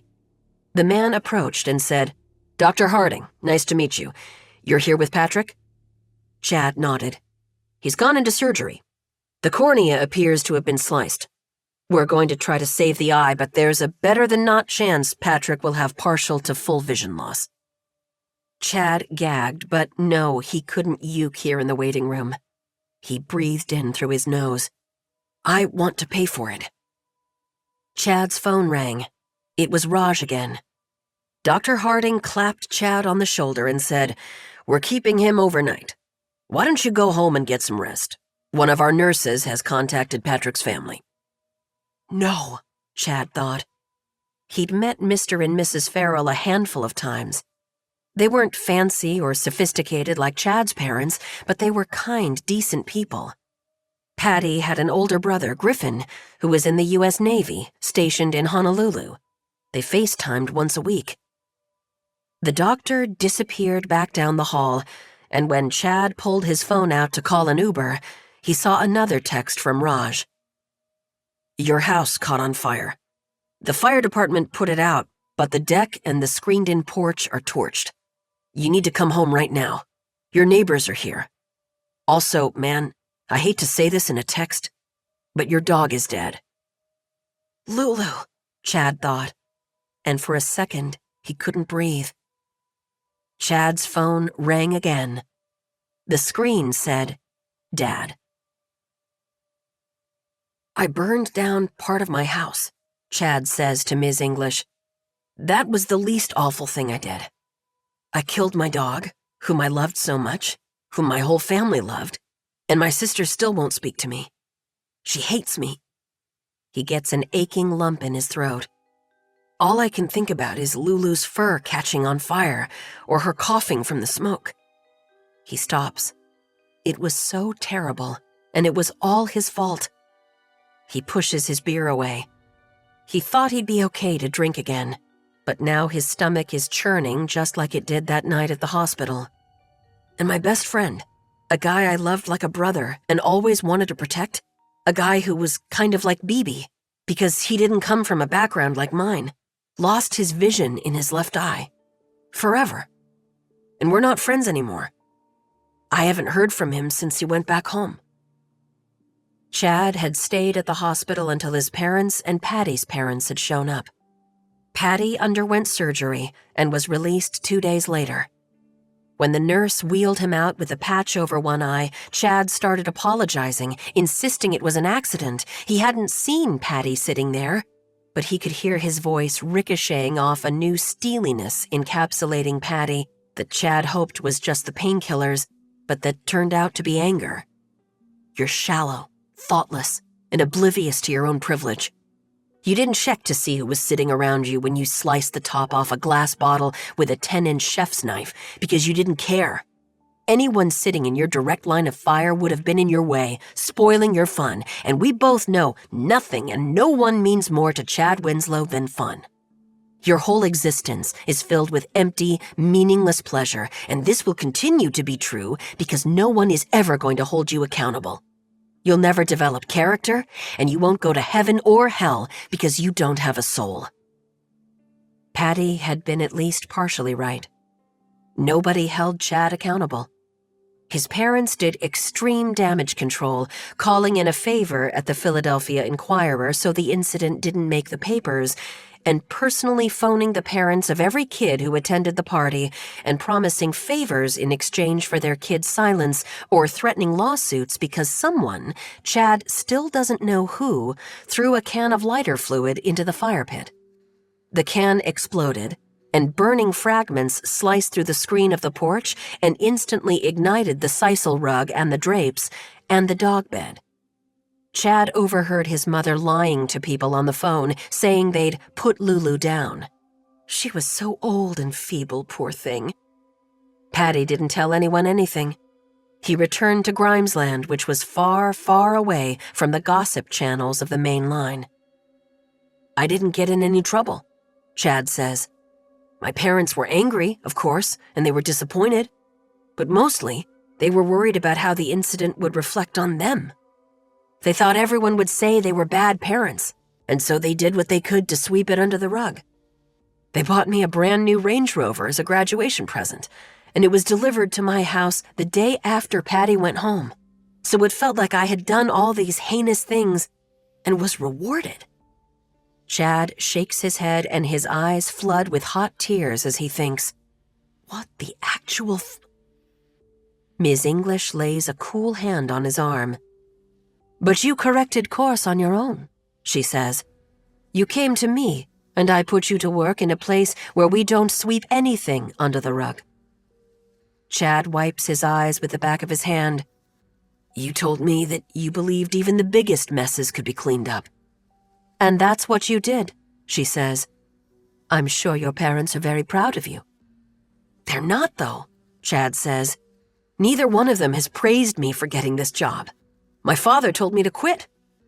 But you didn't quit, Ms. English says. Because you do have character, Longshot. I don't want to work at my father's company, Chad says. I want to stay at the hotel until it closes for the season. Ms. English tisks.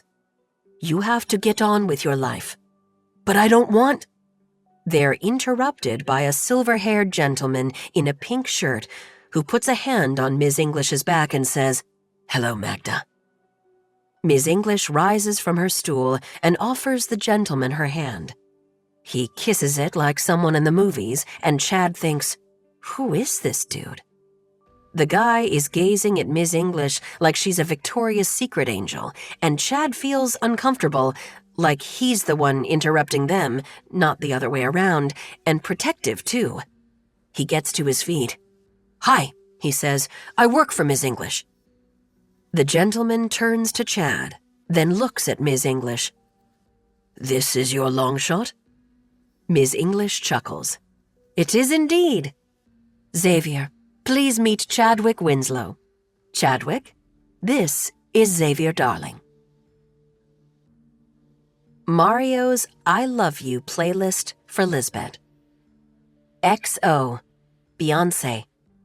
Let My Love Open the Door, Pete Townsend. Whatever It Is, Zac Brown Band.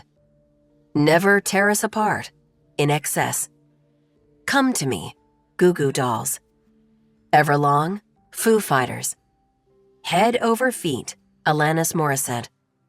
Never Let You Go, Third Eye Blind. Wonderful Tonight, Eric Clapton. Swing Life Away, Rise Against. Something, The Beatles. You're My Home, Billy Joel. I Believe, Stevie Wonder. Better Together, Luke Combs. You and Me, Lifehouse. All I Want Is You, U2. In My Feelings, Drake. Lay Me Down, Dirty Heads. Sunshine, World Party. Crazy Love, Van Morrison. Stand By My Woman, Lenny Kravitz. It's late on the night of the 24th, so late it's the 25th, and Mario slips between the sheets of Lizbet's bed and starts the ritual of unbraiding her hair. He likes the way it looks all kinked and long, so she indulges him. Lizbet isn't fully awake, but her desire stirs at the feel of his hands in her hair, his front pressed against her back. Because she's in that liminal state between waking and sleeping, her animal instincts emerge, and she loses all inhibition. Their lovemaking is a storm, and this night she hears the tapping of rain on her cottage's roof, then the tree branches swiping at her windows, then a sharp crack followed by a grumble of thunder. Lizbet's and Mario's bodies move over the bed in a darkness that's briefly illuminated by flashes of lightning. It's cinematic, she thinks. How beautiful they are in those split seconds when their bodies are silvered by the electrical charge in the air. Afterward, they lie flat on the bottom sheet, the duvet kicked to the floor, and Lizbet wonders if she's ever been this happy. She has focused all of her energy not on fighting the old, but on building the new, just as the sign at the end of her bed has been urging her to do for nearly an entire calendar year.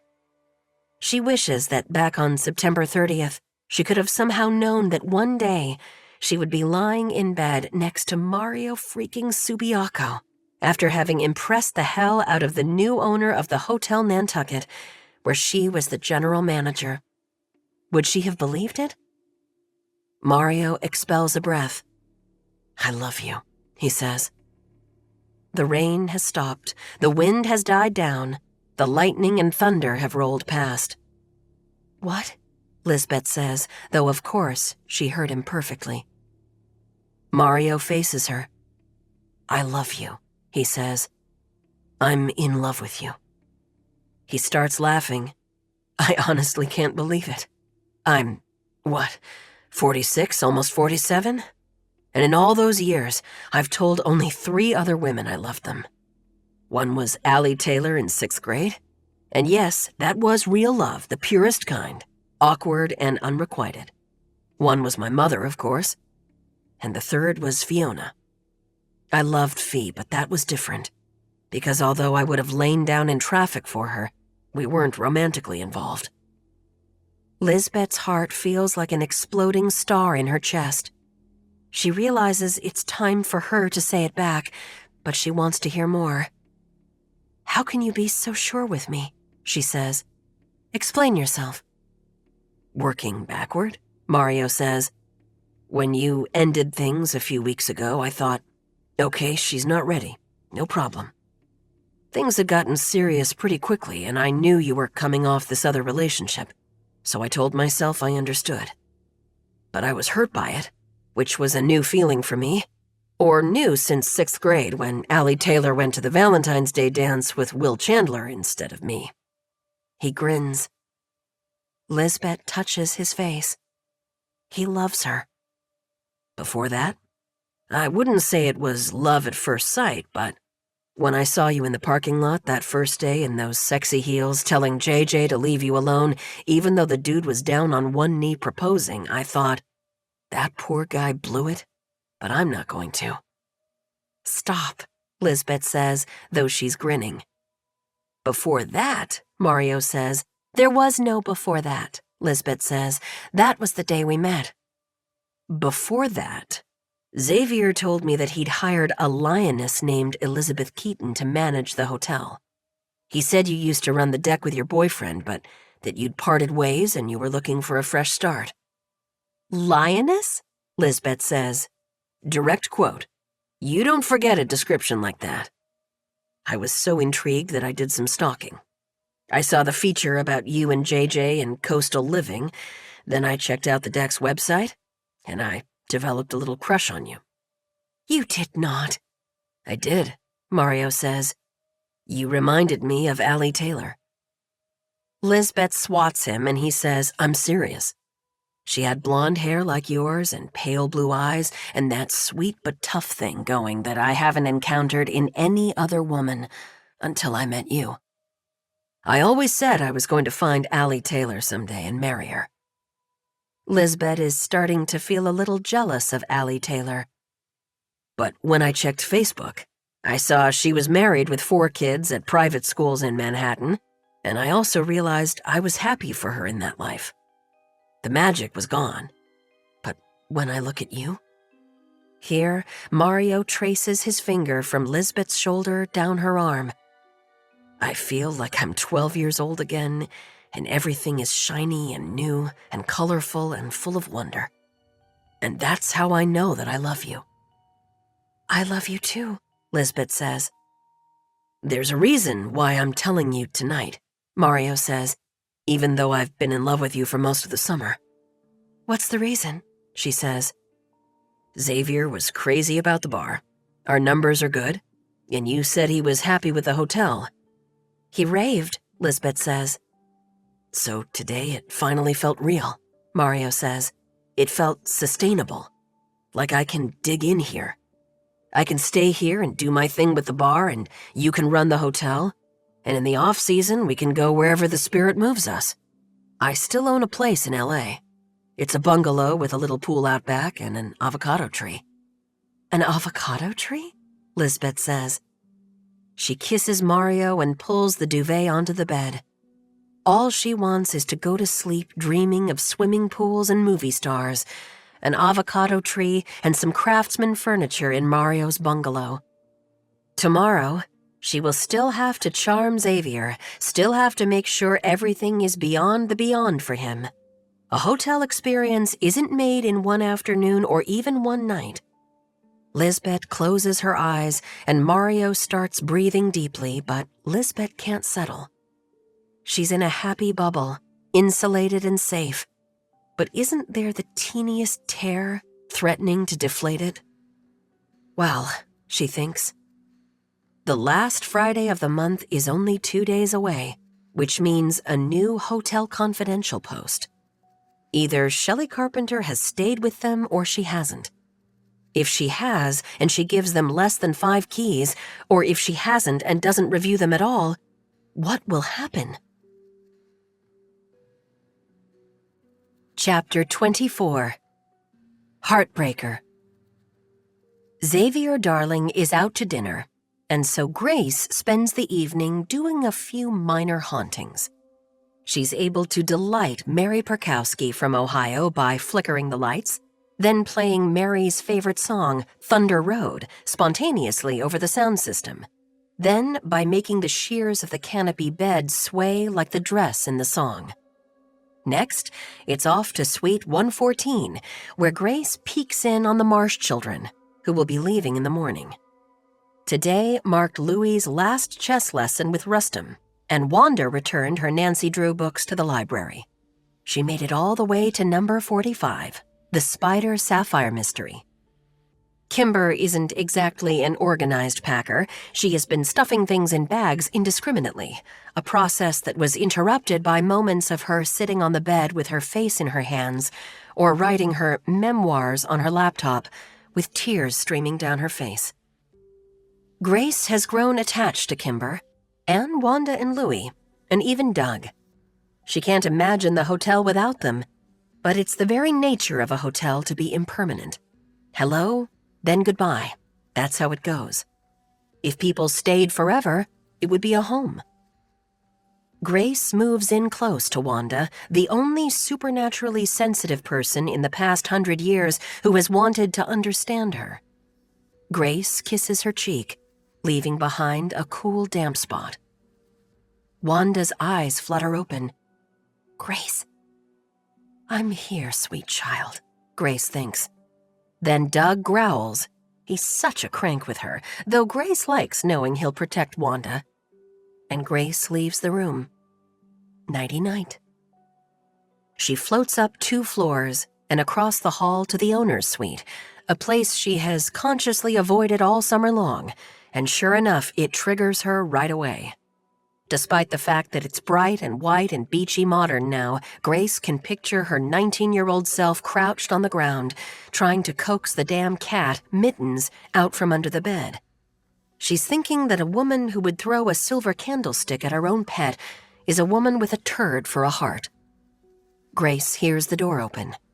In her mind, it's Jackson Benedict, come to sweet-talk Grace, kiss her and press her hand to his crotch. And she will, in that instant, know she's ruined. But she will not yet know that she's doomed. It's not Jackson Benedict who steps into the suite. Obviously not. Jack has been dead for decades, but Xavier Darling with none other than Magda English. Well, Grace thinks, this is something of a reprise, the owner of the hotel with the housekeeping staff. Except Magda isn't merely housekeeping staff. She is, in modern parlance, a girl boss. No one pushes Magda around or tells her what to do, not even a man with $11 billion like Xavier Darling. Xavier turns on the lights in the living area. They're on dimmers and cast a romantic honeyed glow. He raises the room-darkening shades on the picture window so they can see over Easton Street to Nantucket Harbor and the ruby beacon of Brant Point Light. Champagne? Xavier says. There's a bottle of Paul Roget relaxing in an ice bath on the burled walnut coffee table, and Magda says, "You know I never turn down champagne, Xavier." Xavier opens the bottle with a flourish. He pours 2 flutes. Then he and Magda settle on the sofa together and raise their glasses. "To the hotel," Magda says. They drink. "I bought it for you, you know," Xavier says. This makes Magda hoot with laughter. "I'm serious," Xavier says. "When you worked on my ships, I knew where to find you." "You were always so subtle about it," Magda says, "landing your helicopter on the bow or hot-dogging in your cigarette boat. I'll never forget you pulling up to the docks in that devil when I went ashore in Ischia." She caresses his face. "You used to be so dashing." Xavier sighs. "I'm still pretty dashing, no? As soon as you told me you were retiring and moving to Nantucket, I did some research and found the hotel. I wanted to make it grand for you." He sips his champagne. "Another woman might be flattered." "Another woman might think you were trying to control her." "No one can control you," Xavier says. "Of all the women I've known in my life, you are the one who has haunted me." Ha ha ha, Grace thinks. Now there's a choice of words. "You're so independent, so elusive." Magda puts a finger to Xavier's lips. He takes her hand and pulls her in for a kiss. The flutes of champagne are set down. Magda and Xavier move for each other in such haste that Xavier's knee jostles the table, his flute topples, and champagne spills across the burled surface of the table and drips down onto the Persian rug. But neither Xavier nor Magda, with her eagle eye for cleanliness, seems to notice. Downstairs at the front desk, the phone rings, but Richie isn't at his post. No, he's in Lizbet's office on his cell phone. Again? Grace thinks. This must be a response to Kimber and the children leaving. She feels both sad and disappointed. Richie's actions were so wholesome while he was enthralled to the romance. These calls had completely stopped. Richie doesn't answer the hotel phone the first time it rings, nor does he answer it when the same people call back. Richie can see from checking the phone on Lizbet's desk that it's the Sparacinos in Suite 316. When the Sparacinos call back a third time, Richie abruptly finishes the call on his cell phone and picks up. "Good evening, front desk," he says as smoothly as a late-night DJ. Mrs. Sparacino huffs. "There's a couple making quite a lot of noise in Suite 317. My husband has tried knocking on the wall, but they don't seem to get the hint. Would you call them, please? Ask them to be a little quieter." Richie assures Mrs. Sparacino that he will. But then it dawns on him that the guest in Suite 317 is Xavier Darling. Grace waits what she hopes is a sufficient amount of time for the passion to play out before returning to Suite 317. Thankfully, Magda and Xavier are now tucked neatly under the covers, snuggled in among the pillows, enjoying their afterglow. "I realize you love your work here," Xavier says. "I certainly do," Magda says. "I loved it on the ships, and I enjoy it even more here on land." "But Magda, you have so much money. You've seen the latest statements. We're well past the 20 million mark." He tickles her under the covers, and she giggles like a girl before swatting him away. "You've come a long way from the night we met." "I won nearly $250,000 that night," Magda says. "I put down my own hard-earned money. I placed the bets. I rolled the dice." "But you invested it with my people." "Yes, you helped me build the fortune. It's possible that I've never really felt entitled to the money for that reason, although don't get me wrong, it's nice knowing it's there." "I'd like to see you enjoy it," Xavier says. Magda sits up straighter and checks her hair. Strands have fallen out of her bun, and she tucks them back in. "We're a lot alike. You have $11 billion, and you won't stop working until you're dead." "I'll retire immediately if you agree to marry me," Xavier says. Magda squawks. "What kind of foolish thing is that to say?" "I've been in love with you since the second I met you on that ship. I know you want to be close to Zeke and William, but it's been nearly a year. I'm sure they only want you to be happy." Marry me, Magda. Come to London. Grace thinks. She's swirling around the room like a funnel cloud. Xavier loves Magda. He's proposing. And unlike Jack, who promised Grace every time he visited the storage closet that he would divorce Dahlia and marry her, Xavier means it. He probably already has a ring picked out. Xavier reaches over to his nightstand, opens the little curved drawer, and produces a box from Harry Winston. He sits up in bed, the covers still, thankfully, smooth across his lap, and presents the box to Magda. "What have you done, Xavier?" she says. I went all in, Xavier says. Open it. Magda opens the box to reveal a movie star engagement ring. It's a light pink oval diamond. Grace doesn't know carats from carats, but it's big, in a setting of pavé diamonds and rose gold. "Well," Magda says. Try it on. Magda snaps the box closed. "Oh, Xavier, I can't try it on. I'm not going to marry you. I think you're a wonderful man, and I'm very grateful for all you've done for me." She stares up at the exact spot Grace is hovering. Grace holds her gaze, even though she knows that all Magda sees is the Nantucket night sky painted on the ceiling. "I consider you a dear friend. You make me laugh. I enjoy your company and a little roll in the hay because at my age, I'm happy I can still roll. But I don't love you. I do love this hotel and this job and being able to keep an eye on Zeke and William. I've been looking at some real estate on Eel Point Road, houses with ocean views and a pool and gardens. I haven't found the right one yet, but my plan, Xavier, is to stay here. I'm happy here." You're turning me down? Xavier says.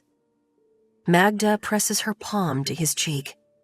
"Yes," she says. "I'm turning you down, sweet man. I'm sorry." Grace leaves the suite and spirits back up to the 4th floor storage closet. If only she'd had the courage and self-assurance to say those words 100 years earlier. "I'm turning you down, Mr. Benedict. I'm sorry." She would have gone on to live a full life. But those words hadn't been available to Grace in 1922. She feels proud now, not only of Magda, but of womankind. There's been progress made this century. Grace chuckles. She suspects Wanda will be turning down men left and right.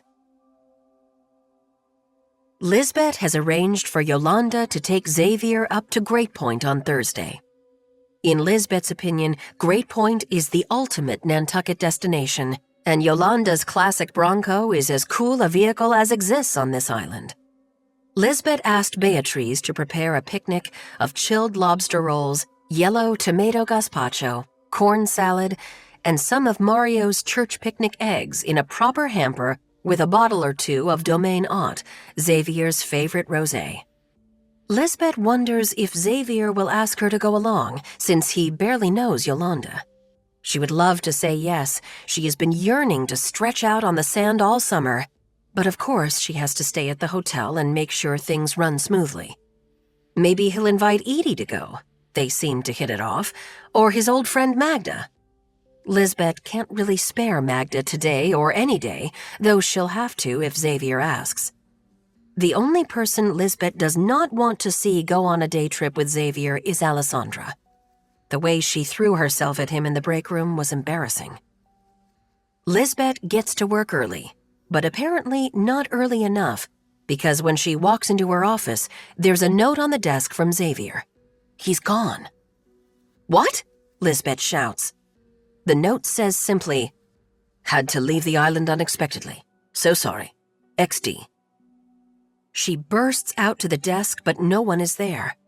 It's 7 o'clock. Richie is spending his last morning with Kimber and the kids before they leave on the ferry. Edie and Alessandra won't arrive for another 15 minutes, and neither will Adam and Zeke.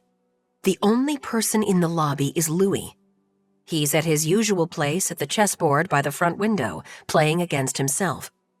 Even at this early hour, he's dressed in his little polo shirt with his blonde hair combed and parted. Lizbet approaches. Louis has been in the lobby every day since June 6th, an 81-day streak, and Lizbet hasn't found the time to play him in chess even once. She feels bad about this, but she can't dwell on it now. "Louis," she says, "did you see an older gentleman with silver hair here in the lobby earlier?" Louis blinks behind the thick lenses of his glasses. "You mean Mr. Darling?" "Yes," Lizbet says. "You saw him?" Louis moves a pawn. "I beat him in 16 moves," he shrugs. "He wasn't bad." "You played chess with him? This morning?" "A while ago," Louis says. "Then his driver came in and Mr. Darling asked the driver to take our picture because he said I'm going to be famous someday. Then he left." He left. Lizbet calls Xavier from her office. "Xavier," she says, "is everything okay?" She's afraid something went wrong and Xavier is too much of a gentleman to tell her. Was the bed uncomfortable? Did he get frustrated with the automatic shades? Was he visited by the ghost? Lizbet and Xavier have never discussed the ghost. She was too embarrassed to address it, though certainly he saw references to the ghost on their Travel Tattler reviews. "Everything's fine." Xavier's voice sounds staticky and far away. She's on the speakerphone in his car, or maybe he's already in the air. "I have to fly home to tend to a business matter. I'm afraid it couldn't be helped, though God knows I tried." A business matter? Doesn't he have people for this? He's been on Nantucket for less than 24 hours. "I'm so sorry to hear that, Xavier." If he hasn't actually boarded his plane, Lizbet might be able to lure him back. "I had a beach trip planned for you, a journey up to Great Point. We prepared a picnic." "Sorry to miss it," Xavier says. "I'd like to say I'll do it next time, but I'm not sure there will be a next time." Lizbet nearly drops the phone. What does he mean he's not sure there'll be a next time? Did something go wrong? Did something happen? She wonders if maybe Richie rubbed him the wrong way. Impossible. Richie is an ace. Or if maybe he found out about Doug the dog. Wouldn't he have said something? "It's nothing to do with you or the hotel. Don't worry." Xavier clears his throat. "You've done an outstanding job with everything. I'm proud of you, Lizbet." Lizbet is struck dumb. He got her name right. She would count this as a victory, but something in his tone sounds so final. By the time she opens her mouth to speak, to say, "Thank you for giving me the opportunity. I look forward to next year when we actually know what we're doing. Most of our staff is returning," she hears a beeping noise. Xavier has hung up.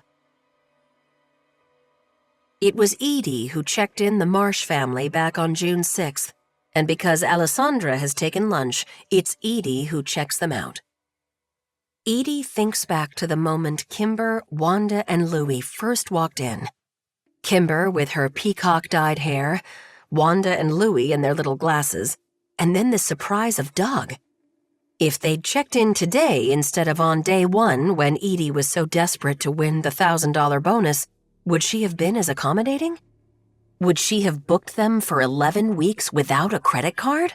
Would she have upgraded them to a suite and allowed a dog? It's a moot point now. Edie can say, and the whole staff would agree, that they're happy to have had the Marsh family among them for the summer. The hotel will feel incomplete with them gone. She presents Kimber with the final bill. "Your last night's stay is on us, and last night's room service as well. We're really going to miss you." Kimber waves a hand in front of her face. "Stop. You'll make me cry." "I want to thank you," Edie says, "for mentioning me in the Travel Tattler review." "What are you talking about?" Kimber says. "I didn't write a Travel Tattler review." "You didn't?" Edie says. "I thought for sure." Kimber glances over at Wanda, and Edie gasps, "Did Wanda write it?" Kimber grins. "No, it was me. You're one of a kind, Edie Robbins." Richie comes down the hall with the luggage trolley. "Zeke is taking Doug out the side entrance." He looks at Edie. "And my stuff is packed up as well." "Great," Edie says. "My mom says you can move in anytime." One of the other things that's changing with the Marsh's departure is that Richie is coming to live with Edie and Love until the hotel closes for the season.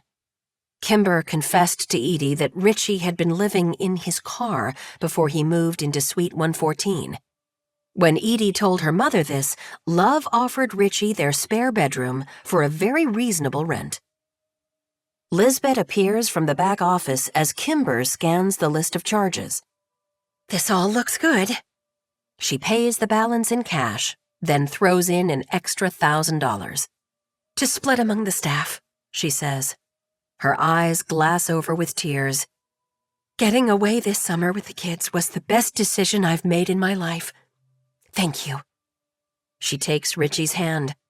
If we end up getting married, you're all invited. Come back and see us again, Lizbet says. She gives Kimber a hug and then, as they planned, Edie brings out 2 gifts from the back. Nancy Drew Mysteries number 46 through 48 for Wanda and the lobby chess set for Louie. Edie gives each of the children a tight squeeze. Louie squirms and Wanda starts to weep, saying, I don't want to leave. What about Grace? She'll be lonely without me. Kimber ushers Wanda to the door. Let's go take a picture of Adam and Zeke, honey. She gives Lizbet and Edie a weary smile. It's going to be a long ride home. Be safe, Edie says. She waves as the Marsh family steps out of the lobby into the sun, then turns to Lizbet. This is the worst part of the job. By far, Lizbet says, running a finger under each eye. You know, I wanted to kill you when you told me you'd rented them a room without a functioning credit card. And then that you'd upgraded them to a suite for 11 weeks. And then that they had a pit bull. But that was the right call in the end for so many reasons. Because Wanda wrote an article about the ghost, Edie says, which increased occupancy. More than doubled it. And Louie entertained people with his chess, Edie says. So many people mentioned it in their Travel Tatler reviews. And Richie was happy and had a place to stay, Lizbet says. If he hadn't met Kimber, he might have quit, and I would have been stuck. He's such a team player. I haven't had to worry about billing. He's taken care of all the financials so that I could focus on the guests and the staff. It all worked out the way it was supposed to, Edie says. But you couldn't have predicted any of those circumstances. You made a decision based on your understanding of what hospitality means, saying yes rather than no. Lizbet leans in. Next year, I want you to be our front desk manager. Edie perks up. You do? She says. What about Alessandra? Lizbet shakes her head. I doubt she'll come back next year. But if she does, she'll just have to deal. The hotel feels empty in the aftermath of the Marsh's departure, and Edie has to remind herself that they still have a full hotel. She calls Magda to let her know that Suite 114 has checked out and is ready for a deep clean. Fortunately, they built in a buffer night. No one will check into that room until Saturday. Just then, Mr. Iannucci from room 307 steps in from the family pool in just his bathing suit with a hydrangea blue towel draped over his shoulders like a cape. He lifts his sunglasses to the top of his head. I hate to bother you, he says. Edie would beg to differ on this point. Mr. Iannucci seems to relish being high maintenance. Edie was the one who made the reservation with his secretary right after the ghost story broke. The secretary begged for a 2-night stay when Lizbet had instituted a 3-night minimum due to high demand. Fine, Edie granted a 2-night stay. Yesterday, he asked for a reservation at the bar at American Seasons less than an hour before he wanted to dine. Who does that? But Edie handled it.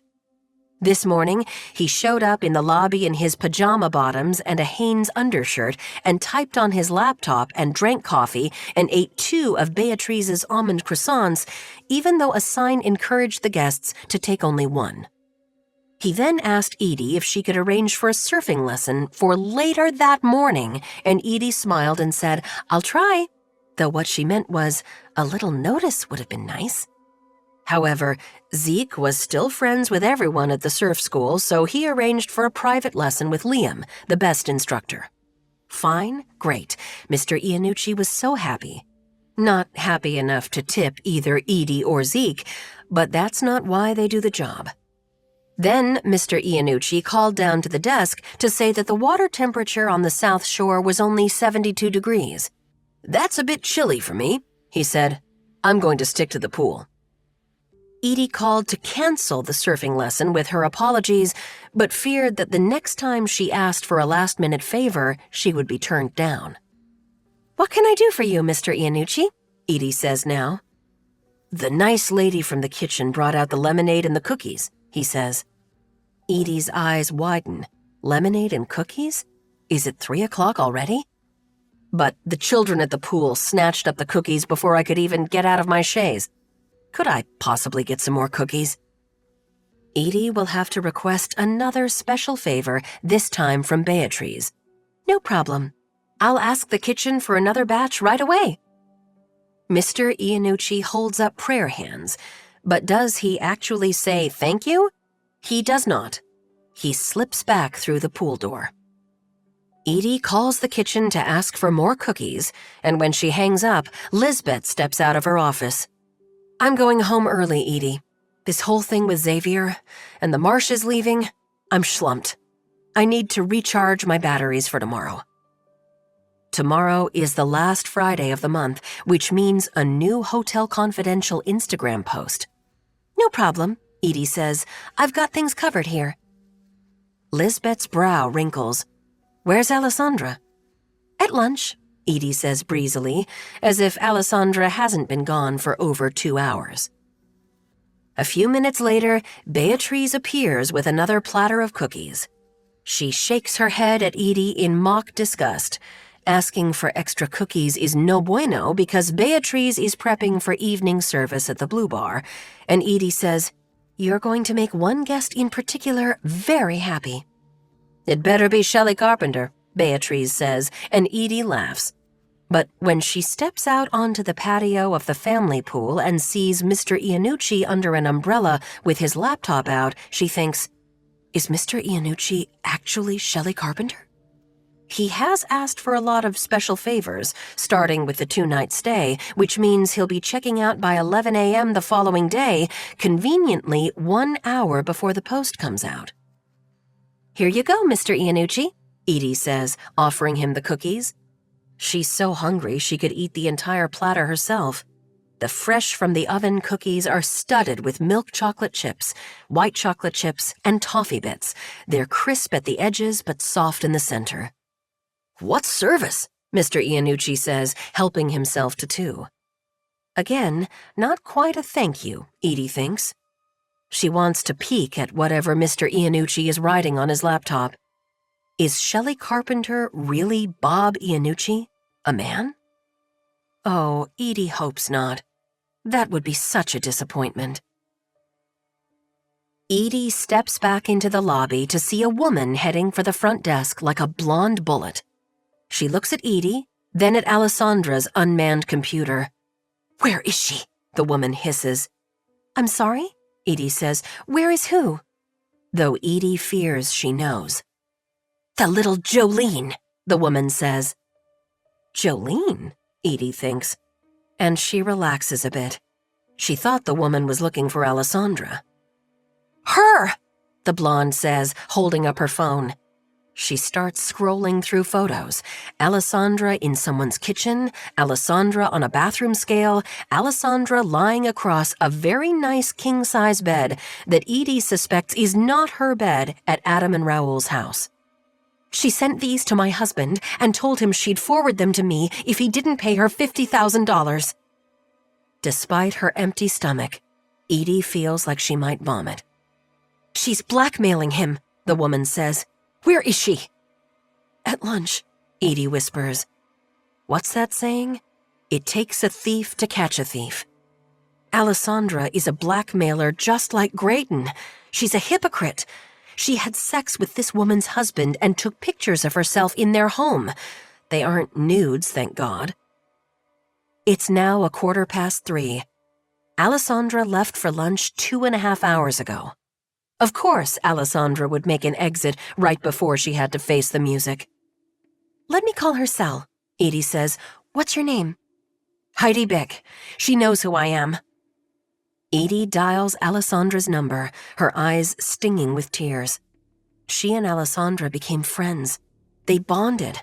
Not only because Alessandra stood up to Graydon and got Edie's money back, but also because Alessandra is smart and funny, and she's the only person who understands the ins and outs of Edie's days. Graydon told Edie she gave people too much credit, and that's something Edie now cherishes about herself. But she was wrong this time. So wrong. The call goes to voicemail. Edie looks at Heidi Bick in frustration. She's not answering. She slept with my husband, Heidi says. She lived in my house. Edie closes her eyes. She thinks about how, in nature, insects and reptiles that are brightly colored or flagrantly marked are the most venomous. Alessandra had all the signs, the attention-grabbing hair, the eye crystals, the upside-down name tag. She lured in vulnerable people, trapped them, exploited them. And then, Heidi says, the tour de force. She robbed my neighbor Lyric and planted her things in my house so I would think Michael was having an affair with Lyric. Good God, Edie thinks. Heidi narrows her eyes. It was so damn clever that if I weren't appalled, I might be impressed. She reels back. But I'm appalled. She's a despicable human being. Heidi holds up the phone. This is blackmail.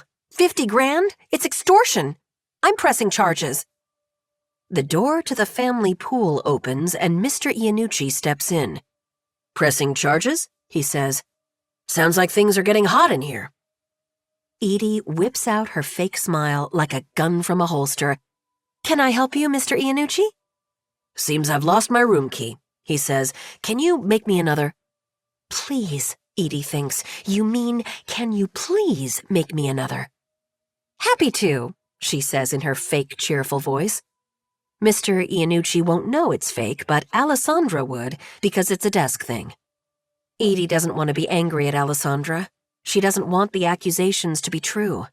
She burgled the neighbor's house and planted the neighbor's belongings. Edie turns to the back counter to make Mr. Iannucci a new key for room 307 and sees a manila envelope with Edie scrawled across the front in Alessandra's handwriting. Suddenly, Edie feels like she's living in a Nancy Drew mystery. Where did this come from? It's obviously been there since Alessandra went to lunch, and Edie hasn't noticed it, though Alessandra knew Edie would notice it eventually. Does this mean Alessandra isn't coming back from lunch at all? Edie is crushed by the thought. She wonders how she can feel so angry and simultaneously so dejected. Edie hands Mr. Iannucci his key card, and only once he has slapped off in his flip-flops, again without a thank you, does Edie turn back to Heidi Bick. Alessandra is gone for the day. You're covering for her. I'm not covering for her, believe me, Edie says. I think what she did is appalling, ghastly. She tries to come up with some other strong SAT words. Odious. I'll make sure she contacts you to apologize. I don't want her to contact me, Heidi says. I didn't come here for a big dramatic Real Housewives moment. I sent her a text saying I knew what she'd done and that I was calling the police.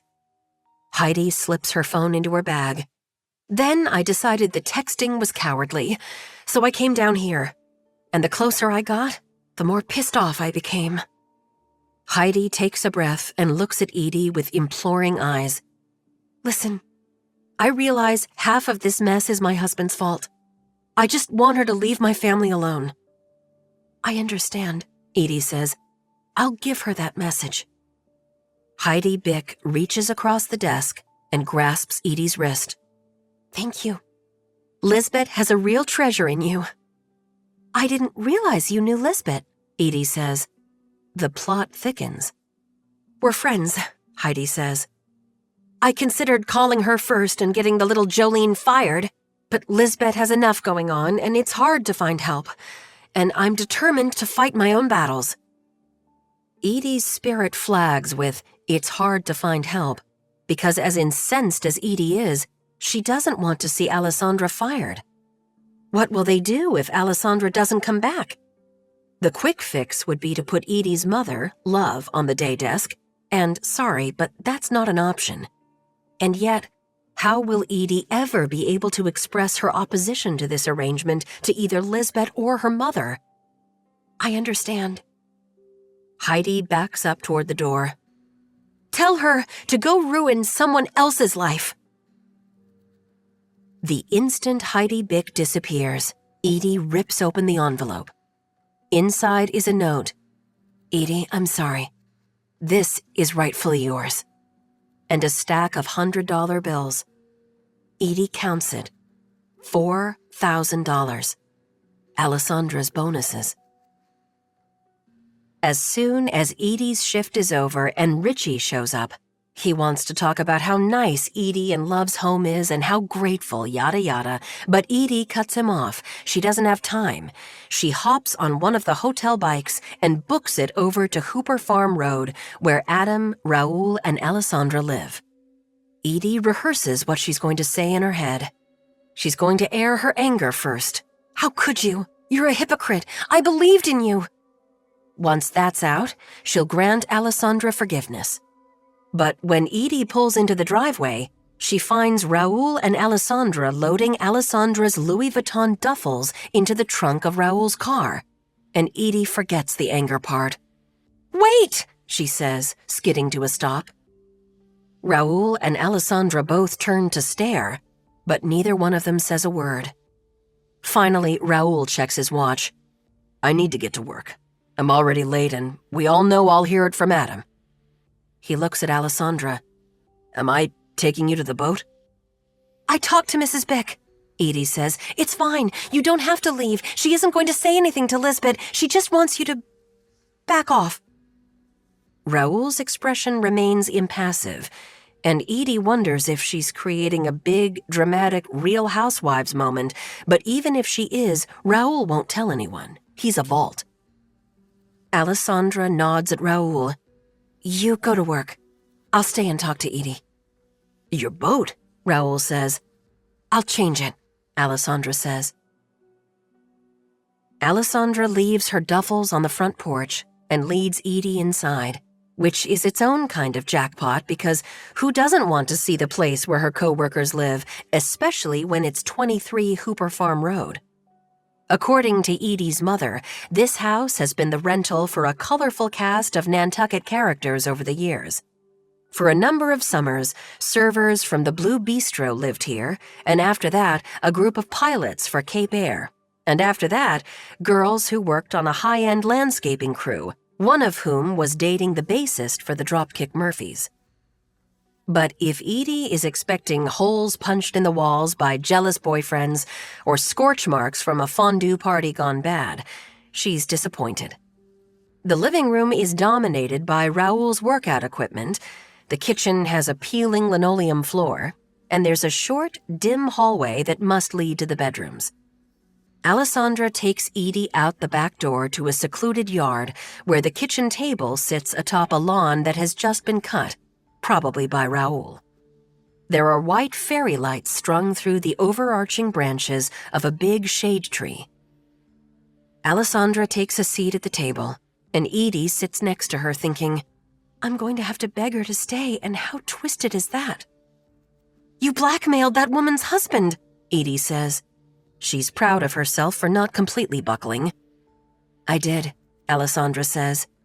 In my defense, and honestly, Edie, there is no defense for what I did. Michael told me he and his wife were taking time apart, so I thought it was open season. She shakes her head. I figured out he was lying pretty much right away, but that was his sin, not mine. And then, when his wife was about to arrive for the summer, I had bargaining power, and I cashed in on it. Edie blinks. And then you planted stuff from the neighbor's house? Alessandra sighs. I did. At that point, it was like a game. I took her eyeshadow, her shoes. That was probably good enough. I knew Michael would never realize that his wife wore Bobby Brown and the neighbor wore Chanel, or that his wife wore a size 8 and the neighbor a size 6. But then I found a positive pregnancy test in their bathroom trash, so I threw that gasoline on the fire. Gah! Alessandra touches Edie's arm. This is why I didn't want us to be friends. I'm a horrible person. I'm ruined and rotten straight through. Now it makes sense. Edie should not be friends with Alessandra. She should not look up to her at all. But even now, at this low moment, Alessandra has effortless style. Her hair is back in a ponytail. Her makeup from that morning has faded. The eye crystals have fallen off, but even so, she looks chic in a pair of faded jeans, an old Dave Matthews t-shirt, the Shoreline Amphitheater, 2000, before Edie was even born, and the one gold bangle Edie knows will never come off, the Cartier love bracelet.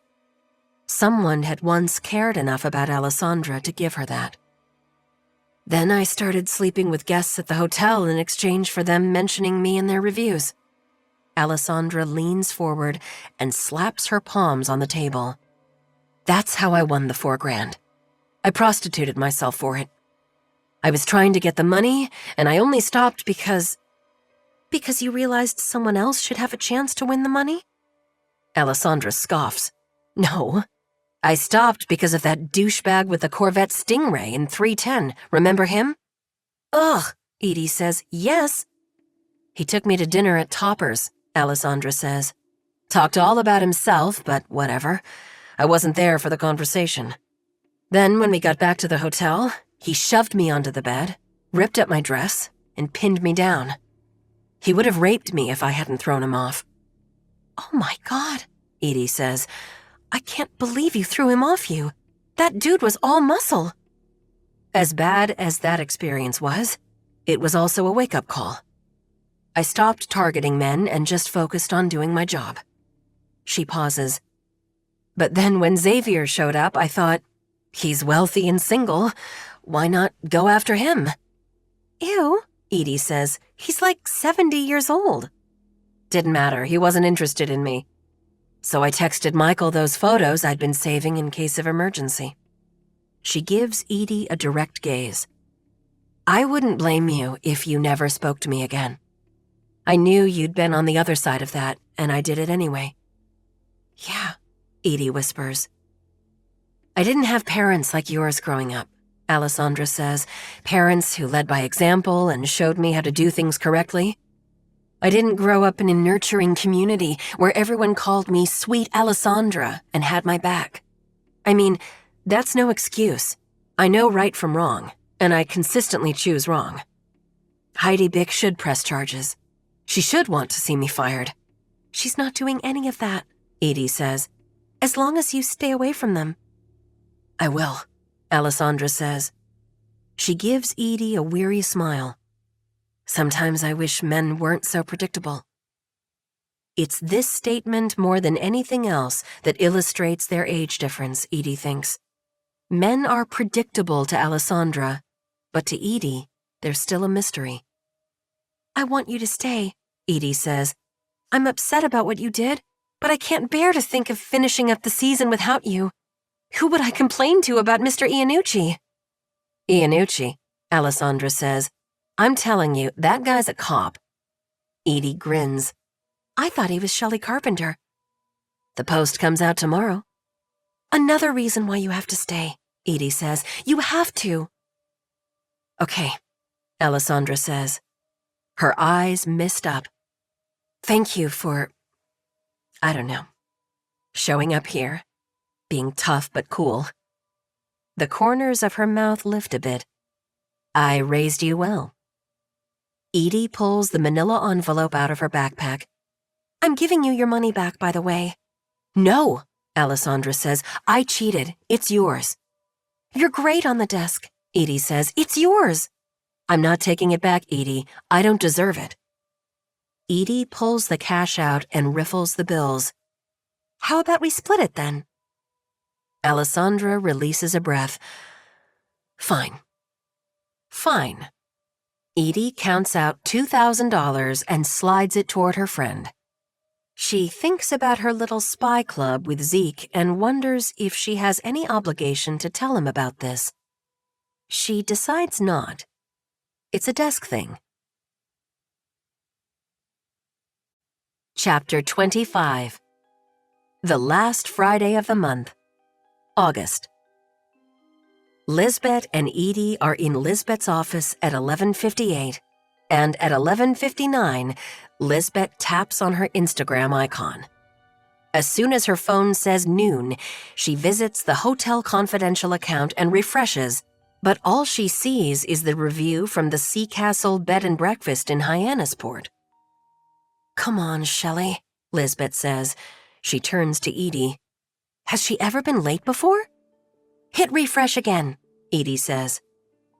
Lizbet inhales, then hits the refresh button. On her screen is a picture of Zeke and Adam, framed inside the grand front doors, both of them waving and smiling. Lizbet sees the potted flowers on the steps and one wide rocker and fireplace table on the front porch. She blinks. This is real?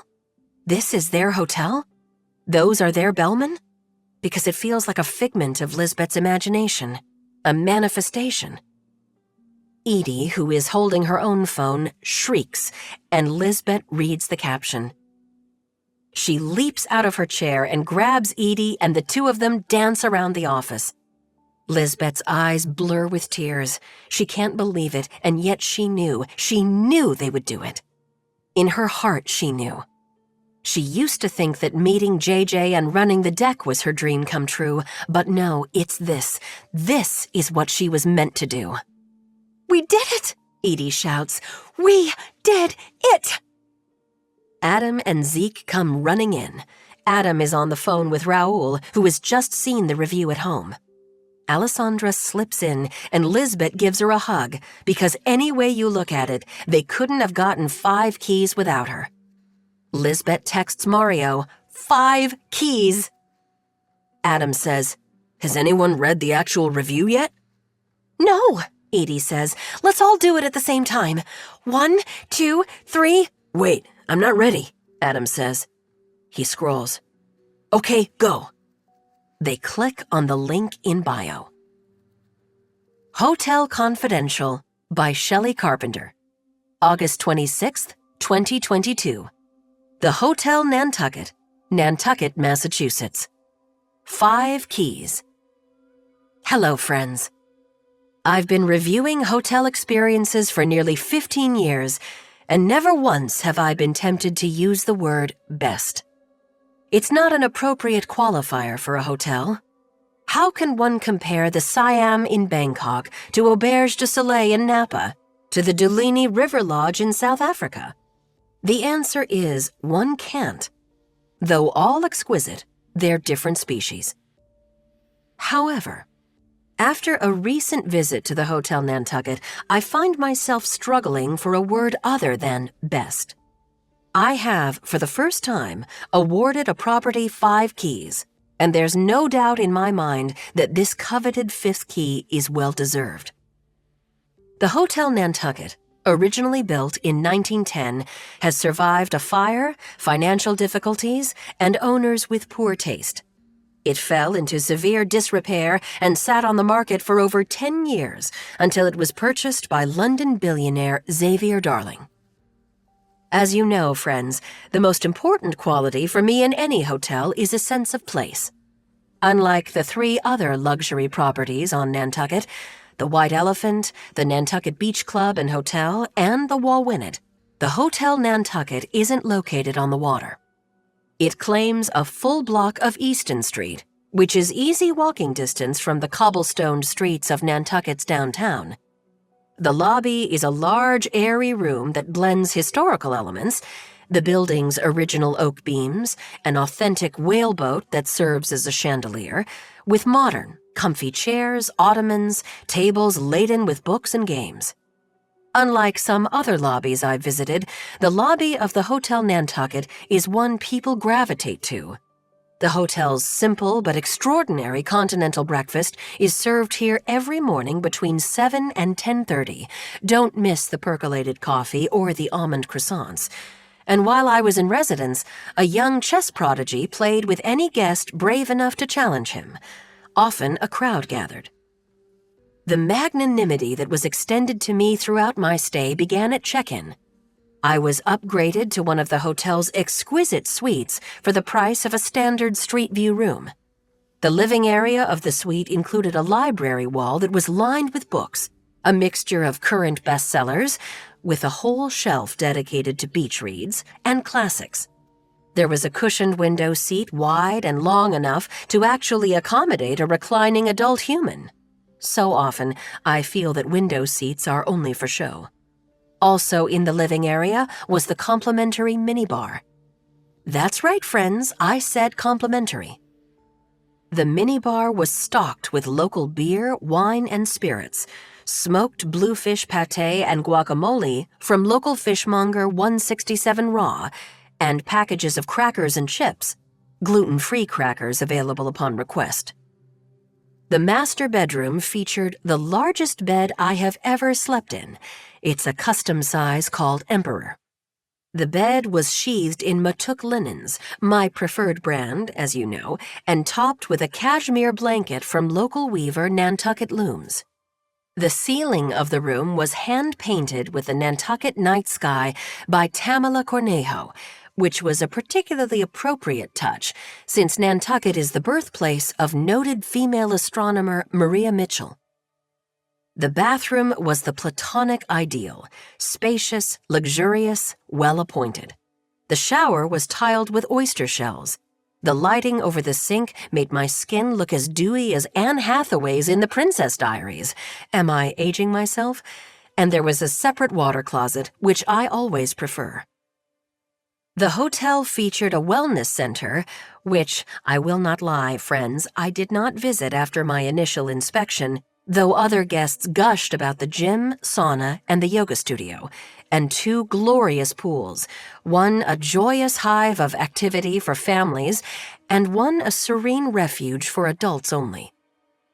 Friends, I am officially over my word limit, but I refuse to stop because the best is yet to come. The hotel's restaurant, the Blue Bar, was the brainchild of Chef Mario Subiaco. I don't have space to list his accolades. Google him. The Blue Bar offered an experience unlike any other on Nantucket. It feels like walking into a swanky A-list party you can't believe you've been invited to.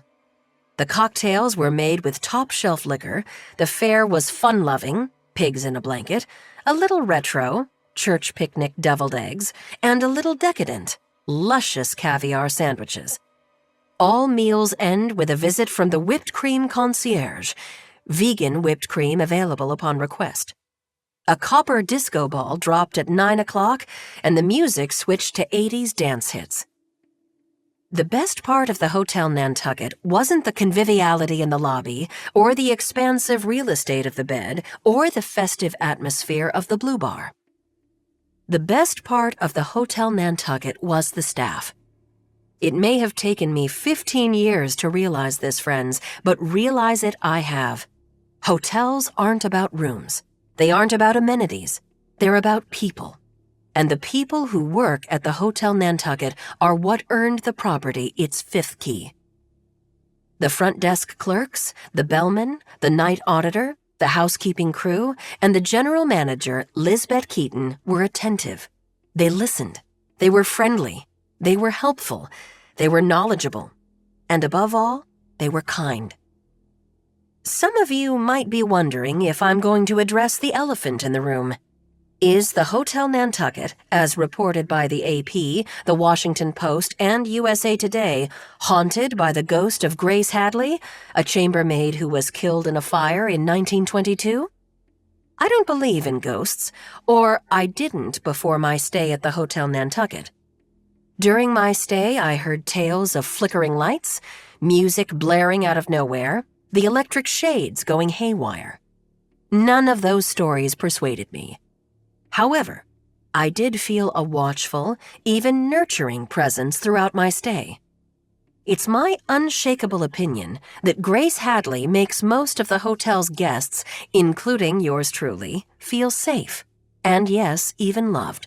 But, as with any strong woman, I wouldn't want to get on the wrong side of her. I'm sure some of you have already predicted what I'm going to say next. This will be my final Hotel Confidential post. Some of you might suspect that I'm stopping because I have finally found perfection, my Shangri-La, and there may be some truth to that. Any property I visited after such a transformative experience would no doubt be a letdown. But the bigger and more important reason I'm retiring from this particular endeavor is because I want more time to stay home and take care of my children. Surprise! I have 2 children, and a dog as well. I'd like to thank you, friends, for accompanying me on my journeys around the world. While hotel reviewing can be lonely, traveling solo and undercover, unable to share my true identity or life's details with anyone I met, I always felt that you, my readers, were with me. And you haven't seen the last of Shelly Carpenter. I'm starting a new blog about finding love after a marriage falls apart. I'm calling it The Second Story. Stay well, friends, and do good. S.C. Lizbet chokes up when she reads the adjectives Shelly used to describe the staff. Attentive, friendly, helpful, knowledgeable, kind. Edie sniffles, and Zeke plucks a tissue for her from the box on Lizbet's desk. Attentive, Lizbet thinks, and kind. Then she reads the section about the ghost, Grace Hadley, and while a part of Lizbet thinks, just what we need, more guests showing up expecting a haunting, she realizes that what Shelly says is true. Grace Hadley has been looking out for them all. Next, Lizbet reads the shocking news of Shelly's retirement. What? Edie says. Shelly Carpenter is staying home with her 2 children and her dog? And her dog, Zeke says. Lots of people have 2 kids and a dog, Adam says. The whole world has 2 kids and a dog. Then Lizbet reads about Shelly Carpenter starting a new blog. About finding love after a marriage falls apart, Adam reads over Lizbet's shoulder. He honks out a laugh. It is Kimber. Kimber is Shelly Carpenter. At that second, the door to Lizbet's office opens and Richie steps in. Edie says, We got 5 keys, Richie, did you see? Then she gasps, Did you know? Did you know Kimber is Shelly Carpenter? I found out the night before she left, Richie says. Kimber didn't want to tell me until after the review was sent in. She's a professional. At that second, there's a buzzing noise, and Richie pulls his cell phone out of his pocket. Hey, boo, he says. Yep, they figured it out. We're all in Lizbet's office. He pauses. Aw, okay, I'll tell them. Love you. Richie hangs up and gives them a sad smile. She says she misses you already. August 28th. 2022. From Xavier Darling, xd@darlingent.com.uk. To employees of the Hotel Nantucket. It was a pleasure and a privilege to meet you all in person this past week. I'm only sorry I couldn't stay longer. Congratulations are in order for the 5th key from Shelly Carpenter of Hotel Confidential. Hear, hear. Shelly has been a formidable critic of hotels and resort properties across the globe, and it was my not-so-secret goal to win the 5th key. But ultimately it was you, the staff, who impressed Ms. Carpenter the most. I will be including a $1,000 bonus in everyone's check this week. Unfortunately, I must follow this up with some rather somber news. I am putting the Hotel Nantucket on the market, effective tomorrow. I have already received an offer on the place from a friend and colleague who wants to use the building as a satellite office space. This means that, unless another buyer comes forward with a competitive offer, the Hotel Nantucket will no longer operate as a hotel. I thank you all for your time, energy, expertise, and dedication this summer. Every one of you should feel free to call on me for a letter of recommendation as you move forward into your various futures. All best, XD. An email from Xavier arrives in Lizbet's inbox at 5 o'clock on Sunday evening. and Lizbet nearly ignores it because she's exhausted from the excitement of the past week. She wants to pick up a pizza from Pie, draw a bath, and then climb into bed to watch Ted Lasso until Mario gets finished with work. But it's Xavier, so she can't wait until the morning. Putting the hotel on the market. Use the building as a satellite office space? She feels like she's reading her own obituary. Edie cracks open the door and says, Lizbet, did you see? Lizbet doesn't have words. For the past 2 days, she has been floating. Everyone on the island has reached out, calling, texting, messaging on Facebook and Instagram to congratulate her and the rest of the staff on the 5th key from Shelly Carpenter. JJ sent a bouquet, the first flowers from him she hasn't sent back in a year. Lizbet's parents called from Minnetonka. She's heard from countless news outlets, including the New York Times, Travel and Leisure, CBS Sunday Morning, Afar, the Armchair Explorer podcast, wanting to do interviews, articles, segments. But most meaningfully, Lizbet heard from her old dorm mate Elise Perryvale, who was the reason Lizbet came to Nantucket in the first place. Elise wrote that her family had, sadly, sold their house on the island, but that she would like to book rooms at the Hotel Nantucket the following summer for 2 weeks. Lizbet had wanted to talk to Xavier about raising their prices ever so slightly, because the phone has been ringing non-stop the past 2 days. At this rate, the hotel would be completely booked with a waiting list for next summer by Labor Day. You don't sell a hotel when the entire next season is booked, Lizbet thinks. Did Xavier not even glance at the financials? The business is booming, and now that they have the 5th key and all this media attention, they should be moving full steam ahead. Lizbet dreams of refurbishing the 4th floor and adding more rooms, and maybe also extending their season through Christmas stroll. She'd love to create a sunset viewing platform on the Widow's Walk. Maybe hire Adam as their full-time lobby entertainment, creating a little competition for the club car piano bar.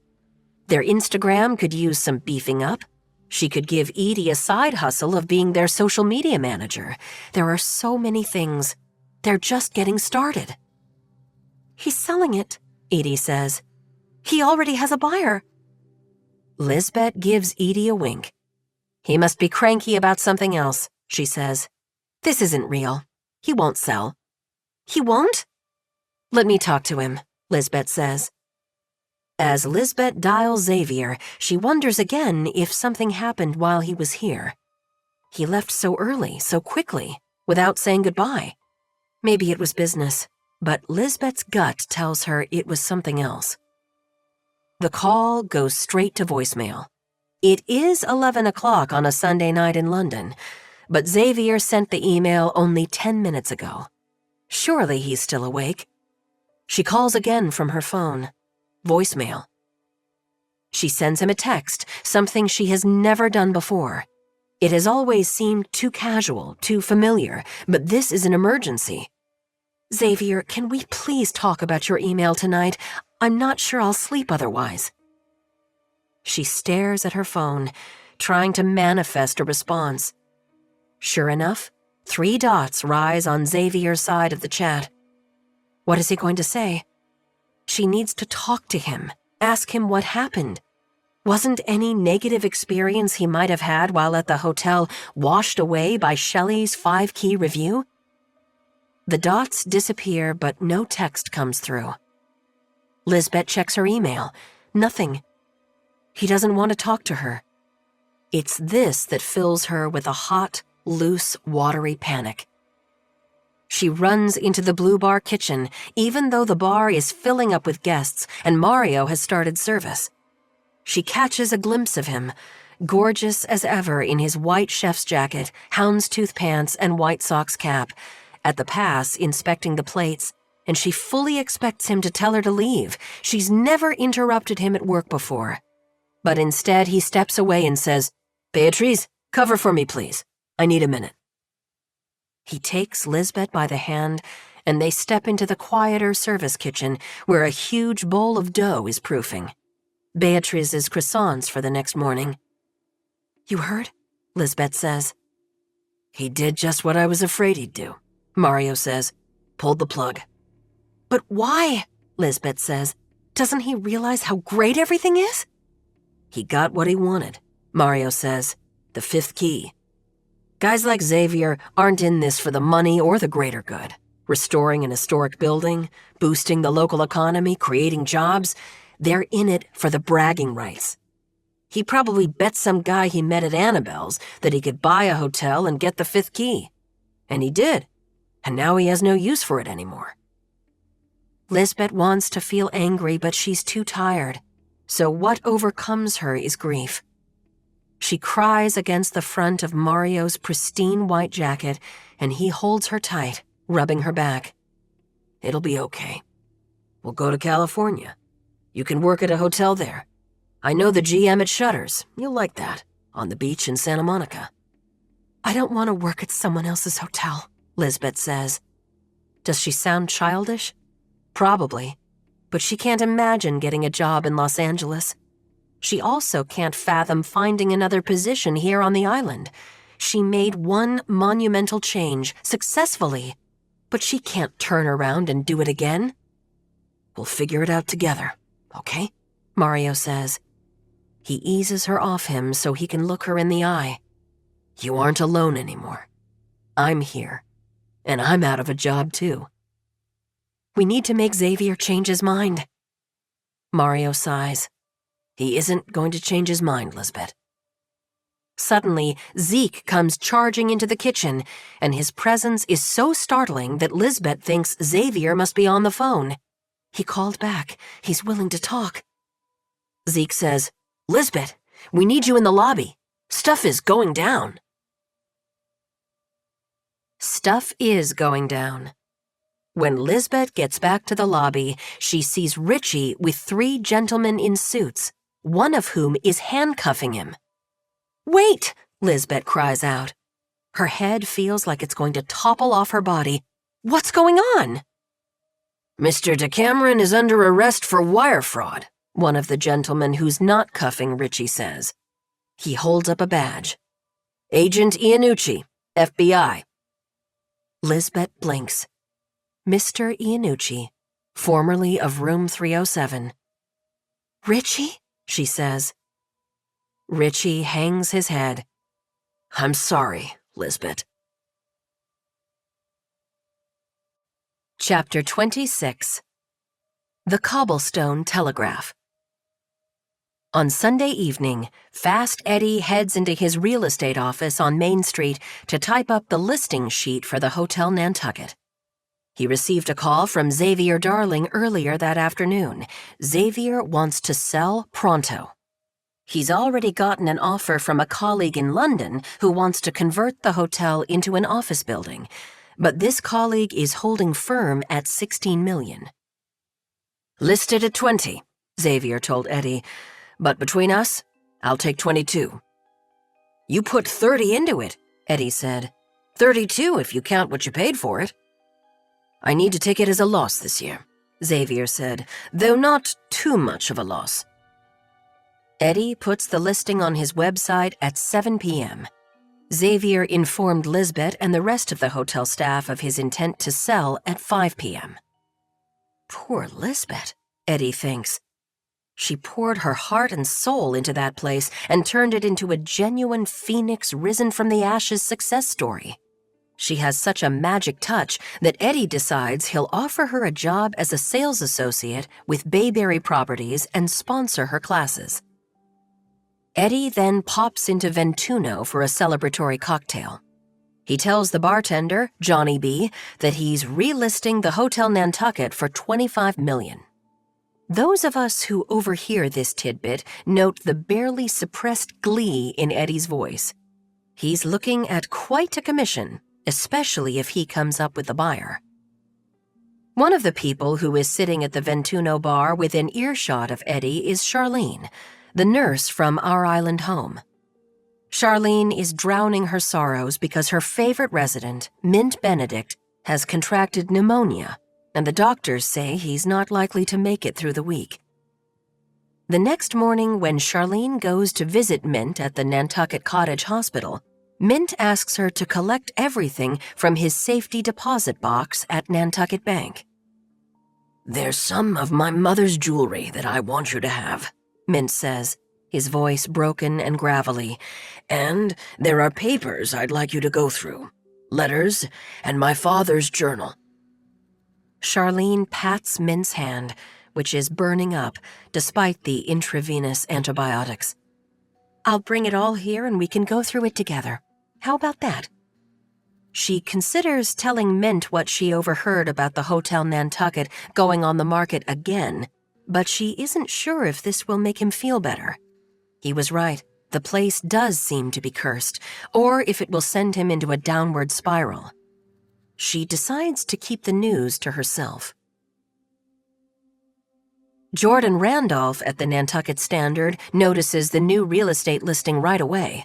He calls Lizbet to find out what's going on, but Lizbet isn't available for comment. Jordan then hears about an FBI sting at the hotel, and he immediately contacts the Nantucket Police Department to see what Chief Ed Capinash knows about it. "Wire fraud," Ed says. Ed is a gruff fellow on a good day, but tonight he sounds particularly worn out. Jordan empathizes. It's the end of a long, hot summer, and everyone on this island is in need of a 3-day nap. "Their night auditor was selling people's credit card numbers, addresses, and driver's license information. He was doing a brisk business in stolen identities." "Wow," Jordan says. "Apparently, the feds have been watching him for a while. He did some small-time embezzling at an insurance company in Connecticut, wiring his child support payments out of their payroll account. The company didn't press charges because he'd been there so long and the ex-wife had really stuck it to him in the divorce. Then he hooked up with one of those sneaker brokers, and that guy got busted for tax evasion. And I guess DeCameron knew about it and was accepting cash to keep quiet." "And Lizbet gave him a job anyway?" Jordan says. "I'm sure she was desperate for the help," the chief says. "She hired some guy who presented well, but who ended up being in over his head." He pauses.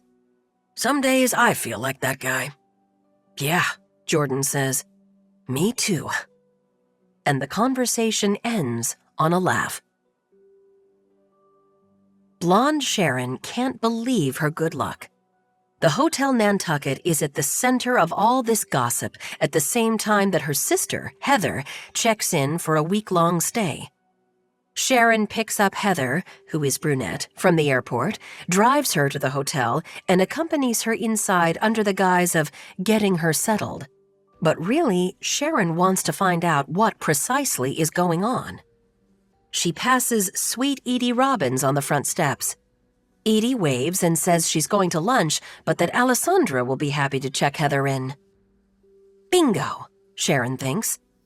Alessandra is one of the people Sharon wants to see, because Alessandra is reputedly the woman who slept with Michael Bick, then made everyone think it was Lyric Layton.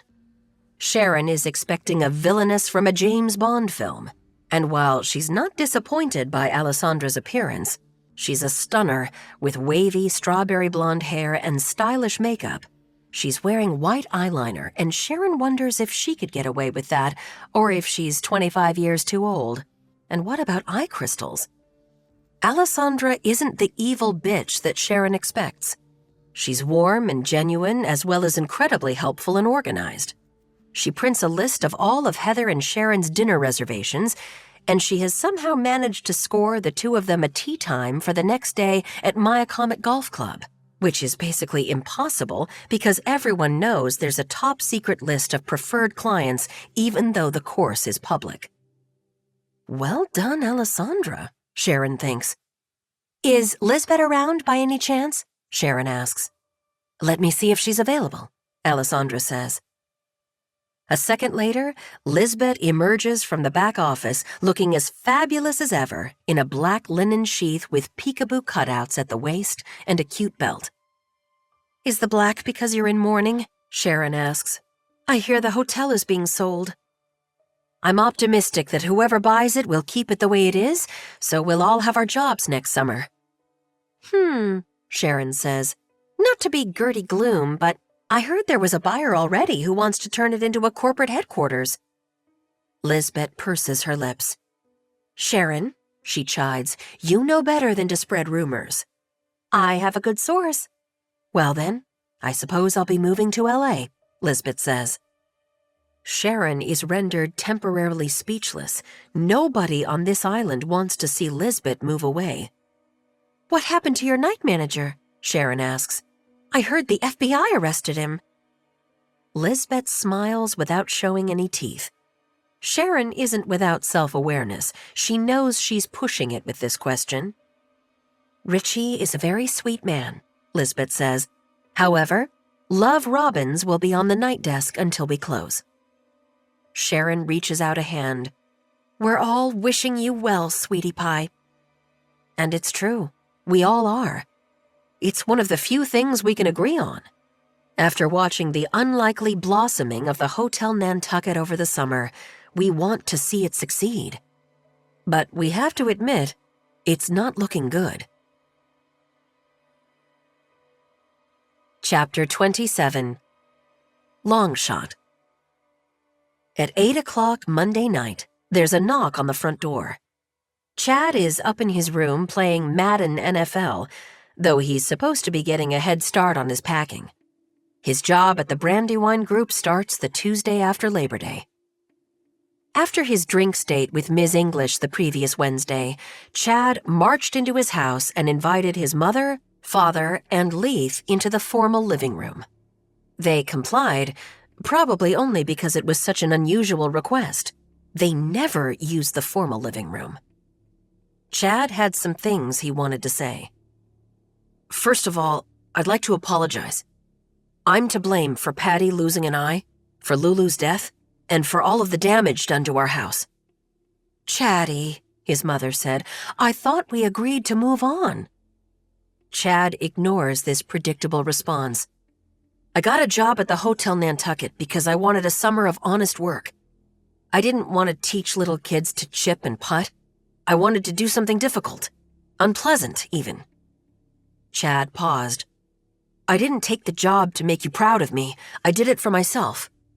But even so, I'm surprised that you don't seem to find my decision laudable. You're using some good SAT words there, bruh, Leith says. You seemed embarrassed that I was cleaning rooms, Chad said to his parents. You never refer to my job, never talk about it, never ask how my day was. It isn't what Mom and I wanted for you, Paul Winslow said. We wanted you to be able to recharge your batteries before coming to join me at the firm. About that, Chad said, I won't be joining you at the firm. Chad's mother shrieked as though she'd seen a rat hiding beneath her prized Edra sofa. Leith said, This is getting good. I like working at the hotel, Chad said. I want to stay in hospitality. Maybe go back to school and get into a management program. Paul kept his cool because keeping his cool was his job. Our administrative assistants make over $200,000 a year, he said, which is more than double what you'll be making as a manager at the Holiday Inn. I don't care about money, Chad said. That's easy for you to say. You've always had it. You don't know the first thing about being poor or even middle class, Chadwick. You've never had to pay for a single thing in all your life. I know that money doesn't make you happy, Chad said. I mean, look at the three of you. With that, Chad stomped upstairs to his room, high on his own righteousness. He would stay on Nantucket through Columbus Day, and he would get into some kind of hotel management program. He would work at the Hotel Nantucket the following year, even if it meant cleaning rooms again, though he hoped he could secure a job on the desk. He wondered what Ms. English would think of this. But now, only 5 days later, everything has changed. The first thing Chad heard was that Richie DeCameron, the night auditor, got arrested for selling guests' credit card numbers. This had actually been sort of good news as far as Chad was concerned, though he'd never admit this to anyone, because the position of night auditor was one Chad might be able to fill the following year. Then Chad learned that Xavier Darling was putting the hotel on the market. He was going to sell it, and it might not be a hotel at all next year. And so, Chad is back to facing a future at his father's firm. He's playing video games because it's a way to avoid preparing for a life he doesn't want to live. When he hears the knock on the front door, he jumps to his feet. He fears it's one of his former friends, trying to lure him out just once before the summer ends, because who else could it be? Chad peers out the window and sees the gunmetal gray Jeep Gladiator that Ms. English drives. Whoa, Chad thinks. He runs down the stairs, opens the front door, and sure enough, there's Ms. English standing on his porch. She smiles at him. "Hello there, Longshot." "Miss English," he says. Miss English is here? On Eel Point Road? Chad then recalls seeing her down the street at number 133 back in the middle of the summer. He'd never mentioned seeing her because he didn't want her to know that he knew she cleaned other houses. A chilling thought comes to him. Ms. English is here tonight to see if she can clean for his family. Now that the hotel is closing, she must need a job. Chad feels mortified by what Ms. English has already seen. The long, white shell driveway lined on either side by pruned boxwood, the hydrangea bushes showboating along the front porch, and the needlessly enormo waterfront home behind him. "Is your father at home?" Ms. English asks. "My father?" "Yes," Ms. English says. Her outfit falls somewhere between what she normally wears to work and what she wore to drinks the other evening. She has on white pants and a navy tunic printed with white hibiscus. Her hair is in corkscrew curls to her shoulders, and she's wearing pearl earrings. "He's expecting me." "He is?" Chad says. And at that second, Paul Winslow strides out from the back of the house. "Magda, hello," he says, and Chad nearly falls through the floor. His father knows Ms. English? Chad experiences a moment of vertigo as he wonders if maybe this whole summer has been a setup. Has Paul Winslow been pulling the puppet strings all along? Did his father want him to be working at the hotel to teach him the lessons that he thought he'd learned on his own? "I went out today and got a bottle of Appleton Estate 21, Paul says, "just to have it on hand for you. Can I pour you a glass?" "I'd love it, Paul, thank you," Magda says. Paul claps Chad on the shoulder. "Show Magda to my study, please, bud. I'll be back in a second with the drinks." Paul heads to the kitchen and Chad stares at Ms. English for a second. Is this another one of those moments, like when she told him what happened to BB, where nothing is what it seems? Maybe Paul is interviewing Magda, not for a job cleaning their house, but for a job at the Brandywine Group. If Ms. English works there, will that make Chad's position there any more palatable? No, Chad thinks, not really. "The study, Longshot?" she says. "Oh, right." Chad shows Ms. English into the study. She sits in one of the butterscotch suede club chairs and crosses her legs. She pulls her phone and a legal pad out of her bag. "Okay," Chad says. "I'll see you tomorrow morning." "Don't you want to stay?" Ms. English asks. "Stay?" Chad says. "If you don't mind my asking, what's going on? Why are you here?" Ms. English laughs. "Oh, Longshot, you should see your face. It's priceless." She leans forward and whispers, "Your father and I are forming a partnership. We're going to buy the hotel." Chapter 28. The Cobblestone Telegraph. When we next see Fast Edie, he's seated at the big front table at Crew, where he has ordered a magnum of Dom Perignon, which is attended by 2 servers and 3 live sparklers. Well, it's no wonder. It has taken a mere 3 days for him to secure a $20 million offer on the Hotel Nantucket. The buyer is known only as the Longshot Trust, but because Edie can't keep his mouth shut, something his sister Barbie scolds him for nonstop, someone among us discovered that the property was purchased in equal parts by 2 entities.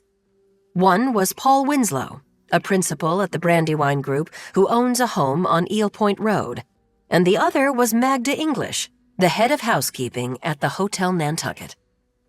I knew Magda was hiding something, Nancy Twine of the Summer Street Church said.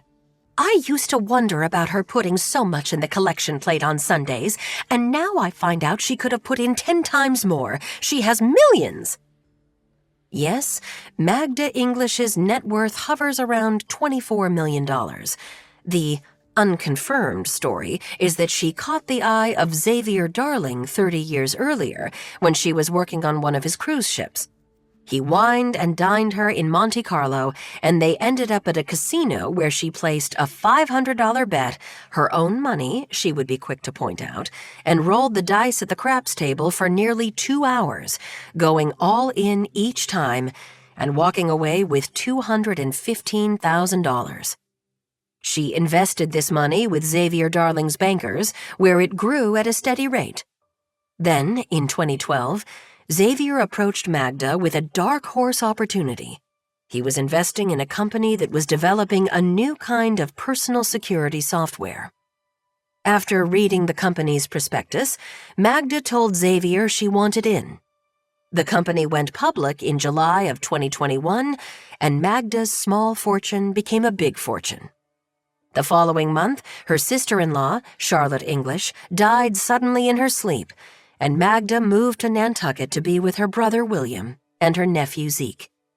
She had been looking at property with Fast Edie, including homes on Eel Point Road, but hadn't found anything to her liking. She took the job as head of housekeeping at the hotel because she was always happiest when she was busy. "At least that's what I've gathered from our chats," said Brian, the bartender at the Brant Point Grill. Brian was the one who'd spilled the beans about Magda and Xavier. "They were definitely having a thing," he said. "She told me he was an old friend, but I was getting a vibe of old friend with benefits." This makes Magda's decision to buy the hotel even more intriguing.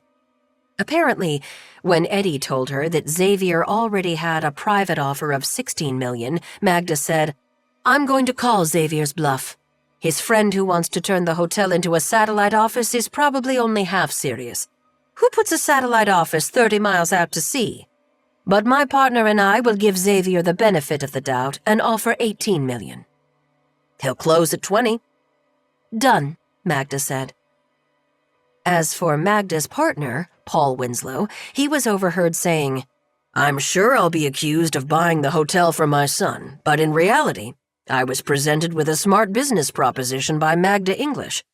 The Hotel Nantucket is a piece of Nantucket history, but it's also poised to be the most gracious accommodations on this island for generations to come. Who wouldn't want to be a part of that, given the choice? As for my son, Chad, I hope this deal shows him firsthand what kind of positive opportunities my firm can create. I hope he ultimately decides to come work with me. But if he stays on at the hotel, I respect that decision. The important thing is that the Hotel Nantucket is back in business." Charlene from Our Island Home senses an exuberance in the hotel staff the moment she steps into the lobby. The air is rich with the smell of good coffee and fresh-baked pastry. Aretha Franklin is asking for a little respect. The place is buzzing with conversation and laughter. Charlene feels like a bit of a bubble burster. She has come to the hotel on a sobering mission. She approaches the desk where sweet Edie Robbins is working. Charlene has known Edie since the days her father Vance used to carry her in the baby Bjorn at the Stop and Shop.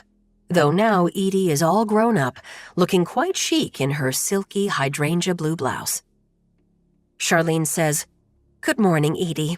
I can see you're busy, but do you have a minute to talk?" "Of course, Charlene," Edie says. She turns to her coworker, a woman with lovely long gingery hair, and says, "I'll be back shortly." Edie leads Charlene through a closed door into the employee break room. Charlene has heard rumors about this room, and it doesn't disappoint. There's a Formica bar counter with bright orange leather and chrome diner stools, a jukebox, a pinball machine, and a curvy mid-century sofa where Edie leads them to sit. I only have a few minutes, Edie says. Yes, Charlene says. You must be wondering what I'm doing here.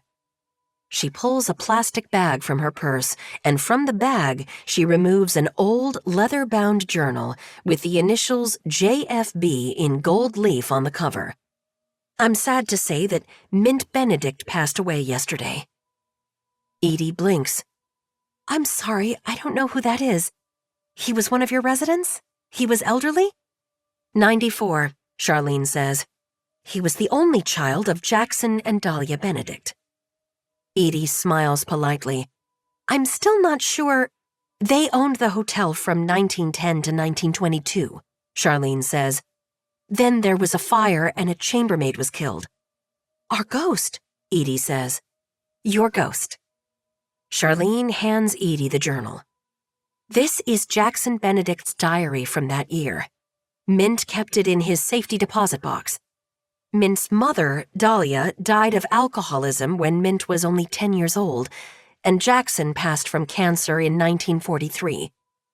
There are also photographs and some small items from the hotel, a handbell, a few keys, some pieces of china from the ballroom.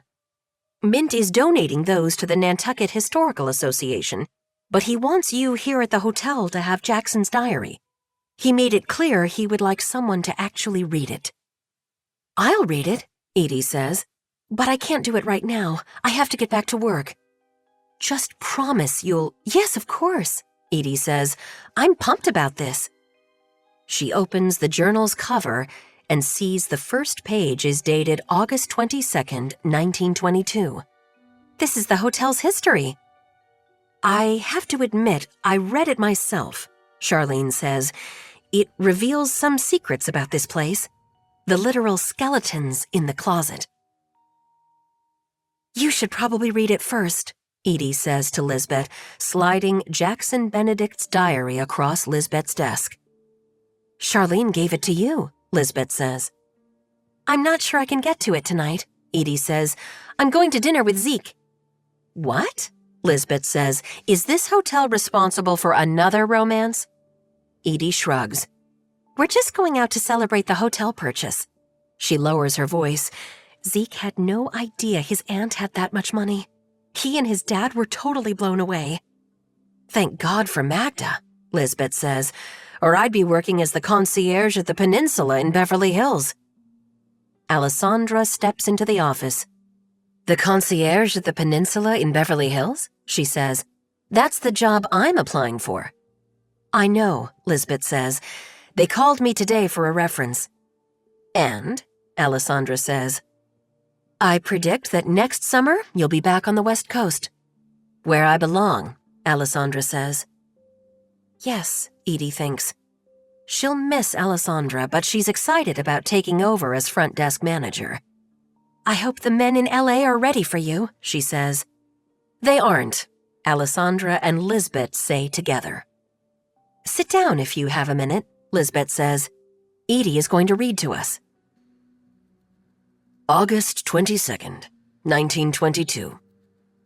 Here for my descendants, should I be lucky enough to have any, and for the historians and the detective inspectors, is a real and true account of the events of August 19th and 20th, 1922. I'm not a gifted writer, nor, up to this point in my life, have I been particularly introspective, but I feel I must put these words down, if only to exorcise them from my soot-stained mind. My wife, Dahlia, and I held a dinner dance in the ballroom of my hotel this past Saturday. The evening started with turtle soup, followed by beef Wellington and lobster tails, and everyone enjoyed gin cocktails and champagne. Dahlia got quite tight, as always. She flirted shamelessly with Chase Yorkbridge and asked him to escort her up to our suite as a way to make me jealous. But I was not jealous at all, only relieved. I left the party directly after Dahlia and headed up to the attic storage closet to see Grace. Grace Hadley, my mistress. I was in love with her. I am in love with her still. Edie looks up. This is why Mint Benedict wanted us to read it, Grace Hadley was Jackson Benedict's lover. Alessandra shrugs. I always assumed that. You did not, Lizbet says. A chambermaid shacking up in the fourth-floor storage closet? Alessandra says. What did you think she was doing up there? Lizbet waves a hand. Keep going, Edie. When I knocked, Grace cracked open the door, cautious as always. She was afraid that one night she would find Dahlia pointing a revolver at her forehead. Grace knew Dahlia far better than I, as it turned out. When I returned from Grace's room, Dahlia was snoring and didn't stir. I figured, as I did every night I spent with Grace, that I had gotten away with something. I awoke in the middle of the night, shrouded in a thick cloud of black smoke. The chintz armchair by the window was on fire, and fire was sprinting up the drapes. I called for Dahlia. I checked her dressing chamber. She was not to be found. I stepped into the hallway to find people shouting. Leroy Noonan, the hotel's general manager, was intent on rushing me out. I was thinking only of Grace. I have to make sure she's okay, I said. Noonan, naturally, thought I was referring to Dahlia. He said, She's on the street, Mr. Benedict. Let's go now, please, sir. He hurried me toward the stairs, but I fought him, saying, I need to get to the fourth floor. The fourth floor is on fire, sir. You cannot go up there. Noonan is a big man, 6'4" and nearly 300 pounds. He could have thrown me over his shoulder and carried me out of the building. And that was what he would have to do, I decided, because I was determined to rescue Grace. I fought my way through the panicked stream of guests in their nightclothes to the bottom of the back stairway. But the entire stairwell was a fiery inferno. There would be no going up. When I reached the street, I found Dahlia looking perfectly calm amidst the pandemonium. She had her silk robe belted neatly over her dressing gown. She had on her slippers, her hair was curled, she wore lipstick, she was smoking, and she held our cat, Mittens. Something registered in me then, something I couldn't bear to think. I searched through the mob for Grace. Was she here? Had she escaped? I didn't see her. I told myself she would, naturally, be hiding because she had no good reason to be at the hotel at night. I approached the fire marshal, who assured me the fire was under control and everyone out safely.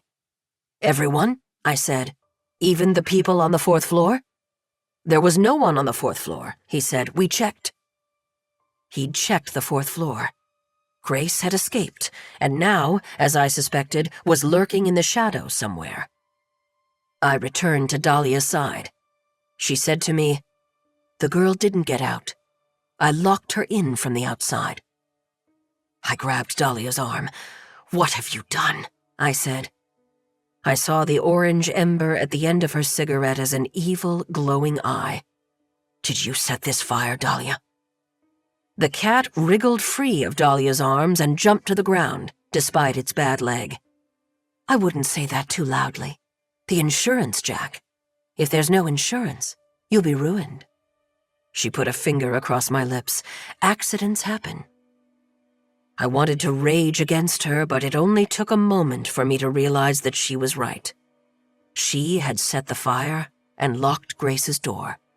But I was the one who had set Grace up in the attic, kept her the same way that Dahlia kept the damn cat, possibly against her will.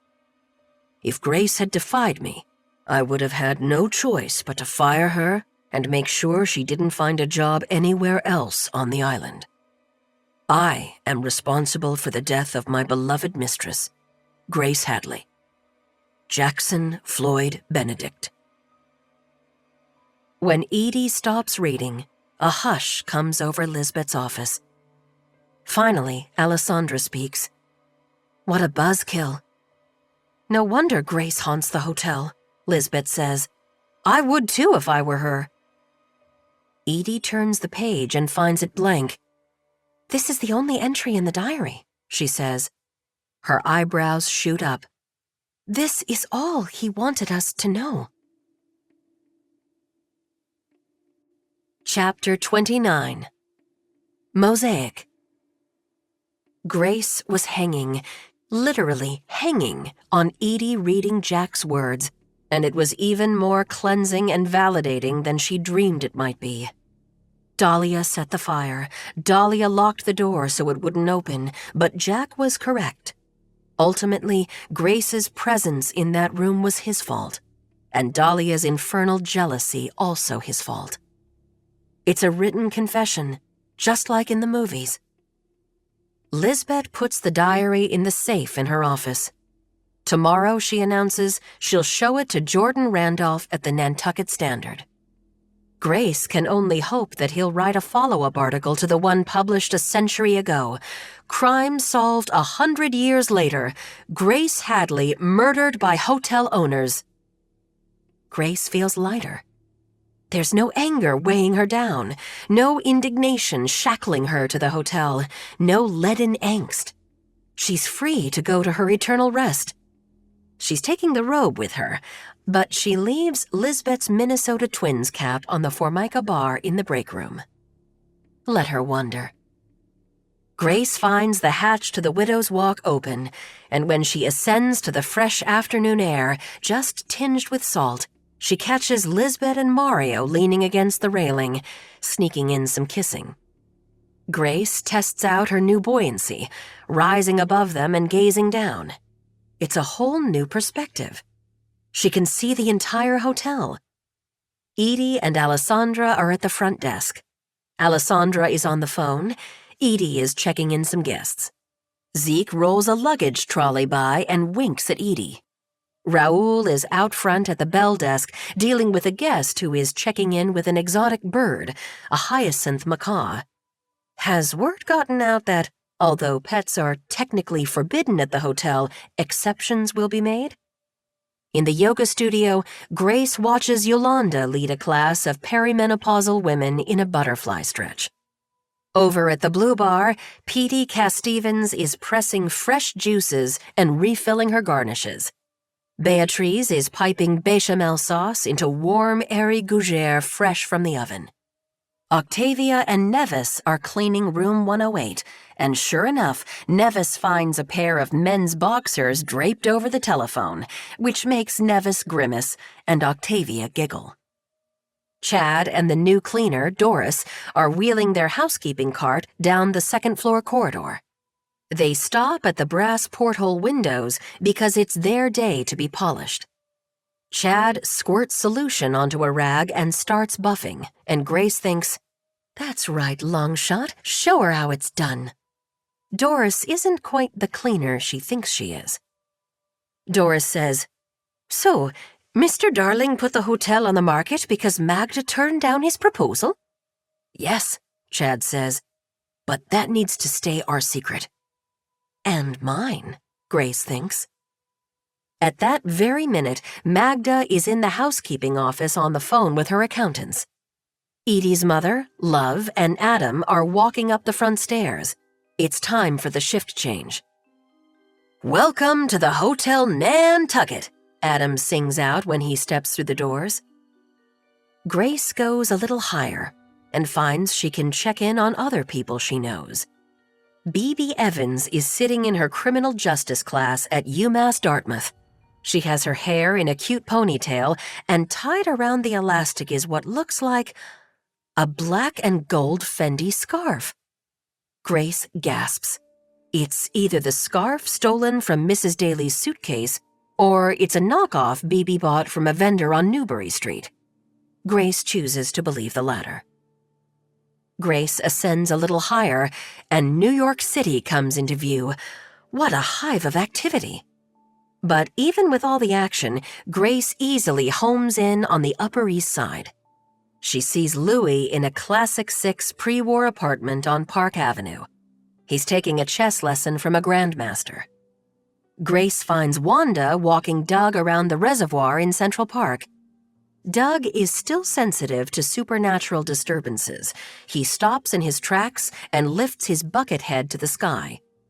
Grace can almost read his mind. "You again? Here?" Kimber is strolling a few paces behind Wanda, talking on her phone, and Grace worries that Kimber has fallen back into her laissez-faire ways of parenting. But then Grace realizes that Kimber is trying to retain an attorney for Richie. Standing by her man. Grace likes it. All of these people, her people, glitter and sparkle on their own, especially Wanda, Grace thinks, but from this distance, they also become part of a bigger whole. It's a mosaic. Maybe not as grand and celebrated as the ones Alessandra saw in Ravenna, but a work of art all the same. Grace is about to go even higher up, into the heavens, when she notices a blank spot in the mosaic, a hole, an absence. It's her space, she realizes, and now that she's risen up here, she sees it as glaringly empty. How will the hotel continue without her? She feels a strong pull downward. It's a force she can't ignore. It's love. Grace can't leave yet. Magda and Mr. Winslow are buying the hotel, and Lizbet has a list of improvements, including refurbishing the 4th floor. How about incorporating Grace's storage closet into one of the rooms? They can call it the Grace Hadley Suite. Grace floats back down until she's hovering above the island of Nantucket, until she's directly over the hotel, until she's safely back inside. Home. Oh, fine, Grace thinks, whisking the twins' cap off the counter in the break room and fitting it snugly over her curls. I'll stay. One more year couldn't hurt.